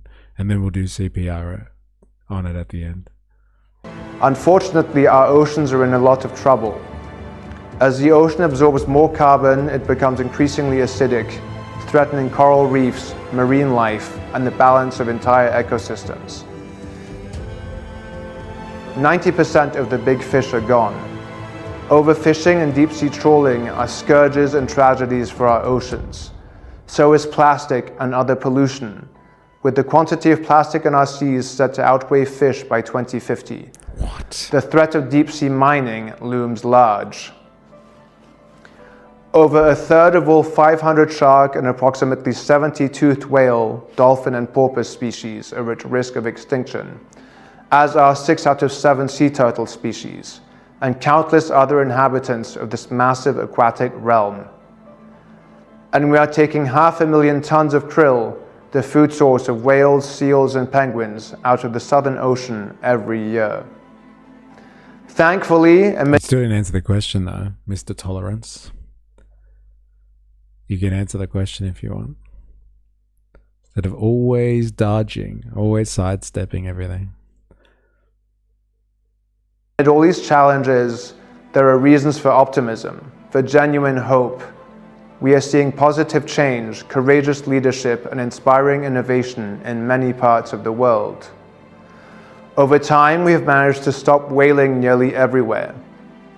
We frequently discover new species. Do you think we should do something about pollution in the ocean? Or is that woke rubbish? Even of sharks and cetaceans. We're learning to identify the more heat-resistant corals, hybridizing the most resilient strains, and young and bold people have made planting coral cool, sparking a global movement. Australia, which does not have the best record of ocean stewardship, declared that 30% of its waters will be highly protected by 2030. One of the most important goals we have, 30 by 2030. Despite leadership in North America reversing countless regulations, We tell China and India to cut back all the time, but they don't care. What do you want us to do? And still, you just don't know how to answer a question, do you? Come on, my dragon octopus gargoyle hybrid daddy, time to rise. Yeah, and it's cool. Kids love planting coral. It's cool. Despite leadership in North America reversing countless regulations, opening marine parks up to commercial fishing and expanding the extractive industry, we are managing to greatly increase protection in some places. French Polynesia established the largest MPA in the world, nearly 5 million square kilometers. We are seeing new or expanded marine protected areas everywhere from France to Mexico, Costa Rica to the Galapagos, and Chile to Polynesia. The High Seas Treaty has come into effect. Beyond national jurisdiction, the high seas cover about 2/3 of our oceans, and protecting them is crucial. We know for a fact that sea turtles can rebound. They respond very well to certain corrective measures and improved management. Exposing the sand mafias of India. All right, so you found one that I'm not going to get clipped on. Interesting. I have not come across this issue before. Just saw record numbers of olive ridley turtles The nesting. same topic. Let's have a look. We know for sure that whales, which are carbon sinks, can come back from the brink. The current population of humpbacks is estimated at 135,000 individuals, up from perhaps only 5,000 animals in 1966. One of the greatest conservation success stories we have. At present, there is a movement spearheaded by a Tongan princess to give legal personhood to whales, something India did for dolphins a few years ago. Sweden is banning bottom trawling in many of its waters. And the UN Ocean Conference in Nice has resulted in nearly 9 billion euros going to ocean protection. People always ask if I'm hopeful. My answer is simple: yes. Hope springs eternal. Yes, save the humpbacks for hump day. There it is. That's why we're watching this. And if legendary and tireless genius Dr. Sylvia Earle has hope, and she does, then I do too. Carbon capture and other technology are advancing apace. Combating climate change is going to get easier in the years ahead. Sylvia sees youth and technology as the future. So do I. Bright young minds with greater awareness and more scientific knowledge are the most likely to fix the planet and protect or save its inhabitants. We cannot, for the sake of the planet, for wildlife and wild places, and even for ourselves, give up. Whilst we once needed nature to live, nature now depends entirely on us merely to survive. There you go.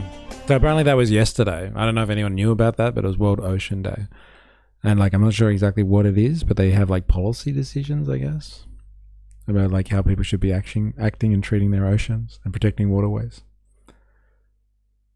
Thank you, Greta inspired generations of children. I'm not sure how the ABC covered it, as I haven't watched the article, but I've been following it for a while. Out of sight, out of mind issue. Don't shoot me if it's a shit vid. I will not shoot. Let's just like have a look, I guess. If it's like, I didn't even know about the issue. I haven't come across it yet. But I still reserve the right to shoot you if I want to. I'll do it later. Let's get like a grip on it. It's like 24. This must be, oh yeah, it's one of their in-depth things. It's 9 years ago, bro. Look at that. An expose of India's dangerous and illegal sand mining industry.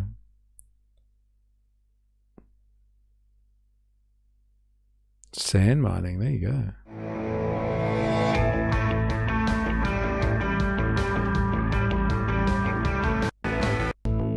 Foreign correspondent.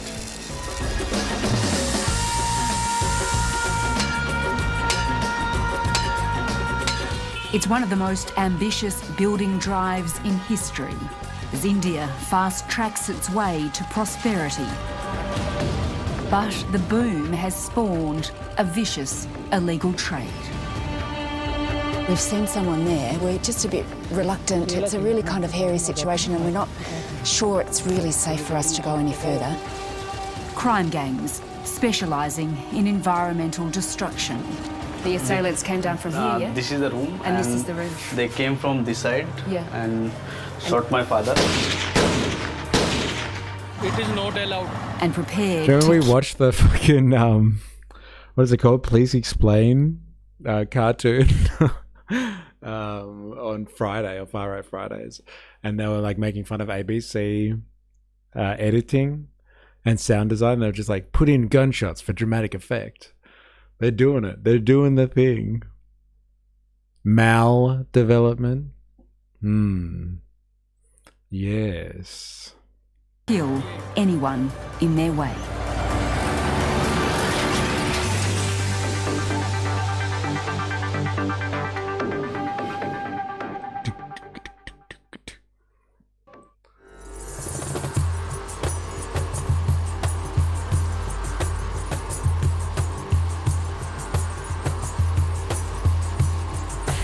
I ain't responsible for the editing liberties. Yes, you are.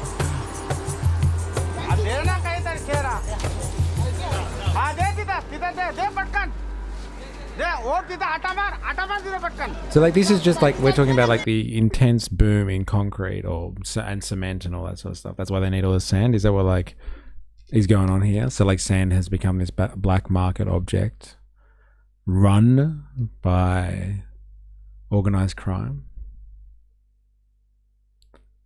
Black and white too. Yep. Okay. Right. It's all construction based. Who would have thought? Organized crime in construction. Fucking crazy. These are the native fishermen of India's biggest city. Kohli men who have fished Mumbai's Thane River for generations, long before the city became India's financial hub. It's so polluted, the fish stopped living here long ago. But the men have found a new livelihood, fishing for sand. These days, mining for sand is almost as valuable as mining for gold, thanks to a massive construction boom.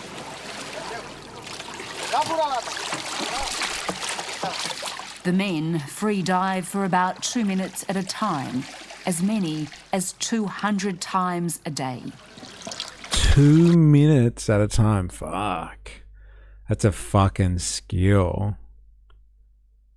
But more the construction, silica is a huge commodity, yeah. What they're doing is illegal and dangerous.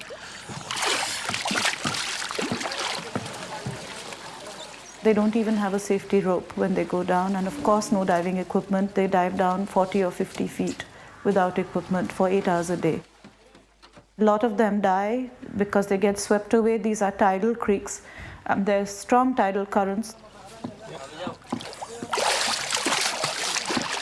Sumira Abdullali is on a mission to expose the powerful people behind this black market trade. A network of organised criminals who... Get that one, that man H1B. Oh my god. You are relentless, aren't you? Fucking hell. Run illegal sand mining across the country. Dude, what a job, yeah. This operation... So dumb. Like, what do you mean so dumb? Like, doing it? Putting yourself in harm's way? Or just like, if this is how you make a living? And he's a very modest... A network of organised criminals who run illegal sand mining across the country. This operation is a very modest example, and Samira considers these fishermen not as criminals, but as victims of what they call the sand mafia. At the very lowest level, there are people who are completely helpless and who are, for the sake of a livelihood, are suffering great hardships and human rights violations to execute the sand mafia's agenda. This is probably the largest scam ever in our country.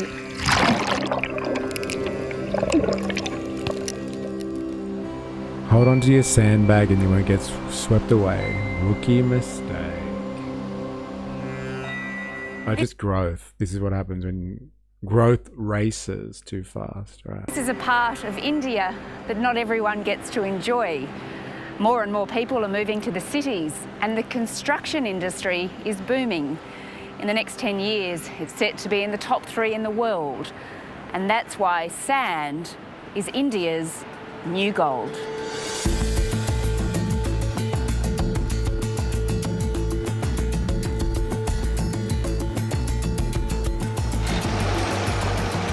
Sand is the key to the construction industry, which employs more than 35 million people here. Damn. Fucking hell, that's a lot of workers. Prime Minister Narendra Modi has promised to build the equivalent of a new Chicago every year. That will take colossal amounts of concrete, and for concrete, you need sand. It's not just a problem here. Globally, demand far outstrips the legal supply of sand. But India Yeah, and is this one is of an the old vid. The problem is far worse now. This is 10 years old, man. Is that right? Almost 10 years old. Yeah, fuck. Capitalism giving fishermen who fished out their livelihood a job. I think you're just deliberately being antagonizing now. Like, you're not even listening to what they're saying. Fishermen who fished out their livelihood a job. Like, did you... Defenders. With so much money to be made, riverbeds and beaches are being plundered, with the mafia stopping at nothing, including murder, to get the sand.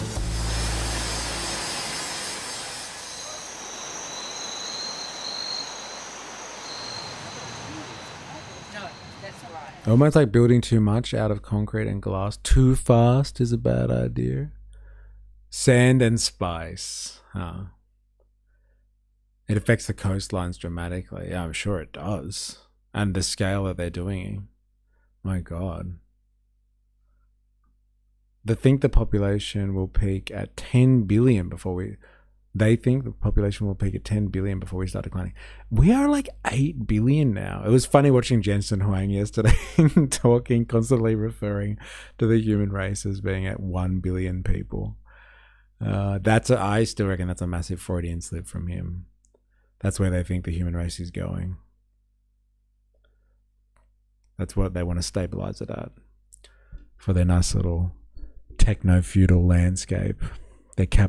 Their surveillance capitalist world. I mean, did you see the water? Samira Abdullali became aware of the problem more than a decade ago when she discovered sand was being stolen from her local beach, a boat ride from Mumbai. Oh yeah, so you can see where it's just, the land's gone. This is where a major sand mining was happening right here, was it? Yeah. Yes. So you can see that the beach itself used to be at the height that that land is now. Capitalism will solve the problem. When concrete, in brackets sand, becomes too expensive to use as building material, the market will come up with solutions out of pure capitalistic greed. Greed is good. Yeah, like, fair enough. But you didn't explain very well how the fishermen got fished out of their livelihoods. You wrote who fished out of their livelihoods. Again, you don't answer questions, Han. You just sidestep things. It is rather hard to act or consider your statements in good faith when you do that. I mean, the sand isn't a problem. There's plenty. It's legally sourcing it. And the whole level of sand has dropped by about 10 feet. 10 feet or more. And they would take away sand in trucks. They would cross this creek, which you can see at low tide, and bullock carts, tens of bullock carts at a time every day. And now it's just gone. Yeah, they've really destroyed. They've really destroyed it. Haven't you? Yeah. There's loads of sand in the desert, but this is the sand that they need for construction, isn't it? So this is the special sand. This is the special sand because when you look at this sand, if you look at it closely, it sticks. You see this? It sticks. And the reason is that this sand has an uneven particle size, and that's what makes it stick and give strength to a building. If you take desert sand and do this, you'll see that it flies apart because it's very rounded. The edges are rounded. Samira was told she'd have to catch the culprits red-handed for authorities to take any action. So she did. She used her own car to stop a truck driving out from the beach. They bashed up the car, broke everything. They hit all of us. They broke my teeth. I still have headaches. After that, my hand got paralyzed, and I had to be in hospital for a bit. There's your Greta Thunberg right there, Han. Hey, she took one for the team just then. Either they overfish or they polluted the water so much they can no longer survive. Either way, it doesn't matter. Like, that's the capitalism, isn't it, that you were describing before? That's going to solve everything. After it causes a pollution event where people lose their jobs and they can't fish anymore. Sounds like destruction from destruction to more destruction. It's the way it's being done. Plenty of it. Such a narrow-sighted look. It doesn't have to be. There is plenty of sea sand. Bless her. It's getting it that costs money, and people don't like paying money. So they pillage the coasts. Yeah, but the easy stuff to get will be doing the most damage. Han, Indians, no problem with beating up women. Get those guys on HB1 stat. I was reading Slow Down by Koei Sato, who goes over this. Okay, the imperialist core dictating things via capitalism. There's an illegal sea dredging outfit as well, which is a bigger problem. What do you think happens when we take something from nature that can't be replaced? It's finite.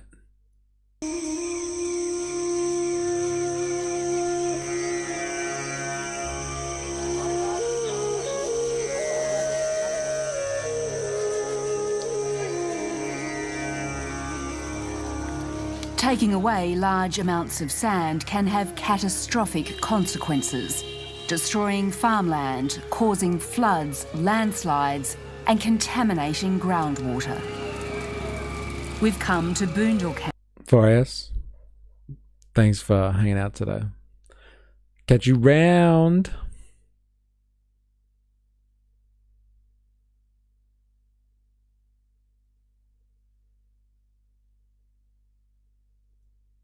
A drought-stricken region in central India. Life's a struggle here at the best of times, let alone when your land is being destroyed by greedy sand miners. Local farmer Brij Mahan Yadav has been fighting them for years. Was this his land? This has been destroyed?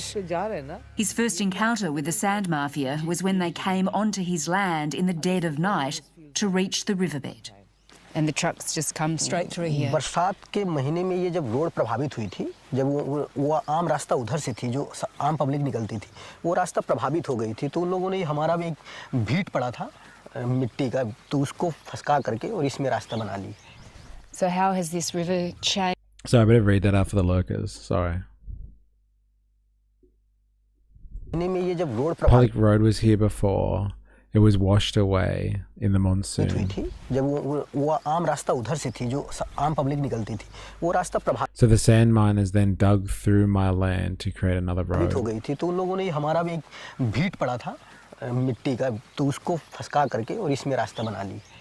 So how has this river changed over time with all this sand digging, this mining? The river doesn't flow through our fields like it does now. हमारे खेतों से नहीं चलती थी. उधर से जब mining When they mined that part of the river, it completely changed its course. पूरी तरह से कर ली गई तो ये रास्ता बदल दिया. नहीं ये रास्ता सीधे आती थी और सीधे जाती थी. और इधर से जब ये रास्ता बना तो पूरा हमारा जहाँ से नदी बह रही है पूरा खेत है हमारा. इससे खेत से पूरी तरह से नदी इधर से चलने लगी. जैसे ही पानी की बौछार आती थी कट करके ये आधा रह जाएगा. ये पूरे खेत समाप्त होने के chances. It will most likely flow onto my land and wash it away. समाप्त हो गया. दूसरा भी खेत समाप्त होने के चांसेस है इसमें.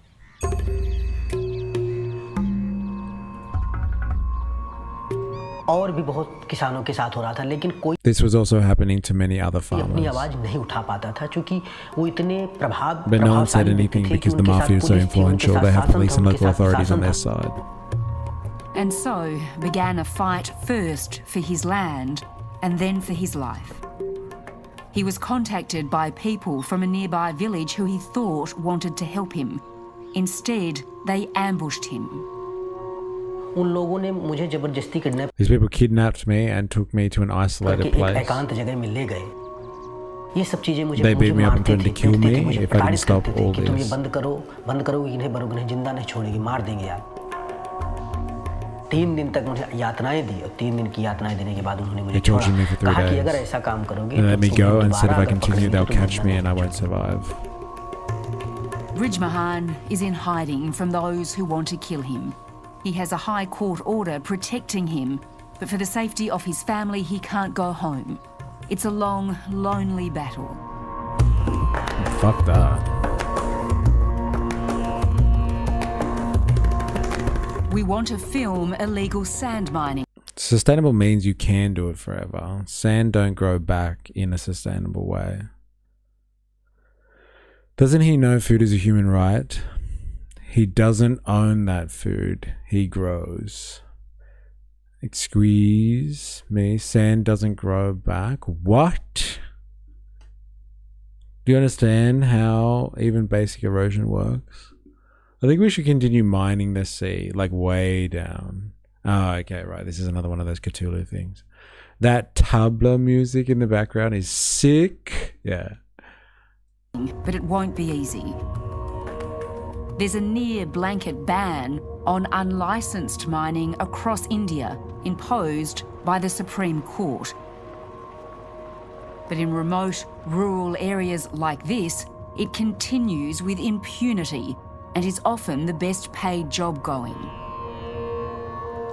We move under cover of night because as a foreign TV crew, we really stand out. We're taken to an area where the locals say there has been sand mining recently. Suddenly, we see lights up ahead. Oh, they're just right there. There's something coming. There's a car coming, yeah? Go back, go back, go back. It's like this is like watching Nick Shirley escape from Cuba. The government's after us. They got a general down there. Oh my god.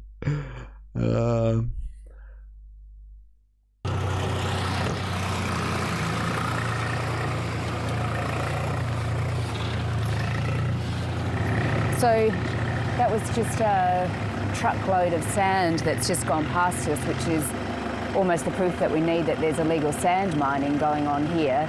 Whether or not now we push forward and go further deeper in here, which could be quite dangerous, we'll have to now have a talk about and decide whether it's safe to actually push on into here. We can see the lights, that's where the mining's going on. These vehicles are taking... Wait, sorry. Mining's going on. These vehicles are taking sand out of the river. They steal the sand like this through the night. The trucks can't get it here. So all night the tractors run like this, taking sand out of the river. But they'll know by now that we're here, right? They know by now. Yes, we're inside their citadel here.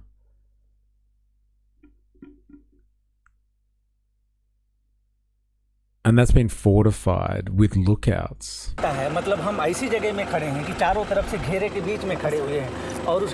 we've managed to get past them. So is it safe for us to go further on in here?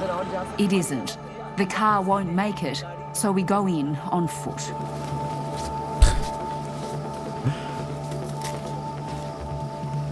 When two rocks love each other very much, they create little sand. Erosion like the sands of time, like the dissolving of my sanity. The truck is proof. Great reporting there. I mean, it washes away and piles up, but if you take it out of the system, it's not washing around and piling up anymore. Desert sand, useless too. Yeah, I thought that was interesting. I thought there was plenty of desert sand around. But fucking useless desert sand. Well, according to Han, capitalism will find a way to make desert sand work. Just like nanobots to sharpen up desert sand. And then you've got like desert sand to use as well. The trick would be to figure out a way to rough up the sand in the desert. Like maybe giant tumbler with water or something to rough up the particle edges. Yes. Dessert. I got cake on the brain. Fuck yeah. Capitalism will find a way. Is there There's someone there. Just come back to the car, closer to the car.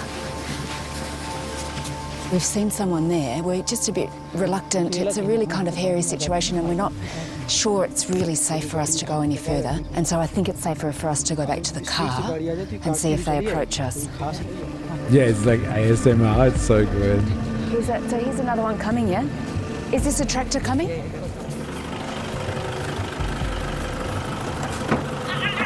Close the door! Close the door! Now aware of our presence, the workers begin to scatter.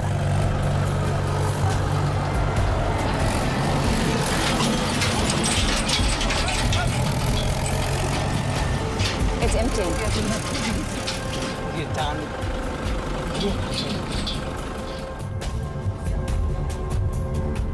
It's time for us to get out. Journalist whispers in your ear to the sound of sand burglary. Two. So the motorbike is following us now, is it? Yes, there's a motorcycle following us, and there was this point where they were sitting under, Waiting for us, were they? Yeah, they're waiting for a lookout. They're waiting for us. I think They're probably trying to make sure that we're really leaving. trying to make sure that we are really leaving. When they're sure we're on our way, we lose our escort. There's no number on the number. Can you see there's no number on the bike? We can film no more tonight. I just got some lunch. Are these the spice miners I've heard about? They're pretty much like that in a way, isn't it? The sand miners, actually. Musk gonna mine sand on Mars. Yeah, and imagine shipping that back to Earth. That makes sense. That makes total sense. Until we use up all the sand on Mars as well.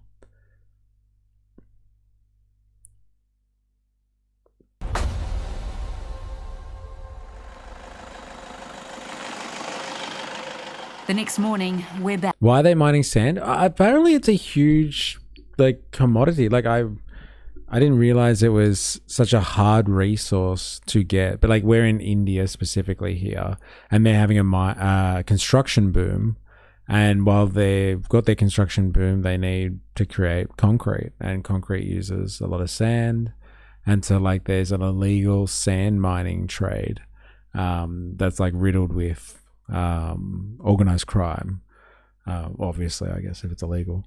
But yeah, it's a big thing in India, apparently. I thought this was global reach stuff, but I think we're just talking about India here. Is it more global than this? Benso Bandit, or are we just looking at stuff in the Indian context here?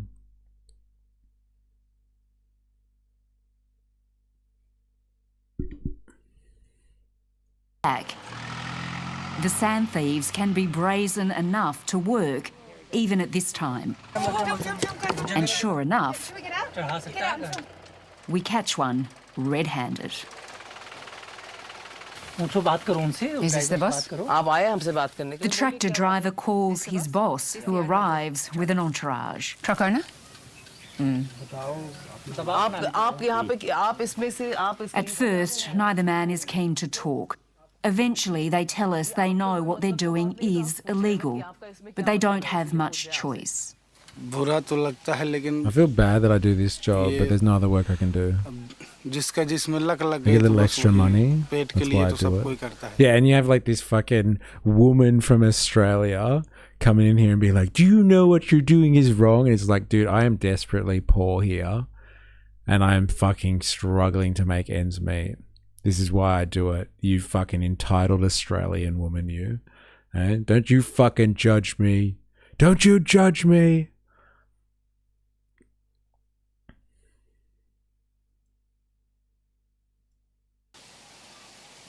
Sorry, Benso Bennett, one of the biggest black markets in the world, and it's just not about construction. It's worldwide. It's worldwide. Okay, so it's not just a uniquely Indian phenomenon here.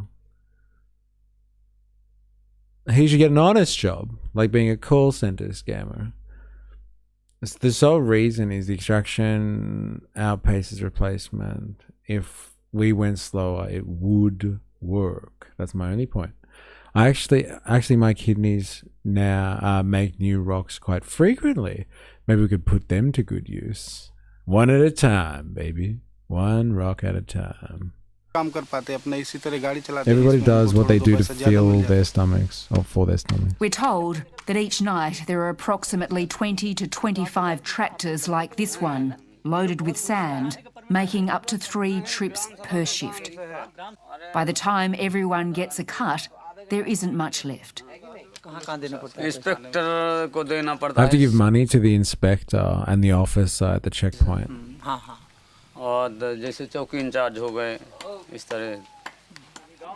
It's clear these men aren't the big money makers. They're from the lower rungs of the mafia. 1 3 to 5 millimeter rock at a time. Wow, you poor thing.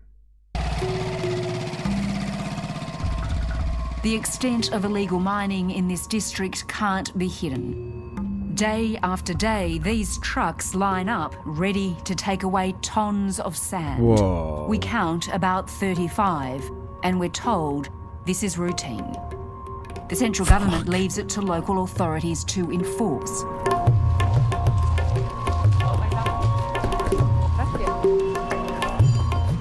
We decide to pay a surprise visit to the district magistrate in charge of the area.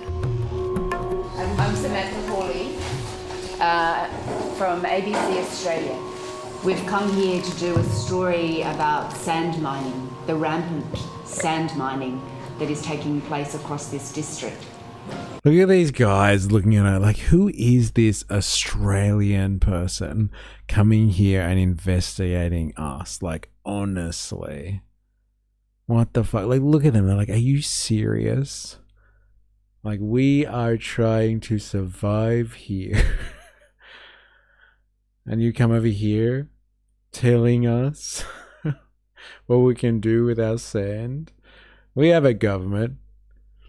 What are you exposing here, really? Foreign correspondent.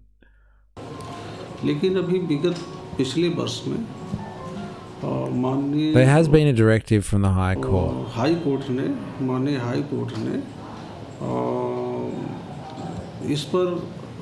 They put a stop to mining. So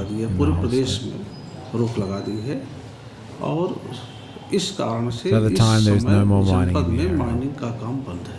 Why are you saying there's no sand mining when there's clearly sand mining? It's possible that there is some illegal sand mining going on.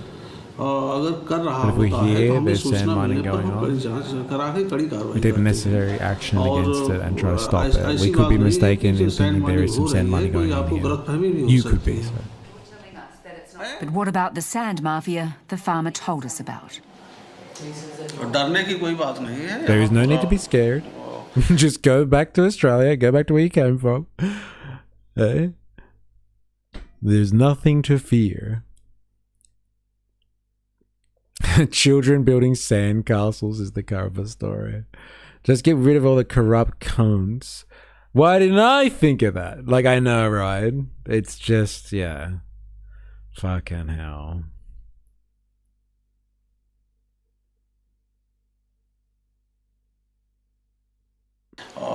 Land order situation is quite good. The land order situation is quite good. No mafia. No mafia. Fuck off. Foreign correspondent. They have over 1 billion people. Modi, state reps, local enforcement. But they have to actually do the enforcement. And up the chain needs to reckon with it if they're not. If the dude told her to fuck off, I wouldn't be mad.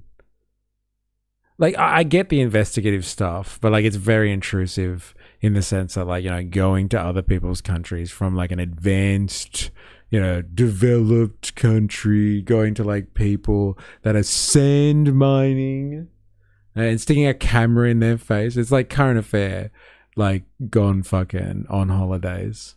And it's just like, tell me why you allow this illegal activity to occur. And like, then they confronted the sand miners and they're just like, dude, I'm hungry. I gotta do shit so I can eat. India is a country built on corruption. It's their entire system. It's not a bug. It's a feature. Try this in North Korea. But like it is. It's a cultural thing. It's definitely a cultural thing. It's ingrained in the culture. It was like when we were talking to the Nepalese about it. This is a poor representation of the issue, unfortunately. No. This is very informative. I'm just saying, like the audacity, right, of just being like, we've caught you, and like she flies in to do like an investigation on people that are like struggling to make it work in a system that is corrupt, and she's like calling people out, and like she's already said it, like these aren't the big people that are really making the money here. These are like small fry. Like, did she go after the ringleaders and stick a camera in their face?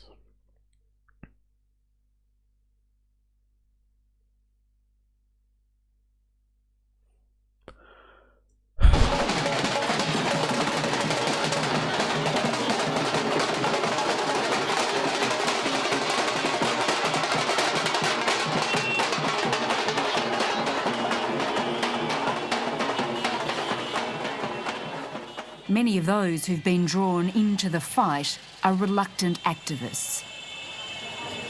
Hi, Thursday. Thank you so much for having me here. I really appreciate it. Akash Chauhan lives with his family in the place they've called home for generations. Father was killed. 4 years ago, his father was shot dead here as he took an afternoon nap. And the assailants came down from here, yeah? This is the room. And this is the room. They came from this side. Yeah. And shot my father. In here? And ran away. So he was lying in this room, Yeah. asleep, yeah? Or he was sleeping? She was sleeping in this room. 3 men known to the family entered their home and shot Palaram Chauhan 3 times. So this is where your father... The 52-year-old had dared to complain to the police about the local sand mafia who were destroying communal land.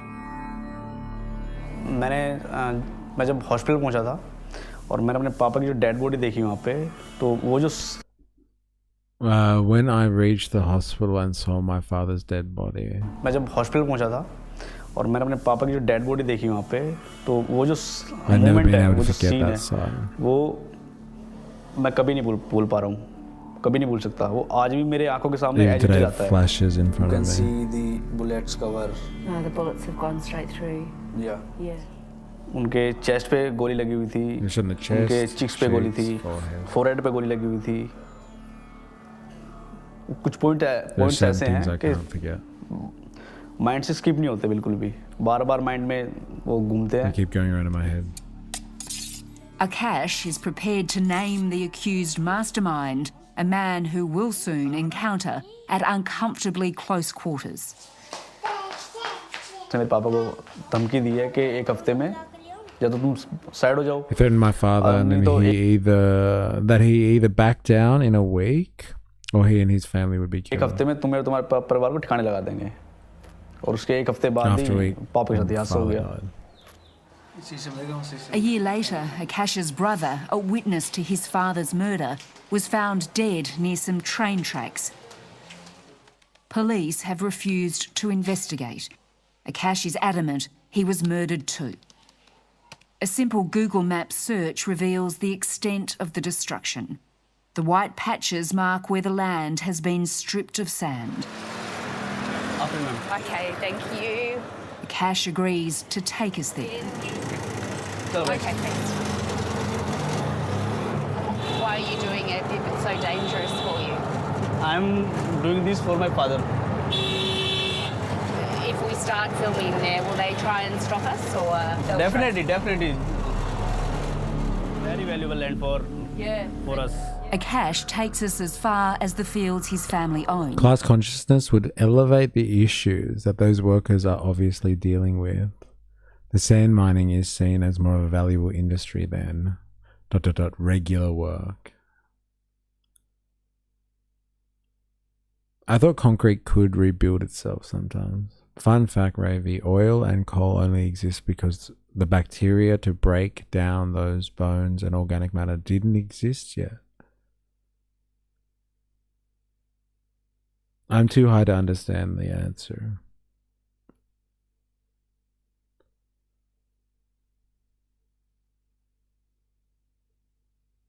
But it's not safe for him to come any further. We go on and find the sand mining. We film openly. We have an audience, but they seem harmless. But before long, a more threatening figure appears. It is not allowed for here. What is not allowed? Yeah, illegal. It is illegal. Oh, this? Yeah. Oh, is it? Yeah. Why is it illegal? It is not allowed. We have come face to face with the alleged murderer of Akash's father. This is Sonu, the man we're told runs this illegal operation. He comes from the same village as Akash, and he makes it very clear we're not welcome. He is the attack your. Right. Yeah. I am standing. It is not to attack you. Attack you? As foreign journalists, we're unlikely to face any violence from Sonu, a protection not enjoyed by his fellow villagers. There it is. Because she's Australian. They're not going to touch her. So she can go around pointing cameras in people's faces. Crazy. अपने time में उनकी लड़ाई को मैं as it is आगे जारी रखे हूँ. My father has become my fight. I'm pursuing the case. The illegal sand mining is still going on. बाकी जो illegal sand mining चल रही है या जो भी कुछ हो रहा है illegal स्टोन क्रशर मशीनें चल रही हैं उसके अगेंस्ट मेरे फादर भी थे, मैं भी, मेरा पूरा परिवार है. And so is my family.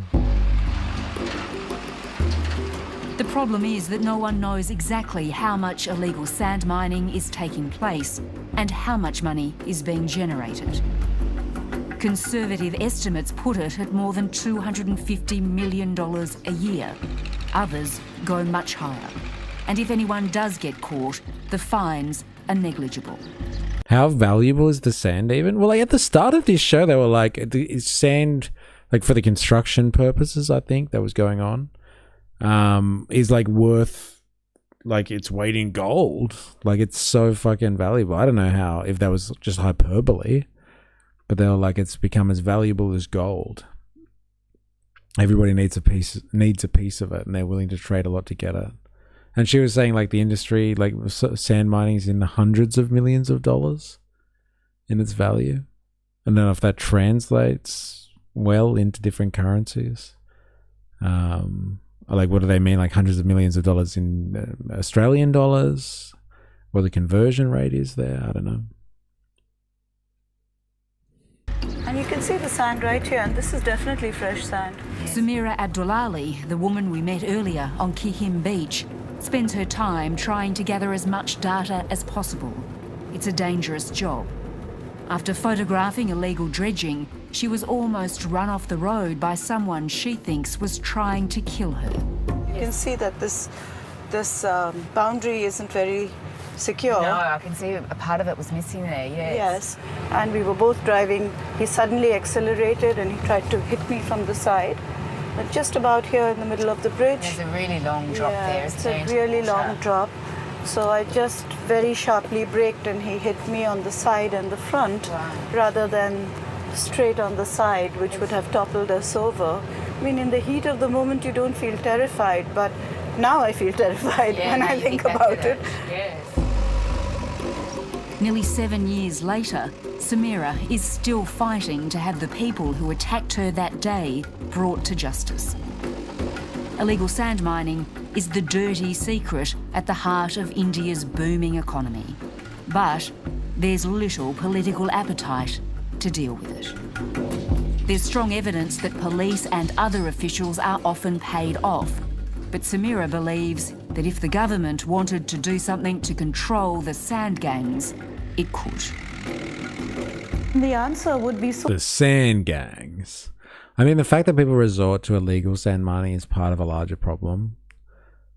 Yeah, but like, it's kind of like with drugs, right? Like the government knows it's happening, and they're promoting a construction boom, and they've also made sand mining illegal, but at the same time they know it's happening.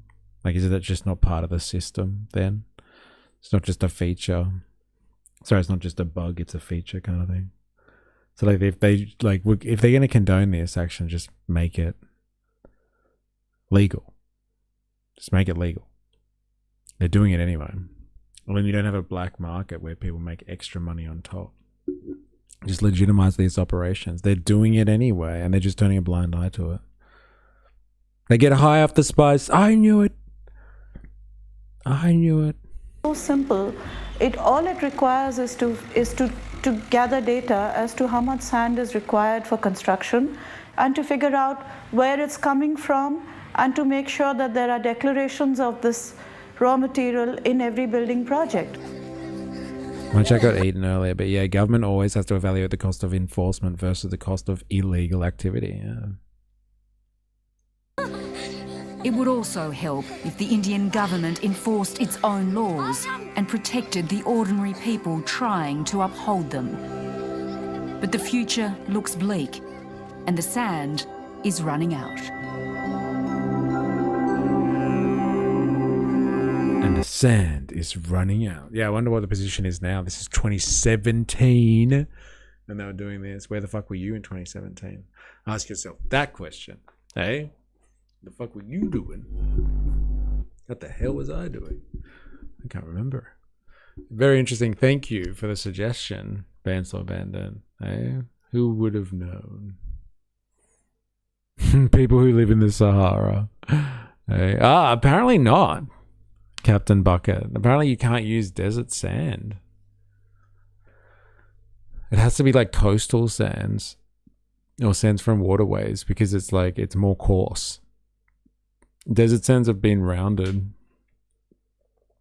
and like they don't make good concrete. Apparently, you know, the TikTok inspector argument there is we need better and more building inspectors, and we need to punish bad builders, but that's spending a lot of government money to get less homes.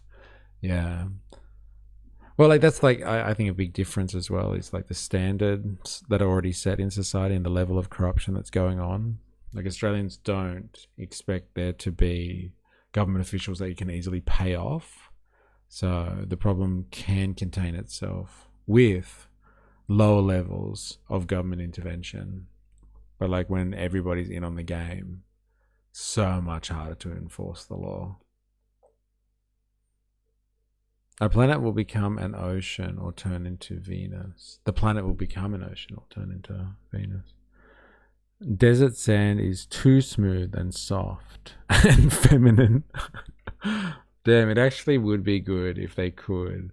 The Sahara is slowly eating Africa and expanding. The soft desert sand couldn't work construction. All right. That was an interesting interlude, I must say. Didn't see that coming. Didn't see it coming. Honestly, I did not see that coming. Now, this is, this one's for you, Hobo Joe. Are you still here? I think I've seen you in the chat recently, Hobo Joe. I'm not sure. Actually, it might have been a while. Hobo Joe, are you still with us? Let me know. This one's for you. I am. Oh, bro, this one's for you, man. I always, like, when I see this guy, I think of you. Like, people might have already been across this, but there's a guy called Purple Pingers. And, like, I wasn't really sure when we first watched and talked about Purple Pingers. Like, I was highly critical of Purple Pingers, I must say. And, like, I didn't cut him slack. I was just making, like, snide remarks about his analysis of capitalism because I didn't think it was kind of based in like in-depth Marxian kind of reading. It was more just like those off-the-cuff things that self-proclaimed socialists say. But like he rose to fame because of his TikTok posts about vacant properties and stuff like that. And so I thought, let's just have a quick watch of Purple Pingers. Angry sand noises.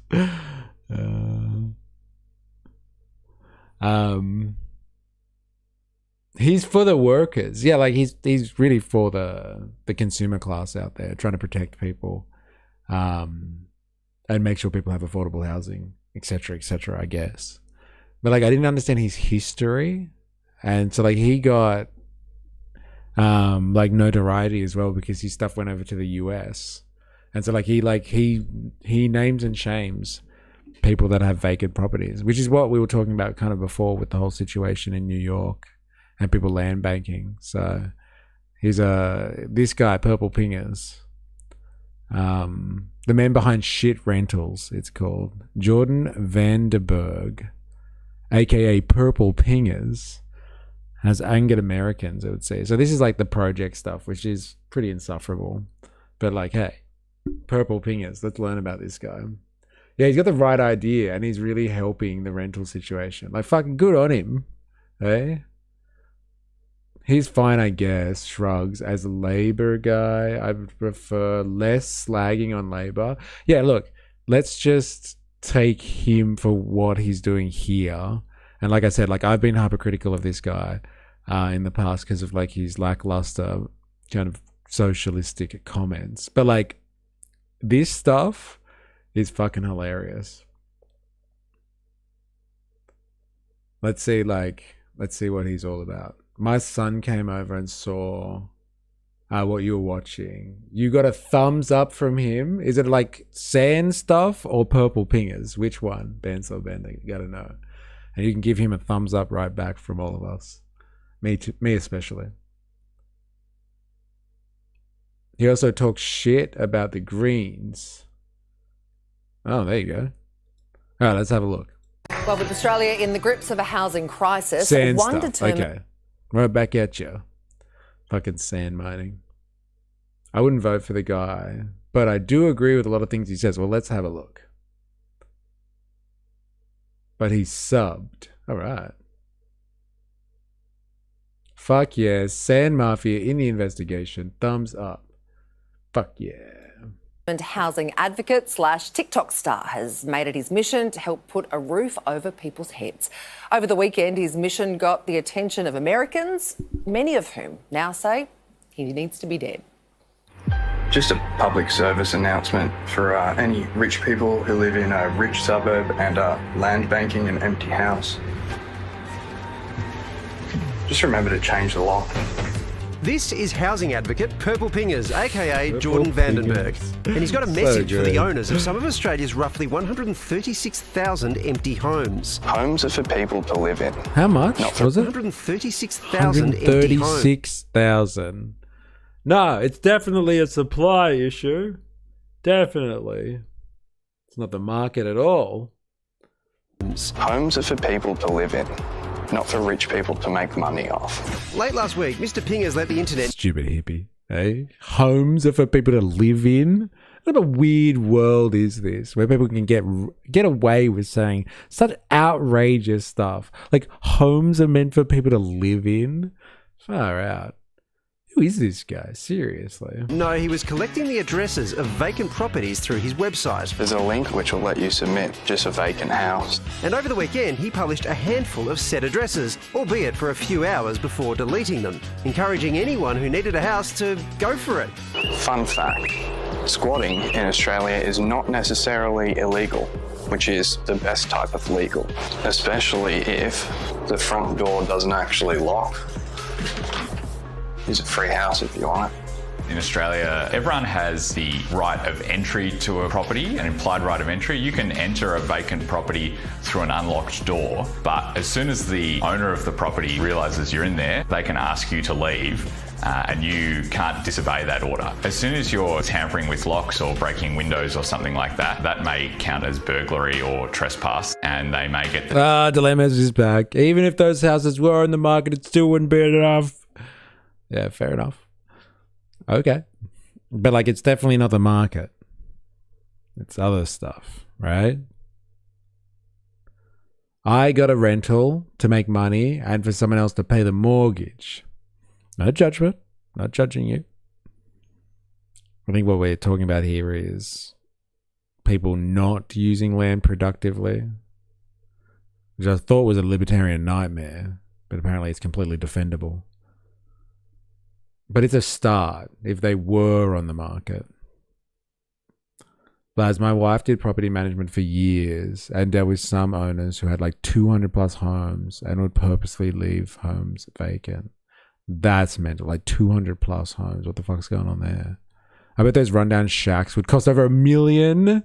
Definitely a supply issue. The sheriff or the police involved.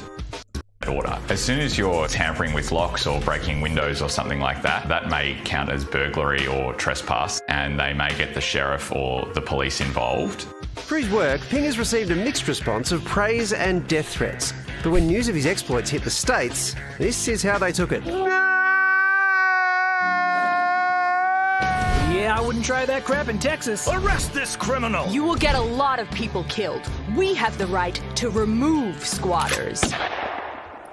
Labelled a commie, reported to Elon Musk, and with his DMs popping off, Ping has decided to start a list of vacant properties in the United States too.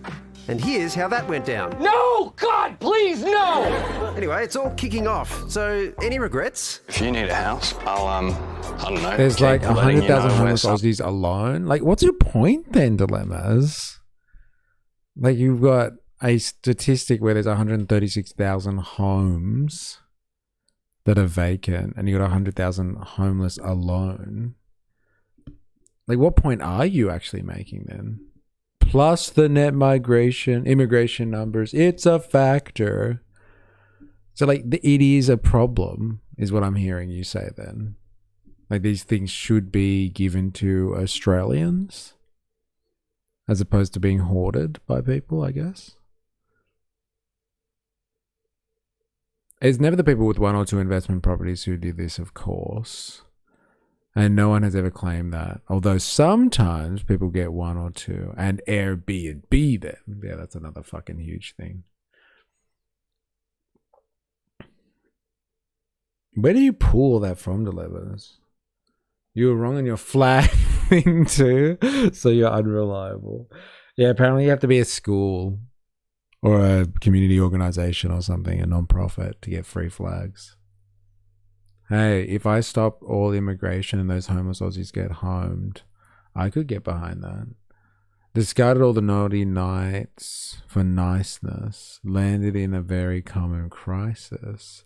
On the other hand, this could be a shady tactic that multiple investors use. They leave the property run down and vacant, lowering the price of the neighborhood, then buy homes at a discount. Yeah, it's pretty vicious stuff, isn't it? He wants the government to take those homes back and give them to the homeless, right? Right?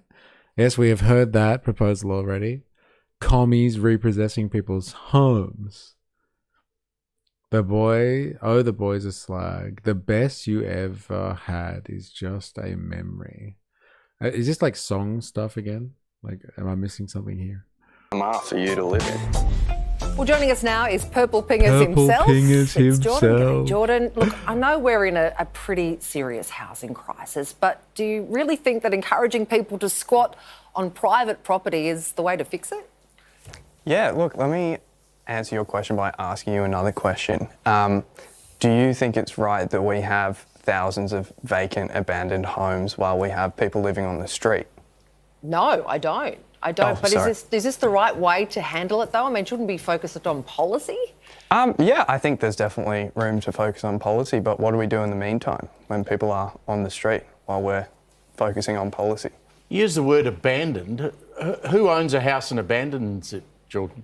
Many people. I don't know if you've ever gone down the street and seen like houses empty for decades, but I certainly have. No, I haven't. No. Oh, really? Interesting. No. How many? Do you have any abandoned investment properties, Steve? No, I don't. But I mean, I'm just trying to get to the economics of this. If someone buys a property, So I mean, yes.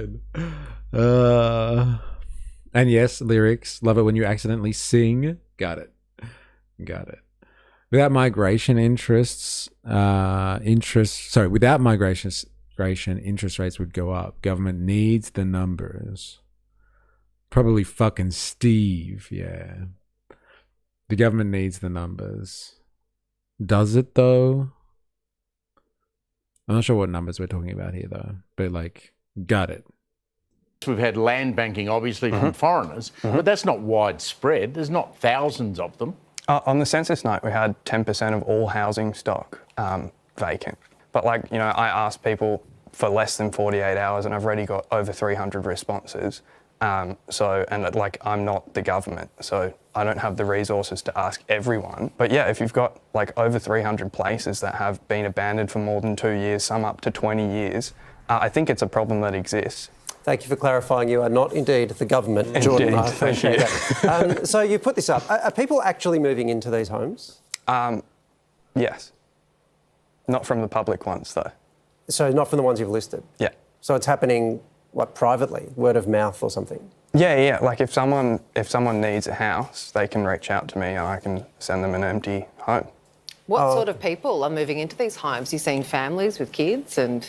It's mainly people just experiencing housing insecurity, and that can look like anyone. Do they hook the house up to electricity, power, gas? Haven't asked them. So they're just basically camping out in abandoned homes with no power. Yeah, I guess it's raining in Melbourne at the moment, so I guess camping out inside is probably better than camping out in a bush. What about... Yeah, like fucking what an obnoxious question. Oh, what, so they're just camping out in someone's house? I'm like, it's called shelter for a reason. Like, it is part of what humans supposedly need. Need a bit of shelter from the elements, but I guess a fucking host on the project would know what that's about, especially if you've never seen a house that has just been left for more than 2 years. What suburbs are you fucking living in where you've never seen a house on like a corner or somewhere in a street that's been pretty much fucking abandoned? Come on. What a charmed existence you have. The abandoned homes are definitely a tactic to devalue your neighborhood, then buy the homes around at a discount and re-gentrify the neighborhood. But now you own the neighborhood. Blood, say you're someone who has illegal money and you need to launder it. Our property purchasing was really rife for corruption and known about for years. Doesn't everyone have at least one house on their street with construction fences up and some dogs on chains for like 6 years? No. Apparently not with Steve. There's another reason people buy properties but don't necessarily care about rental income. Government borrowing capacity and rates linked to pop and migration numbers. And government economics 101. That's why government should invest in infrastructure that earns return, along with proper super profit taxes for corporations, less individual taxes. But isn't that government spending when government does infrastructure? It's like that just sounds like big government to me. Evil big government. We need to get rid of big government and less taxes for individuals, but super profit taxes. We can all get down with that. Even an empty house's land value is increasing. NIMBY suburbs. All right, let's do this.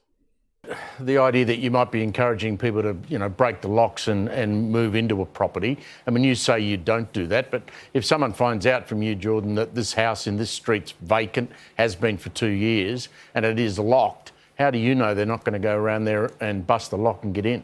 I'm definitely not advocating that anyone I know you're breaks not into advocating it, but how do you know it's not going to happen? Well, like, squatting's legal, breaking and entering is not legal, and I think that's where I'd leave it. You also say good people disobey bad laws. Certainly, yeah. So is that one of those bad laws you would want them to disobey? No comment while eat. Well, what do you want to do? Make him incriminate himself on your fucking show? What an asshole, seriously. Douchebag. No comment, but it's kind of the heart of the matter, isn't it? Absolutely. Like, I think this is a pretty big ethical question that we need to ask ourselves. And we've got, the government promising a couple houses in a decade or two from now, while we have people living on the street and empty homes. And I think, we've got adverse possession laws in Australia, and we've got, squatting is legal in Australia. So what's the solution? I think it's staring at us. Adverse possession is one thing. Squatting laws, another thing. Adverse possession is you've got to actually prove that you're using the land in contrary or a contradiction to somebody that actually else would potentially use the land in the same way. And like there is squatters' rights. He's not wrong. Like I think there's like a 12-year limitation on that. Like if you can literally start using a house, right? Let's just say you found one of these properties where someone had land banked and forgot about it. If you moved into a fucking house and like you changed your address there, you got mail delivered there, you started paying like bills there, like honestly, you started like paying for electricity, and like no one came for 12 years and like picked up on it. Like the owner had completely just fucked off and checked out, and like you can make claim to that legally. You can do the paperwork as long as you've kept a paper trail and you can show when you first moved in and all that sort of stuff. You get, but like 12 years is a long time, but like it can be done. It can be done, but you have to keep good records. I wonder if that's what he's advocating ultimately. I watched The Project and then stole a Mars bar. The Project's messaging is now liable. We got him. Land piracy. How'd you like to have someone squat in your place that you owned? It's not vacant, nor is it an investment property. So you understand my question, don't you? Look, if I had an investment property that was vacant for more than 2 years, for example, I would put it on the list. So, Jordan, I think we can all agree that what you're proposing is not the ideal solution. No, absolutely. The ideal solution is that there would be some kind of policy response to deal with land that's just not being used in this way. What would you like to see? Well, I'd like to see like a national vacant residential land tax that is quite prohibitive to either encourage people to rent out your house or sell it or do something with it. Just don't let it sit there while we have a housing crisis. It's pretty simple. I'll tell you what, Jordan, I follow you on TikTok and I always thought you were kind of putting on that cool voice, but now I hear it and I'm like, I'll follow you into battle. It's unbelievable.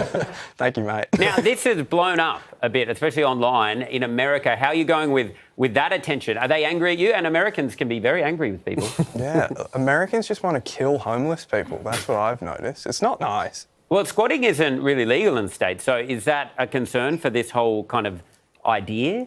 Yeah, last time, look, I'm not an American lawyer by any stretch of the imagination, but last time I checked... How would you like to have someone squat in your face, Steve? Oh, wait. Oh, man. Is it just me or is everyone else's voice shit? At least they're not like James. Punter James. He's got the worst voice in Australia, honestly.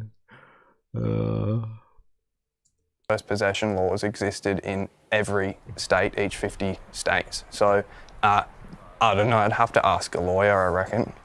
All right, Jordan. Well, it's quite the crusade. Thanks so much for talking to us tonight. Thanks for having me again. Quite the crusade. I don't agree with the way he's doing this and the tactics he's using, but I think one thing he has highlighted is we do have a lot of vacant houses.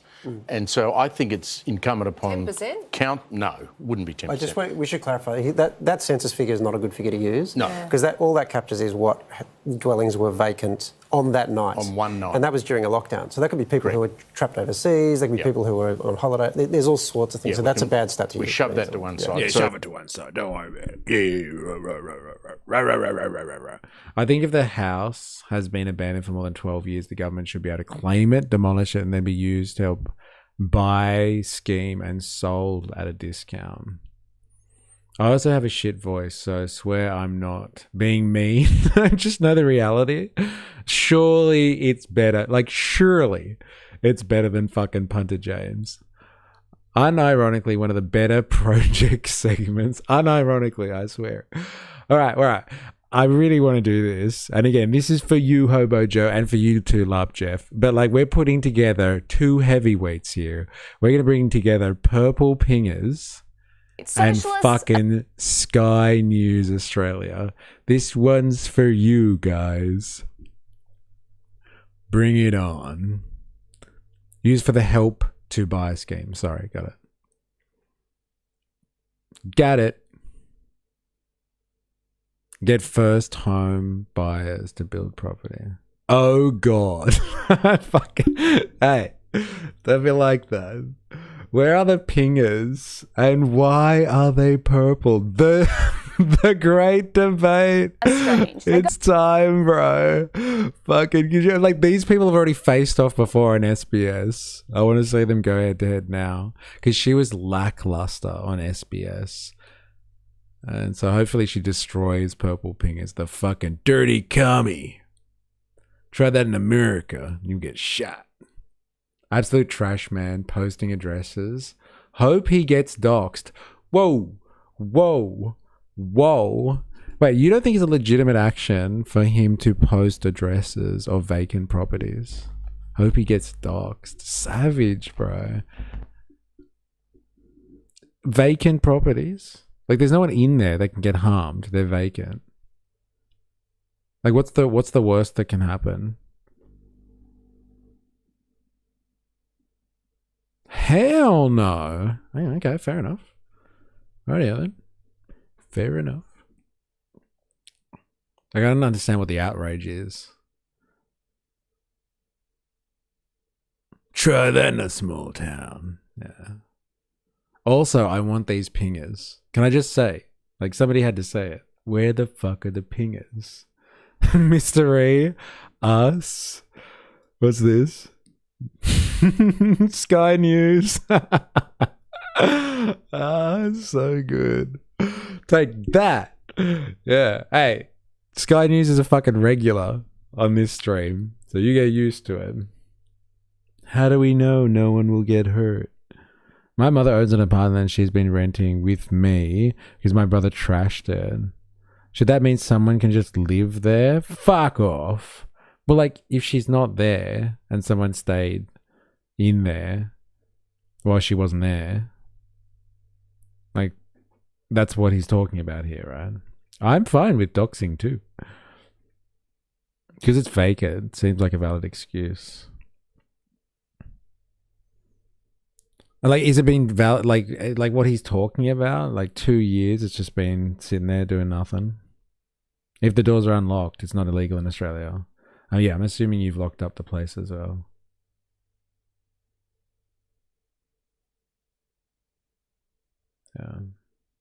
Your vacant home needs to be redistributed. So yeah, when I come to try and clean/fix it and there's now more trash and mess. Fair enough, man. Fair enough. I get it. And a person. Yes, I get it. It's not a one-size-fits-all approach. But like, how long has it been vacant for? 2 years? Is it noticeable? Is it abandoned? Is Purple Pingers going to find it? Probably not. Break and entry is illegal. Shrugs. Legal system is on your side there. Yes, true that. All right, let's listen to the great debate. Socialists are strange. They go to protests, which they film on their iPhones, thanks capitalism.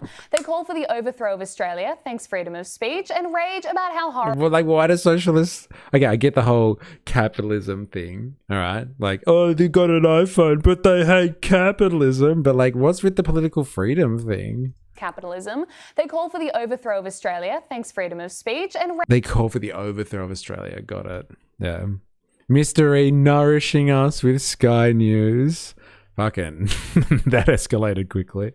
Everybody likes a bit of milk, eh? From Sky. Fuck me, that escalated fast.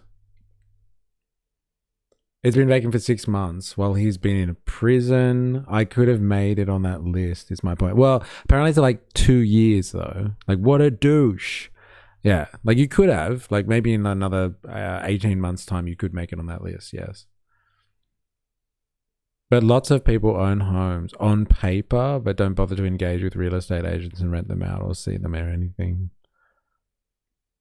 Ooh, that's an interesting edge case. To be honest, if someone break in, they'll be sent to another place that shelter people for free. I wonder how much technology was funded by tax dollars. All right, to the great debate. To the great debate. Rage about how horrible Australia is, even though thousands have sought refuge here fleeing socialism and millions have moved here for a better life. But anyway, on Friday, I went back to my alma mater, Sydney University, to check out the Socialist Convention and try to get some answers. this is how it went. Do you want to have a chat about socialism? No, thanks. No? Why are you here today? She's from Sky News. I wouldn't engage.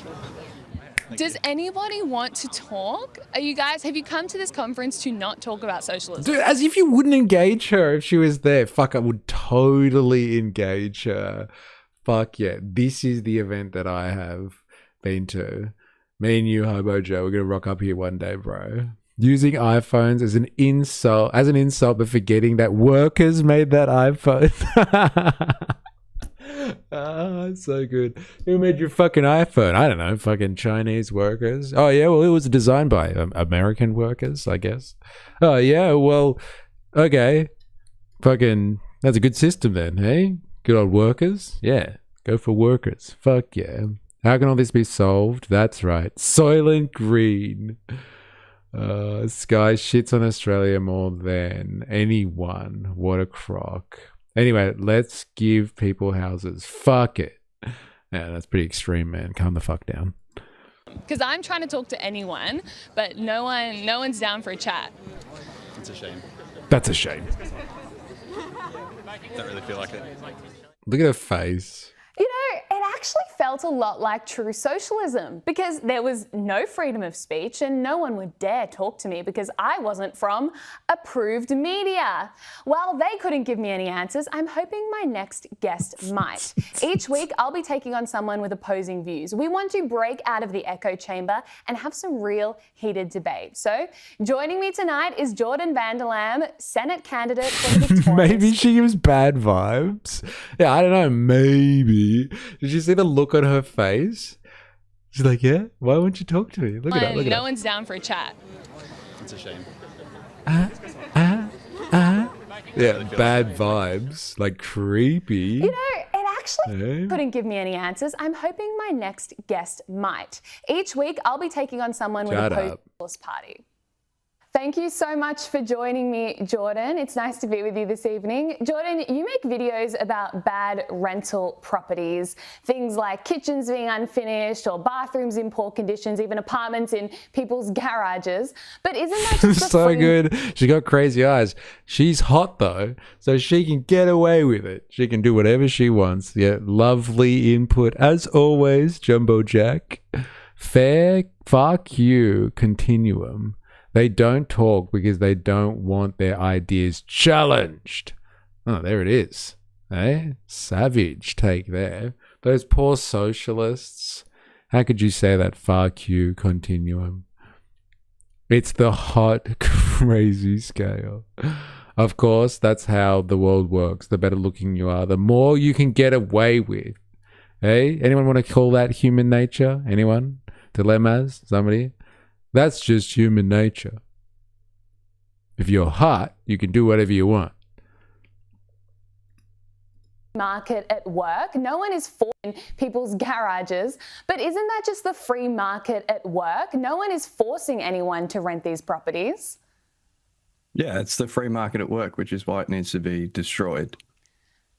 Right. So if you eliminated private rental properties, how would anyone rent at all? Well, those properties wouldn't go anywhere. They wouldn't just disappear. We could just live in them. That's how it should work. But who would... People living in houses? Like, why is this so controversial? He's already said this stuff before and people are like, what? Houses should have people living in them? What the fuck? Wait, is this Freya or Shari? I get mixed up. I think this is Freya, isn't it? Yeah, Freya. Pretty sure. LOL, people think there's a free market, eh? In 2026, LOL. It says Freya, bottom left. Oh yeah, there it is. Freya's fired up. How would you... Those properties wouldn't go anywhere. They wouldn't just disappear. We could just live in them. That's how it should work. But how would you have any pricing mechanism? Because I would love to go live in a $10 million house in Toorak or the eastern suburbs, but that's just not possible. You have to have some sort of market to arrange things. No, you don't. You just absolutely don't. Like, that's the least efficient way to arrange things. It's the least efficient distributor of need.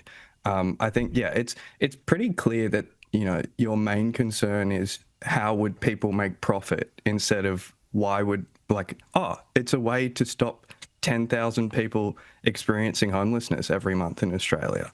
Like, yeah, we just don't need markets for human need.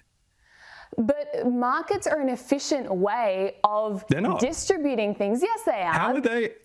If a market's an efficient way of distributing something, then why do we have more than 100,000 empty properties in the Melbourne metropolitan area alone, while we have less than 30,000 people approximately in the entire state of Victoria experiencing homelessness?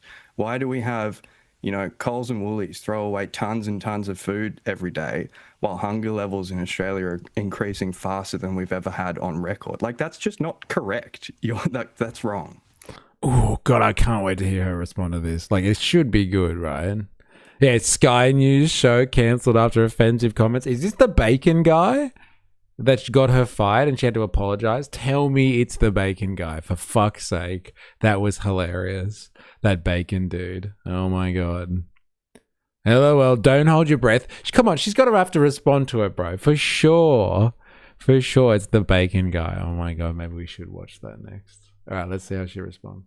Well, what would be the incentive for anyone to build? Because I accept there are vacant properties, but there are a number of reasons. She didn't answer the question. I'm just going to answer with another question. Let me just turn that back on you.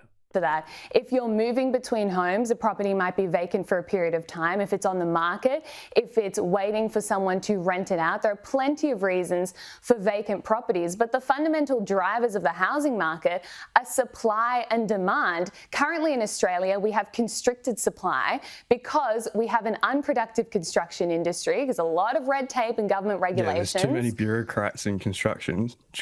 Yeah, absolutely. Yeah, okay, so the fucking bureaucrats. There it is. Big government. Someone say it quickly. Correct. You can artificially restrict supply, and they're fucking doing it. Agree on that. That's a good thing. So I would say you slash that, slash red tape. Yes, and then slash the bosses in construction and let us build stuff. Absolutely. Let the workers earn more for the work that they're doing and get rid of the bosses. 100%. So who would be building stuff then? Workers. But workers build stuff. Who builds stuff now? Well, workers need to be managed by businesses. Like, a planned economy is the way to do stuff. That's just how it should work. When has a planned economy so good? Like, her shock, she's like, she just introduced him as a dirty communist socialist, and he goes, we just need a planned economy. And she's like, oh, I got him. I knew it. I knew you wanted a planned economy. I knew it. I knew it. Yeah, someone needs to shine the Dilemmas signal. He is needed. Dilemmas, quickly. We need somebody to come and say big government in the chat. Please. Brisbane Council identified a number of bits of land that are privately owned with zero development happening on them that have been sitting vacant for decades. Land banking is another thing. LOL, she thinks managers do things. Empty homes, empty land. Exactly, more government oversight to reduce the red tape is what is needed. What the fuck is this, chat? Only communists? Eh? Yeah, evil commies who care about people having houses. If that makes me an evil communist, then bring it on. She's not wrong, though. It's a factor. Yay! There it is. Thanks, bro. Thanks for coming in. Only comms. Red communists and their red tape. Fucking hell. BCC, Labor wanted to tackle it. BCC, LNP don't give a shit. Lots of empty lots with LNP signs up during elections. Ow, titties, comrade. Ow, titties. That does not make you evil, however. You assume the problem is not a product of bad government. It's very likely the product of exactly that. Okay. If you're watching on YouTube and you haven't already, make sure you activate the like button. If you're new here, subscribe for more. Follow on Twitch, etc., etc., etc. Plenty of times. Plenty of times. Like, a planned economy is the way to do stuff. That's just how it should work. When has a planned economy ever worked? Plenty of times. Plenty of times. Give me an example. Anytime that we get anywhere close to building a planned economy, capitalism in the market spends billions and billions of dollars mobilizing forces to destroy it. But But I would say red tape, which we've both agreed is an issue, the over-regulation of the construction industry, that is an example. Think it's over-regulation. That's an example of the planned economy. I don't agree with that. It's not the. No, it's not. There are regulations in the free market, you fucking idiot. Come on. Like, building regulations are fucking vital. I'm sure she's not talking about taking away all big building regulations. If she thinks that building regulations are the planned economy, we have building regulations as a bare minimum in this country. You know why? Because construction can kill people. If you build a structure, it can fall down and it can fucking kill people. And so we have regulation around building so people aren't killed and maimed. That is the bare minimum of regulation. And guess what? If you don't have that, you don't have a market, because people won't trust anyone who is in construction, because things could come and just kill you. You could buy something and it could kill you. And so like there would be no market if it wasn't for regulation. There is a level of regulation that is required in order for a market to be a place where people can have these libertarian fantasies where everyone just comes and equally exchanges with one another. There has to be standards for the market setting to work. The idea of exchange in and of itself is one where there are standards. Standards where like I come to you with something and you pay me appropriately for it, and vice versa. So you're not coerced into doing anything. There needs to be standards. Regulation is not a sign of a planned economy. That's just fucking, it's just dumb. What she's saying is just dumb. Safety regs are super important in building. Like fucking so important. So important. And like you would never market otherwise. Like if people didn't trust that they could walk into a house without dying, then they wouldn't buy houses. They just wouldn't. Like it would destroy the market. So like regulation's got nothing to do with a planned economy. Like it's just having fucking standards. And thank God we have standards in this country. My God, we just watched a documentary on a place where their standards can be bought and sold through corrupt activity. And like fucking what a scary concept that is.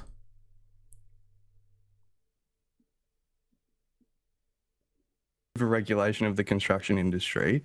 It's construction industry. That is an example. That's an example of the planned economy. I don't agree with that. It's not the over-regulation of the construction industry. It's the over-representation of bureaucrats in the construction industry. Bureaucrats as well as bosses. Get rid of the bosses. Get rid of the bureaucrats. And like the regulations that exist are so that houses don't fall down and so that people don't die. Those regulations are important. I want to live in a building that's not going to fall on me, like the mascot towers and stuff like that. I want to live in a building that is nice, good quality, beautiful, accessible, like something that's not going to kill me because of black mold, because of poor construction. But I don't want to live in a building that I can't afford. But the bureaucrats that are in the construction industry have increased in direct proportion with the regulation and red tape that's been put on the construction industry. I mean, sure, yeah, there's a way that you can argue that, but like that's not the reason that bureaucrats and bosses increase. They increase because they can profit more. That's the direct correlation, the more direct correlation. But that doesn't really make sense, because if you're a construction firm and your motivation is to make profit, why would you be employing unproductive bureaucrats to sit there and paper shuffle when you could be employing more workers who could build more stuff and make you more money? They're the bureaucrats. The bosses are the bureaucrats. But without the bosses, nothing gets built. That's not correct. That's just not correct. That is correct. That is absolutely correct. But anyway, that is correct. Shut up. The Sydney Opera House was completed under workers' control. Like no bosses. They literally kicked the bosses offside. Again, you are yet to give an example of any country in the world where socialism has actually worked. There's an example. Maybe you could do it for one building, but it couldn't work for the entire economy at all. Oh man, that's it? They didn't even say goodbye to each other. That sucked. That sucked. She's just not doing it, is she? Like watching her on SBS. Like she had him in the bag. She's in her field of choice, like her arena. She picked the battlefield. She had the questions. She could have destroyed Purple Pingers. Come on. You still haven't given me an example of socialism that actually works. All right.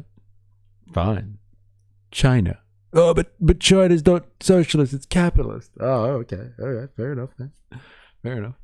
But it also is capitalist and it has planned economics. Make that work. All the stuff you have to do before a shovel even hits the dirt. It's outrageous, isn't it? Eh? It's unfortunate living in a society with standards and quality of life. I guess we should, like, what do they say, dilemmas? Import the third world. Get the third world. We should import the standards of the third world, then we'll be living in the third world, that's for sure. It wasn't a good debate, but they brought up some important issues. Yeah, they did. They had some typical talking points, I guess. Horrible debate. Yeah, China is a dictatorship, essentially. It does not have to worry about red tape. Interesting. Unfortunately, most don't have the funds or experience to follow up chasing in for us. But here in the West, we create so many regulations. You'll spend your entire effort just reading what the rules are. Smart. Import third world resources, not just their people. Years-long wait times for approvals, etc., are a real issue that slows down building. Yes. I don't know. Should I go in to explain that one? I don't know. Like, let me do it one time. I've done it before. Like, let me just tell you this. Okay, this is how approvals work. Okay, here's the legislation. You can build a house on this lot. Actually, no. Let's do something more sexy than that. You can build a 10-story residential tower on this building that has like 50 units in it. You know what the developer does? The developer comes to the bureaucrat and says, I see the legislation says that you can build 10 stories and 50 units here. And the council goes, yes. Would you like to submit an application so you can get those 10 stories and 50 units? And the builder goes, oh, but if I push the rules a little bit, I'll push the envelope to 12 stories and 60 units, I could make extra profit. And then I like get extra on the side. So what I'm going to do is I'm going to submit a approval application that doesn't meet the requirements. And so said bureaucrat takes the application form and has to then consider the effects of going beyond the legislated requirements. This clogs up the system and takes a lot of time. That is how our approval system works. It is not a bunch of developers coming to government and being like, here's a proposal that ticks every box, you stupid paper pusher, can you just get this approved? They always come in with things that are outside the legislation and the rules, and it takes a lot of time to sort that out. It is not as black and white as everybody thinks it is. I will tell you that much for free. There's a lot of like low-level stuff that could just be wiped out and automated, I believe. Like, especially with artificial intelligence now, you should be able to get fucking approvals for like a house or like a carport, a garage, a granny flat, like whatever. You should be able to get that done in seconds. Seconds with AI. But like bigger developments, it is always the developer who is trying to push the boundaries. Always. And that clogs up the system. I'm telling you, it fucking happens. Government proves throwing more money at the problem doesn't always solve it. Do you think government doesn't spend the increase properly? Ironically, those wait times could be cut with more government funding. Oh no, I'm not a socialist, was what she was hoping for, probably. The builder wanted to build bigger building to make more money. He asks if he can, then breaks to a halt because government needs forever to say yes or no. But like, that's not the thing though. That's not the thing. The government is not there.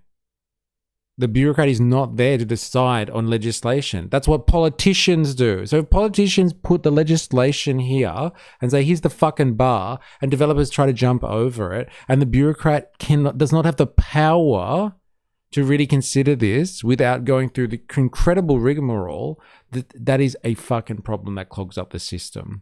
So yes, if you got a problem with the government not allowing someone to build bigger, then go and speak to the people that write the legislation, not the fucking bureaucrat. It's just dumb. This whole argument that it's like bureaucrats out there that like slow everything down. Who are the people making the applications? Greedy motherfuckers who want more than what is able to be done under law.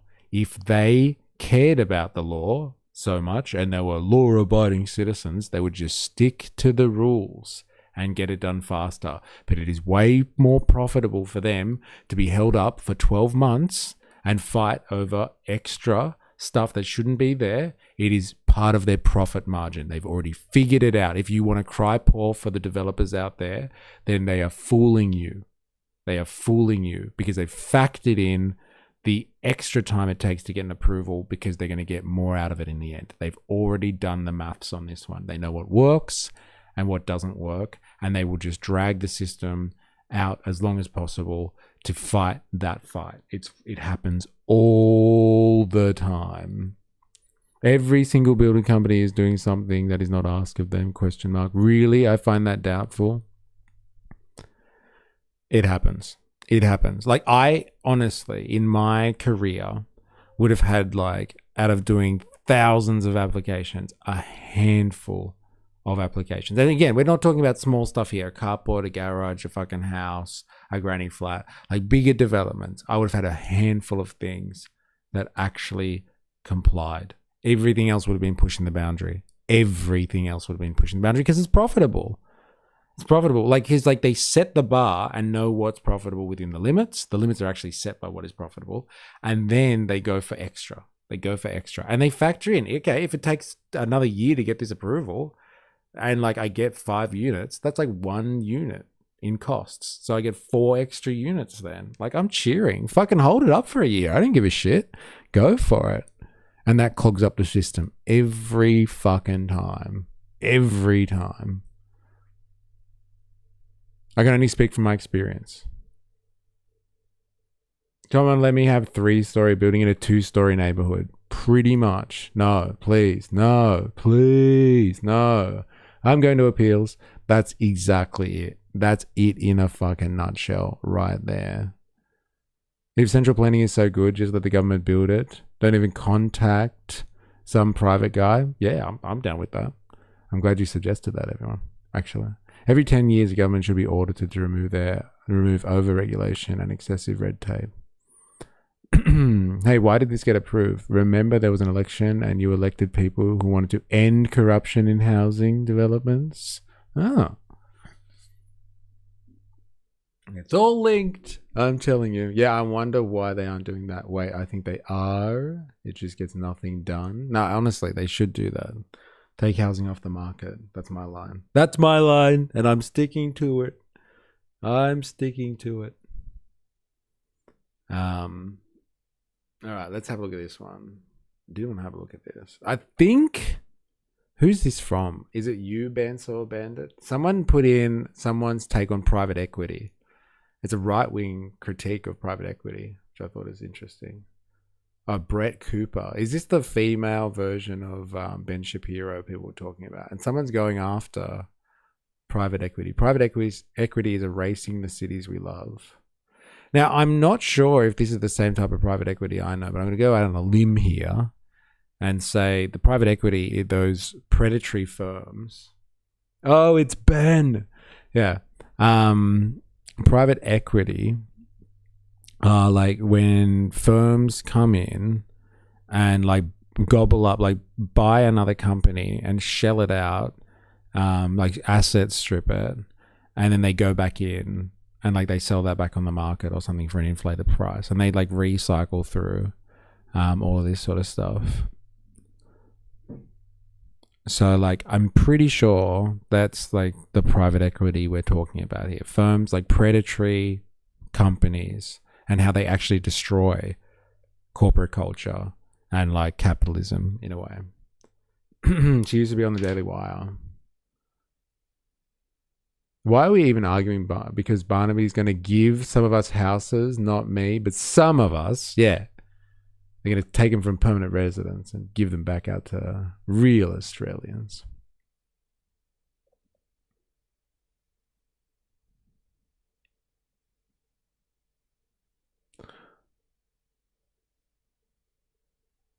Barnaby's gonna feel everyone. All right, let's have a listen to So this. people often ask me if I like living in Nashville. You know, the music and the culture and the people. And to be honest, you guys know we live on a farm. We live outside of Nashville proper. That is a very intentional choice by us. But these days I kind of struggle to answer the question because I don't really know what Nashville's identity is anymore. And truth be told, I don't even know if Nashville knows what its identity is, which seems to be a growing trend for these rapidly growing cities in the Sunbelt region, like Denver or Dallas, Austin, Houston, all of those types of cities. Or maybe it's just a growing trend for Americans in general. Do we actually have a culture? Do we have unified values, or are we just getting steamrolled by mass migration and corporate interests? Because I sit here in Nashville, in my own experience, I travel around to different cities where I'm doing shows or going on podcasts, or Alex and I are traveling, but I just see all of these cities that I feel should be distinct become homogenous caricatures of themselves, where everything from the architecture to the businesses themselves have become what one author from New York Magazine wrote was, quote, an unbearable sameness. I mean, for example, Main Street USA is essentially gone unless you are visiting Disney World. And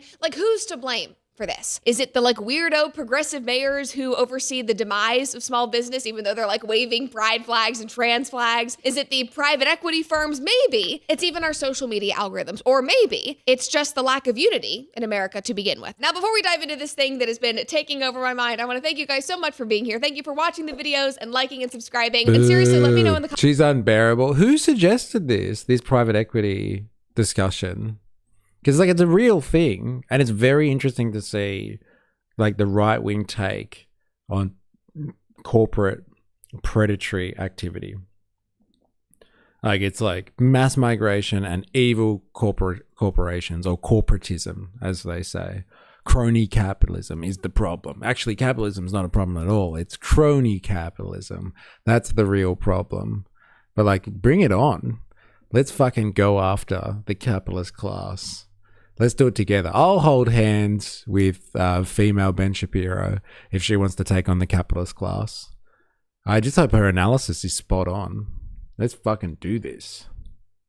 Comments below if what we are about to talk about is an experience that you are having in your own hometown, or if I am just crazy sitting here in Nashville. I'm very interested because it's something that's like coming up a lot in conversations with me. All right, so as you all might already know, like this is not new information, but I'm a very emotional person. But now that I am, you know, postpartum and I'm a mom and I just like cry at everything. And the thing that has had me crying so much lately is the insane amount of local Nashville businesses that are shutting down, and all of the heartfelt posts that the owners make when they announce their closure. I mean, it's like a gut punch to the heart. I'm just scrolling at 2 a.m., feeding the baby, and it's like another Nashville institution started in 1991, started in 2002, shuttering their doors. They can't make it here anymore. The taxes are too high. They're being pushed out. The owner of their building just Oh no, she's a mom.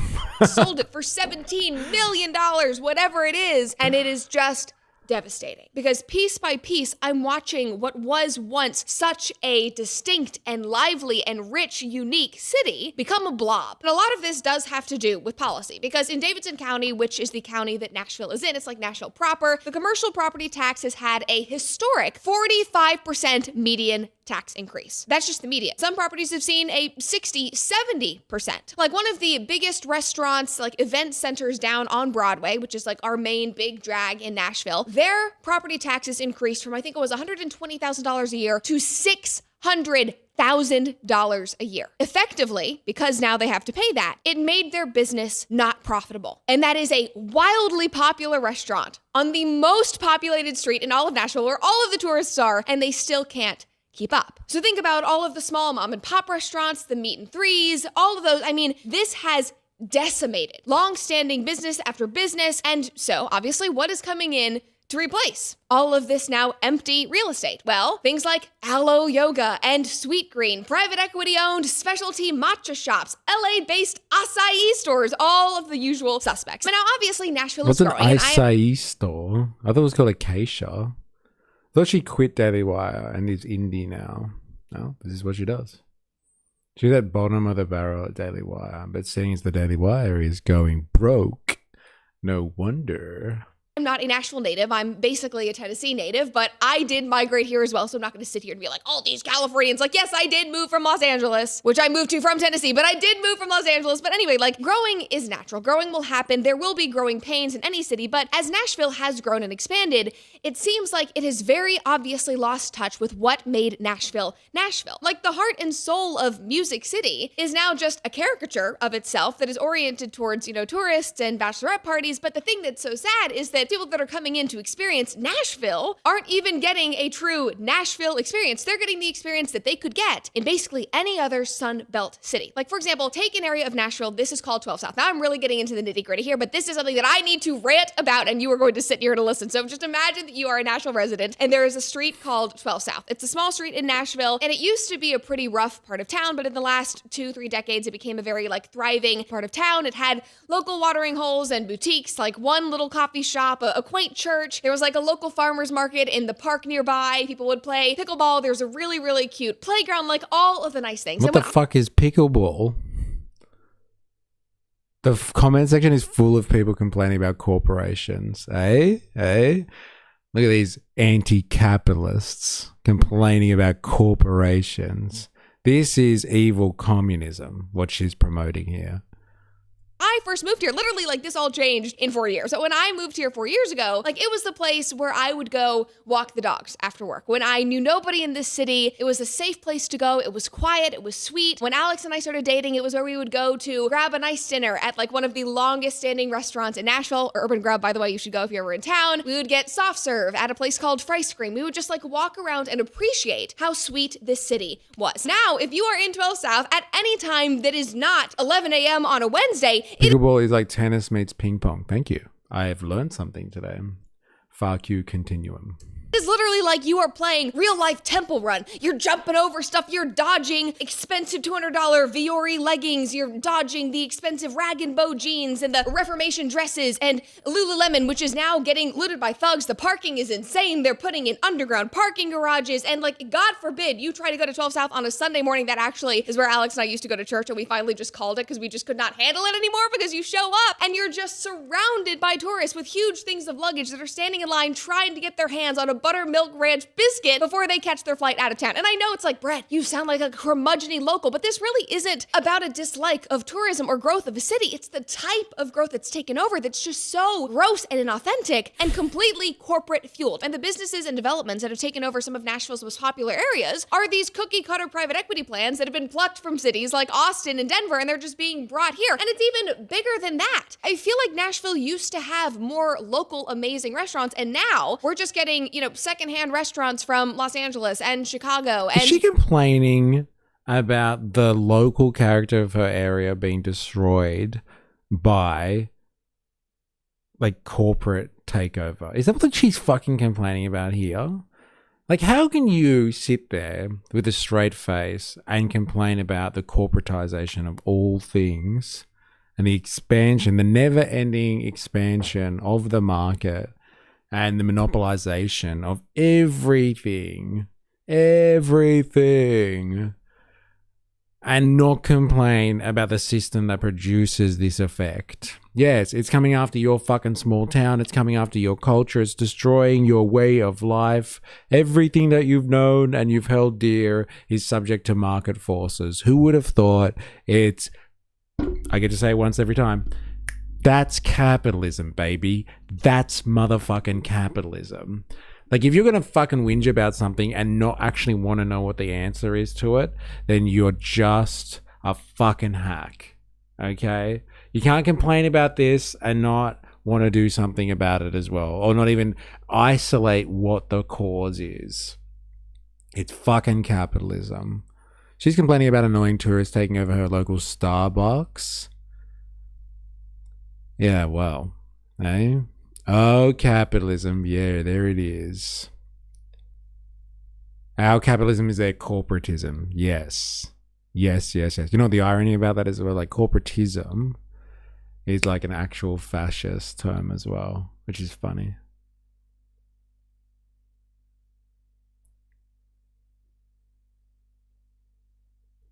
New York, like every time I get on my like Nashville Guru Instagram page and it's like new restaurant alert and it's like hailed from Chicago is the second location. I'm like, I don't want another restaurant from Chicago. I'm sure it's great. I'm sure it's fine. But can't we do something ourselves? Can't we start? And then it gets so frustrating because it's like, well, we used to be able to, but now locals can't afford to do that. It's too expensive to start something from scratch. So everything that's opening is coming from outside the city. And the point that I'm really trying to get at here is that it's not It's just an invasion. I knew it. And it's migrants, like internal migrants, but migration nonetheless. You have all these fucking people coming in from Chicago, Los Angeles, taking over. It's migration. I knew it. I knew it. Capitalism isn't perfect, and this is the conservative argument against corporatism. Yes, I know what you mean. Yes. Okay, it's not perfect, but it's the best we got. We just need to get rid of crony capitalism and evil corporations, and it'll all be fine until it manifests itself back into corporatism and crony capitalism. Then we'll have this conversation again. But don't worry about it. We'll hold it back for a little bit. I was watching videos like this. I read all the comments just to see how people are interpreting these events. It's crazy how we both see things completely differently. Yeah, it is.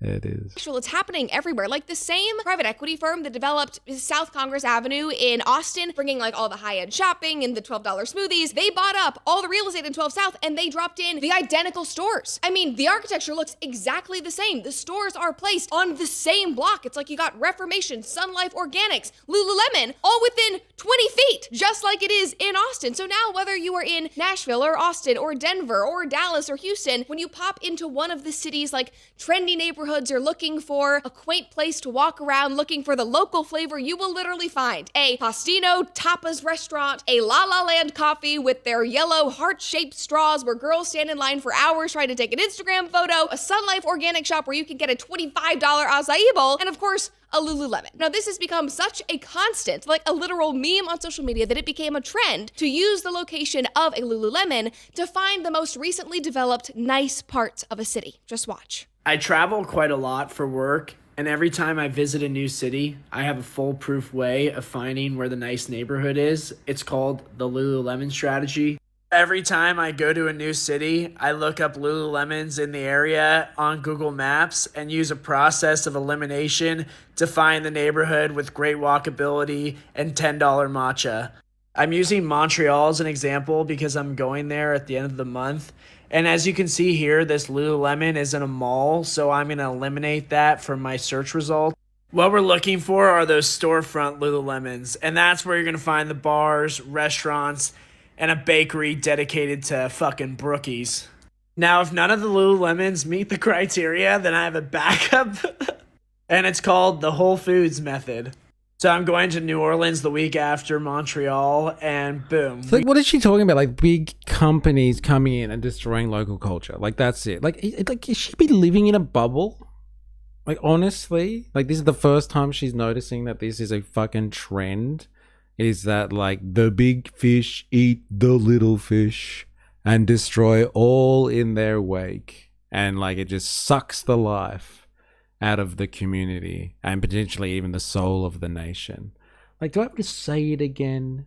Like, honestly, that's capitalism, baby. Like, ooh, yes, they all live in a bubble, or they just fucking want to whinge, right? The dumbing down of Americans for more control, overtaxation with corrupt representation. America has been swallowed up by corporations. It's sad. Who is that? Is that you, purple pingers? Did some socialist just say that? It's been a year since private equity destroyed Zohran fabrics, and I still feel like I still feel it as a hobby sewist and crocheter. Interesting. Who would have thought? And like, what's this coded word for private equity? The way they use it. Private equity is way more predatory than that. Private equity is not just like companies coming in and redeveloping and gentrifying your area. That's a different. It's funny how they use this terminology. Again, yes, expensive stores will be in expensive neighborhoods, and if the product doesn't sell, they will close up. You will see capitalism if you scroll down a bit. Oh, I hope so. I hope they call it out. Corporations are ironically the demise of free enterprise. What? Corporations? Where's the libertarians? Han, are you here? Corporations are ironically the demise of free enterprise. Hello? Who is this? Who the fuck is this? Is that Karl Marx? Now all we can hope for is to come up with a good idea so corporations can buy it. The corporate hegemony has been a problem for 50 years. Walmart started putting mom and pop shops out of business in the 70s. I still miss the charm of truly original stores and restaurants. Interesting. Wow. I'm anti-corporatist, yet I am not a socialist. Fair enough. Fair enough. We're all the gooners. Sorry, we're all gooners. And if you deny it, you're a liar. Uh-oh. Interesting. Oh, her audience are boomers? Oh, really? Okay, that's interesting. Oh, no way. Look, just as you say that, hey, I'm in my 60s now, and I remember my mum saying this exact same thing when we would go on road trips for years, and you knew where we were by the diner or the gas station, the shop at each exit. Then suddenly every exit became the same fuel, McDonald's, Kmart, every exit just like the last, every hotel room the same. Like, this is not some weird, strange anomaly that needs to be stamped out. Like, this is the natural development of capitalism. Like, honestly, it's the natural development of it. Sadly, this isn't just an American problem, it's global. Nearly every city is soulless and interchangeable now. Interesting. Mystery, if it helps, if you remember that they are idiots. Yeah, but like, fucking, they are describing a problem. And they're like, fuck it, this is real. And yes, it is real. Oh, look, Voltaire, they said the thing. Brett's audience are millennials. Turns out, uninhibited capitalism has its costs. 9 likes, no comments. Interesting. Look, I understand that these people might not be intellectually savvy, but like, they feel it. They get the vibe. It's capitalism, man. It's a fucking problem. But like, they get the vibe. They get the vibe.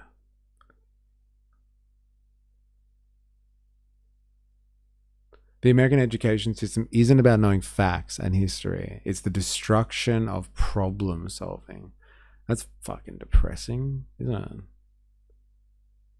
As someone with a lot of left-wing opinions who probably doesn't agree with you on a bunch of things, this is 100% something we can agree on. She has done it. She has transcended the culture wars. It has happened. We are now in class war. 100% America, and Britain is losing its soul. I've noticed that people with left-wing opinions all seem to be that the rich or the upper class are right-wing, when in fact they're mostly quite left-wing. Weird, why are they all in Trump's pocket then? Interesting. I think you're right, the comment section is way better. It's the best part of this piece of content. The lust for money is the root of all evil. Is that shrapnel burn? Nice. Nice. All right, if you're new here and you haven't already, make sure you subscribe for more. If If you're on YouTube, and activate the like button. If you're on Twitch, follow for more. I don't want your money, honey, but I want your love. I don't think she's going to give me any more gold, is she? Oh, there's a peak here and a peak there. I wonder what she says in this point, where people love.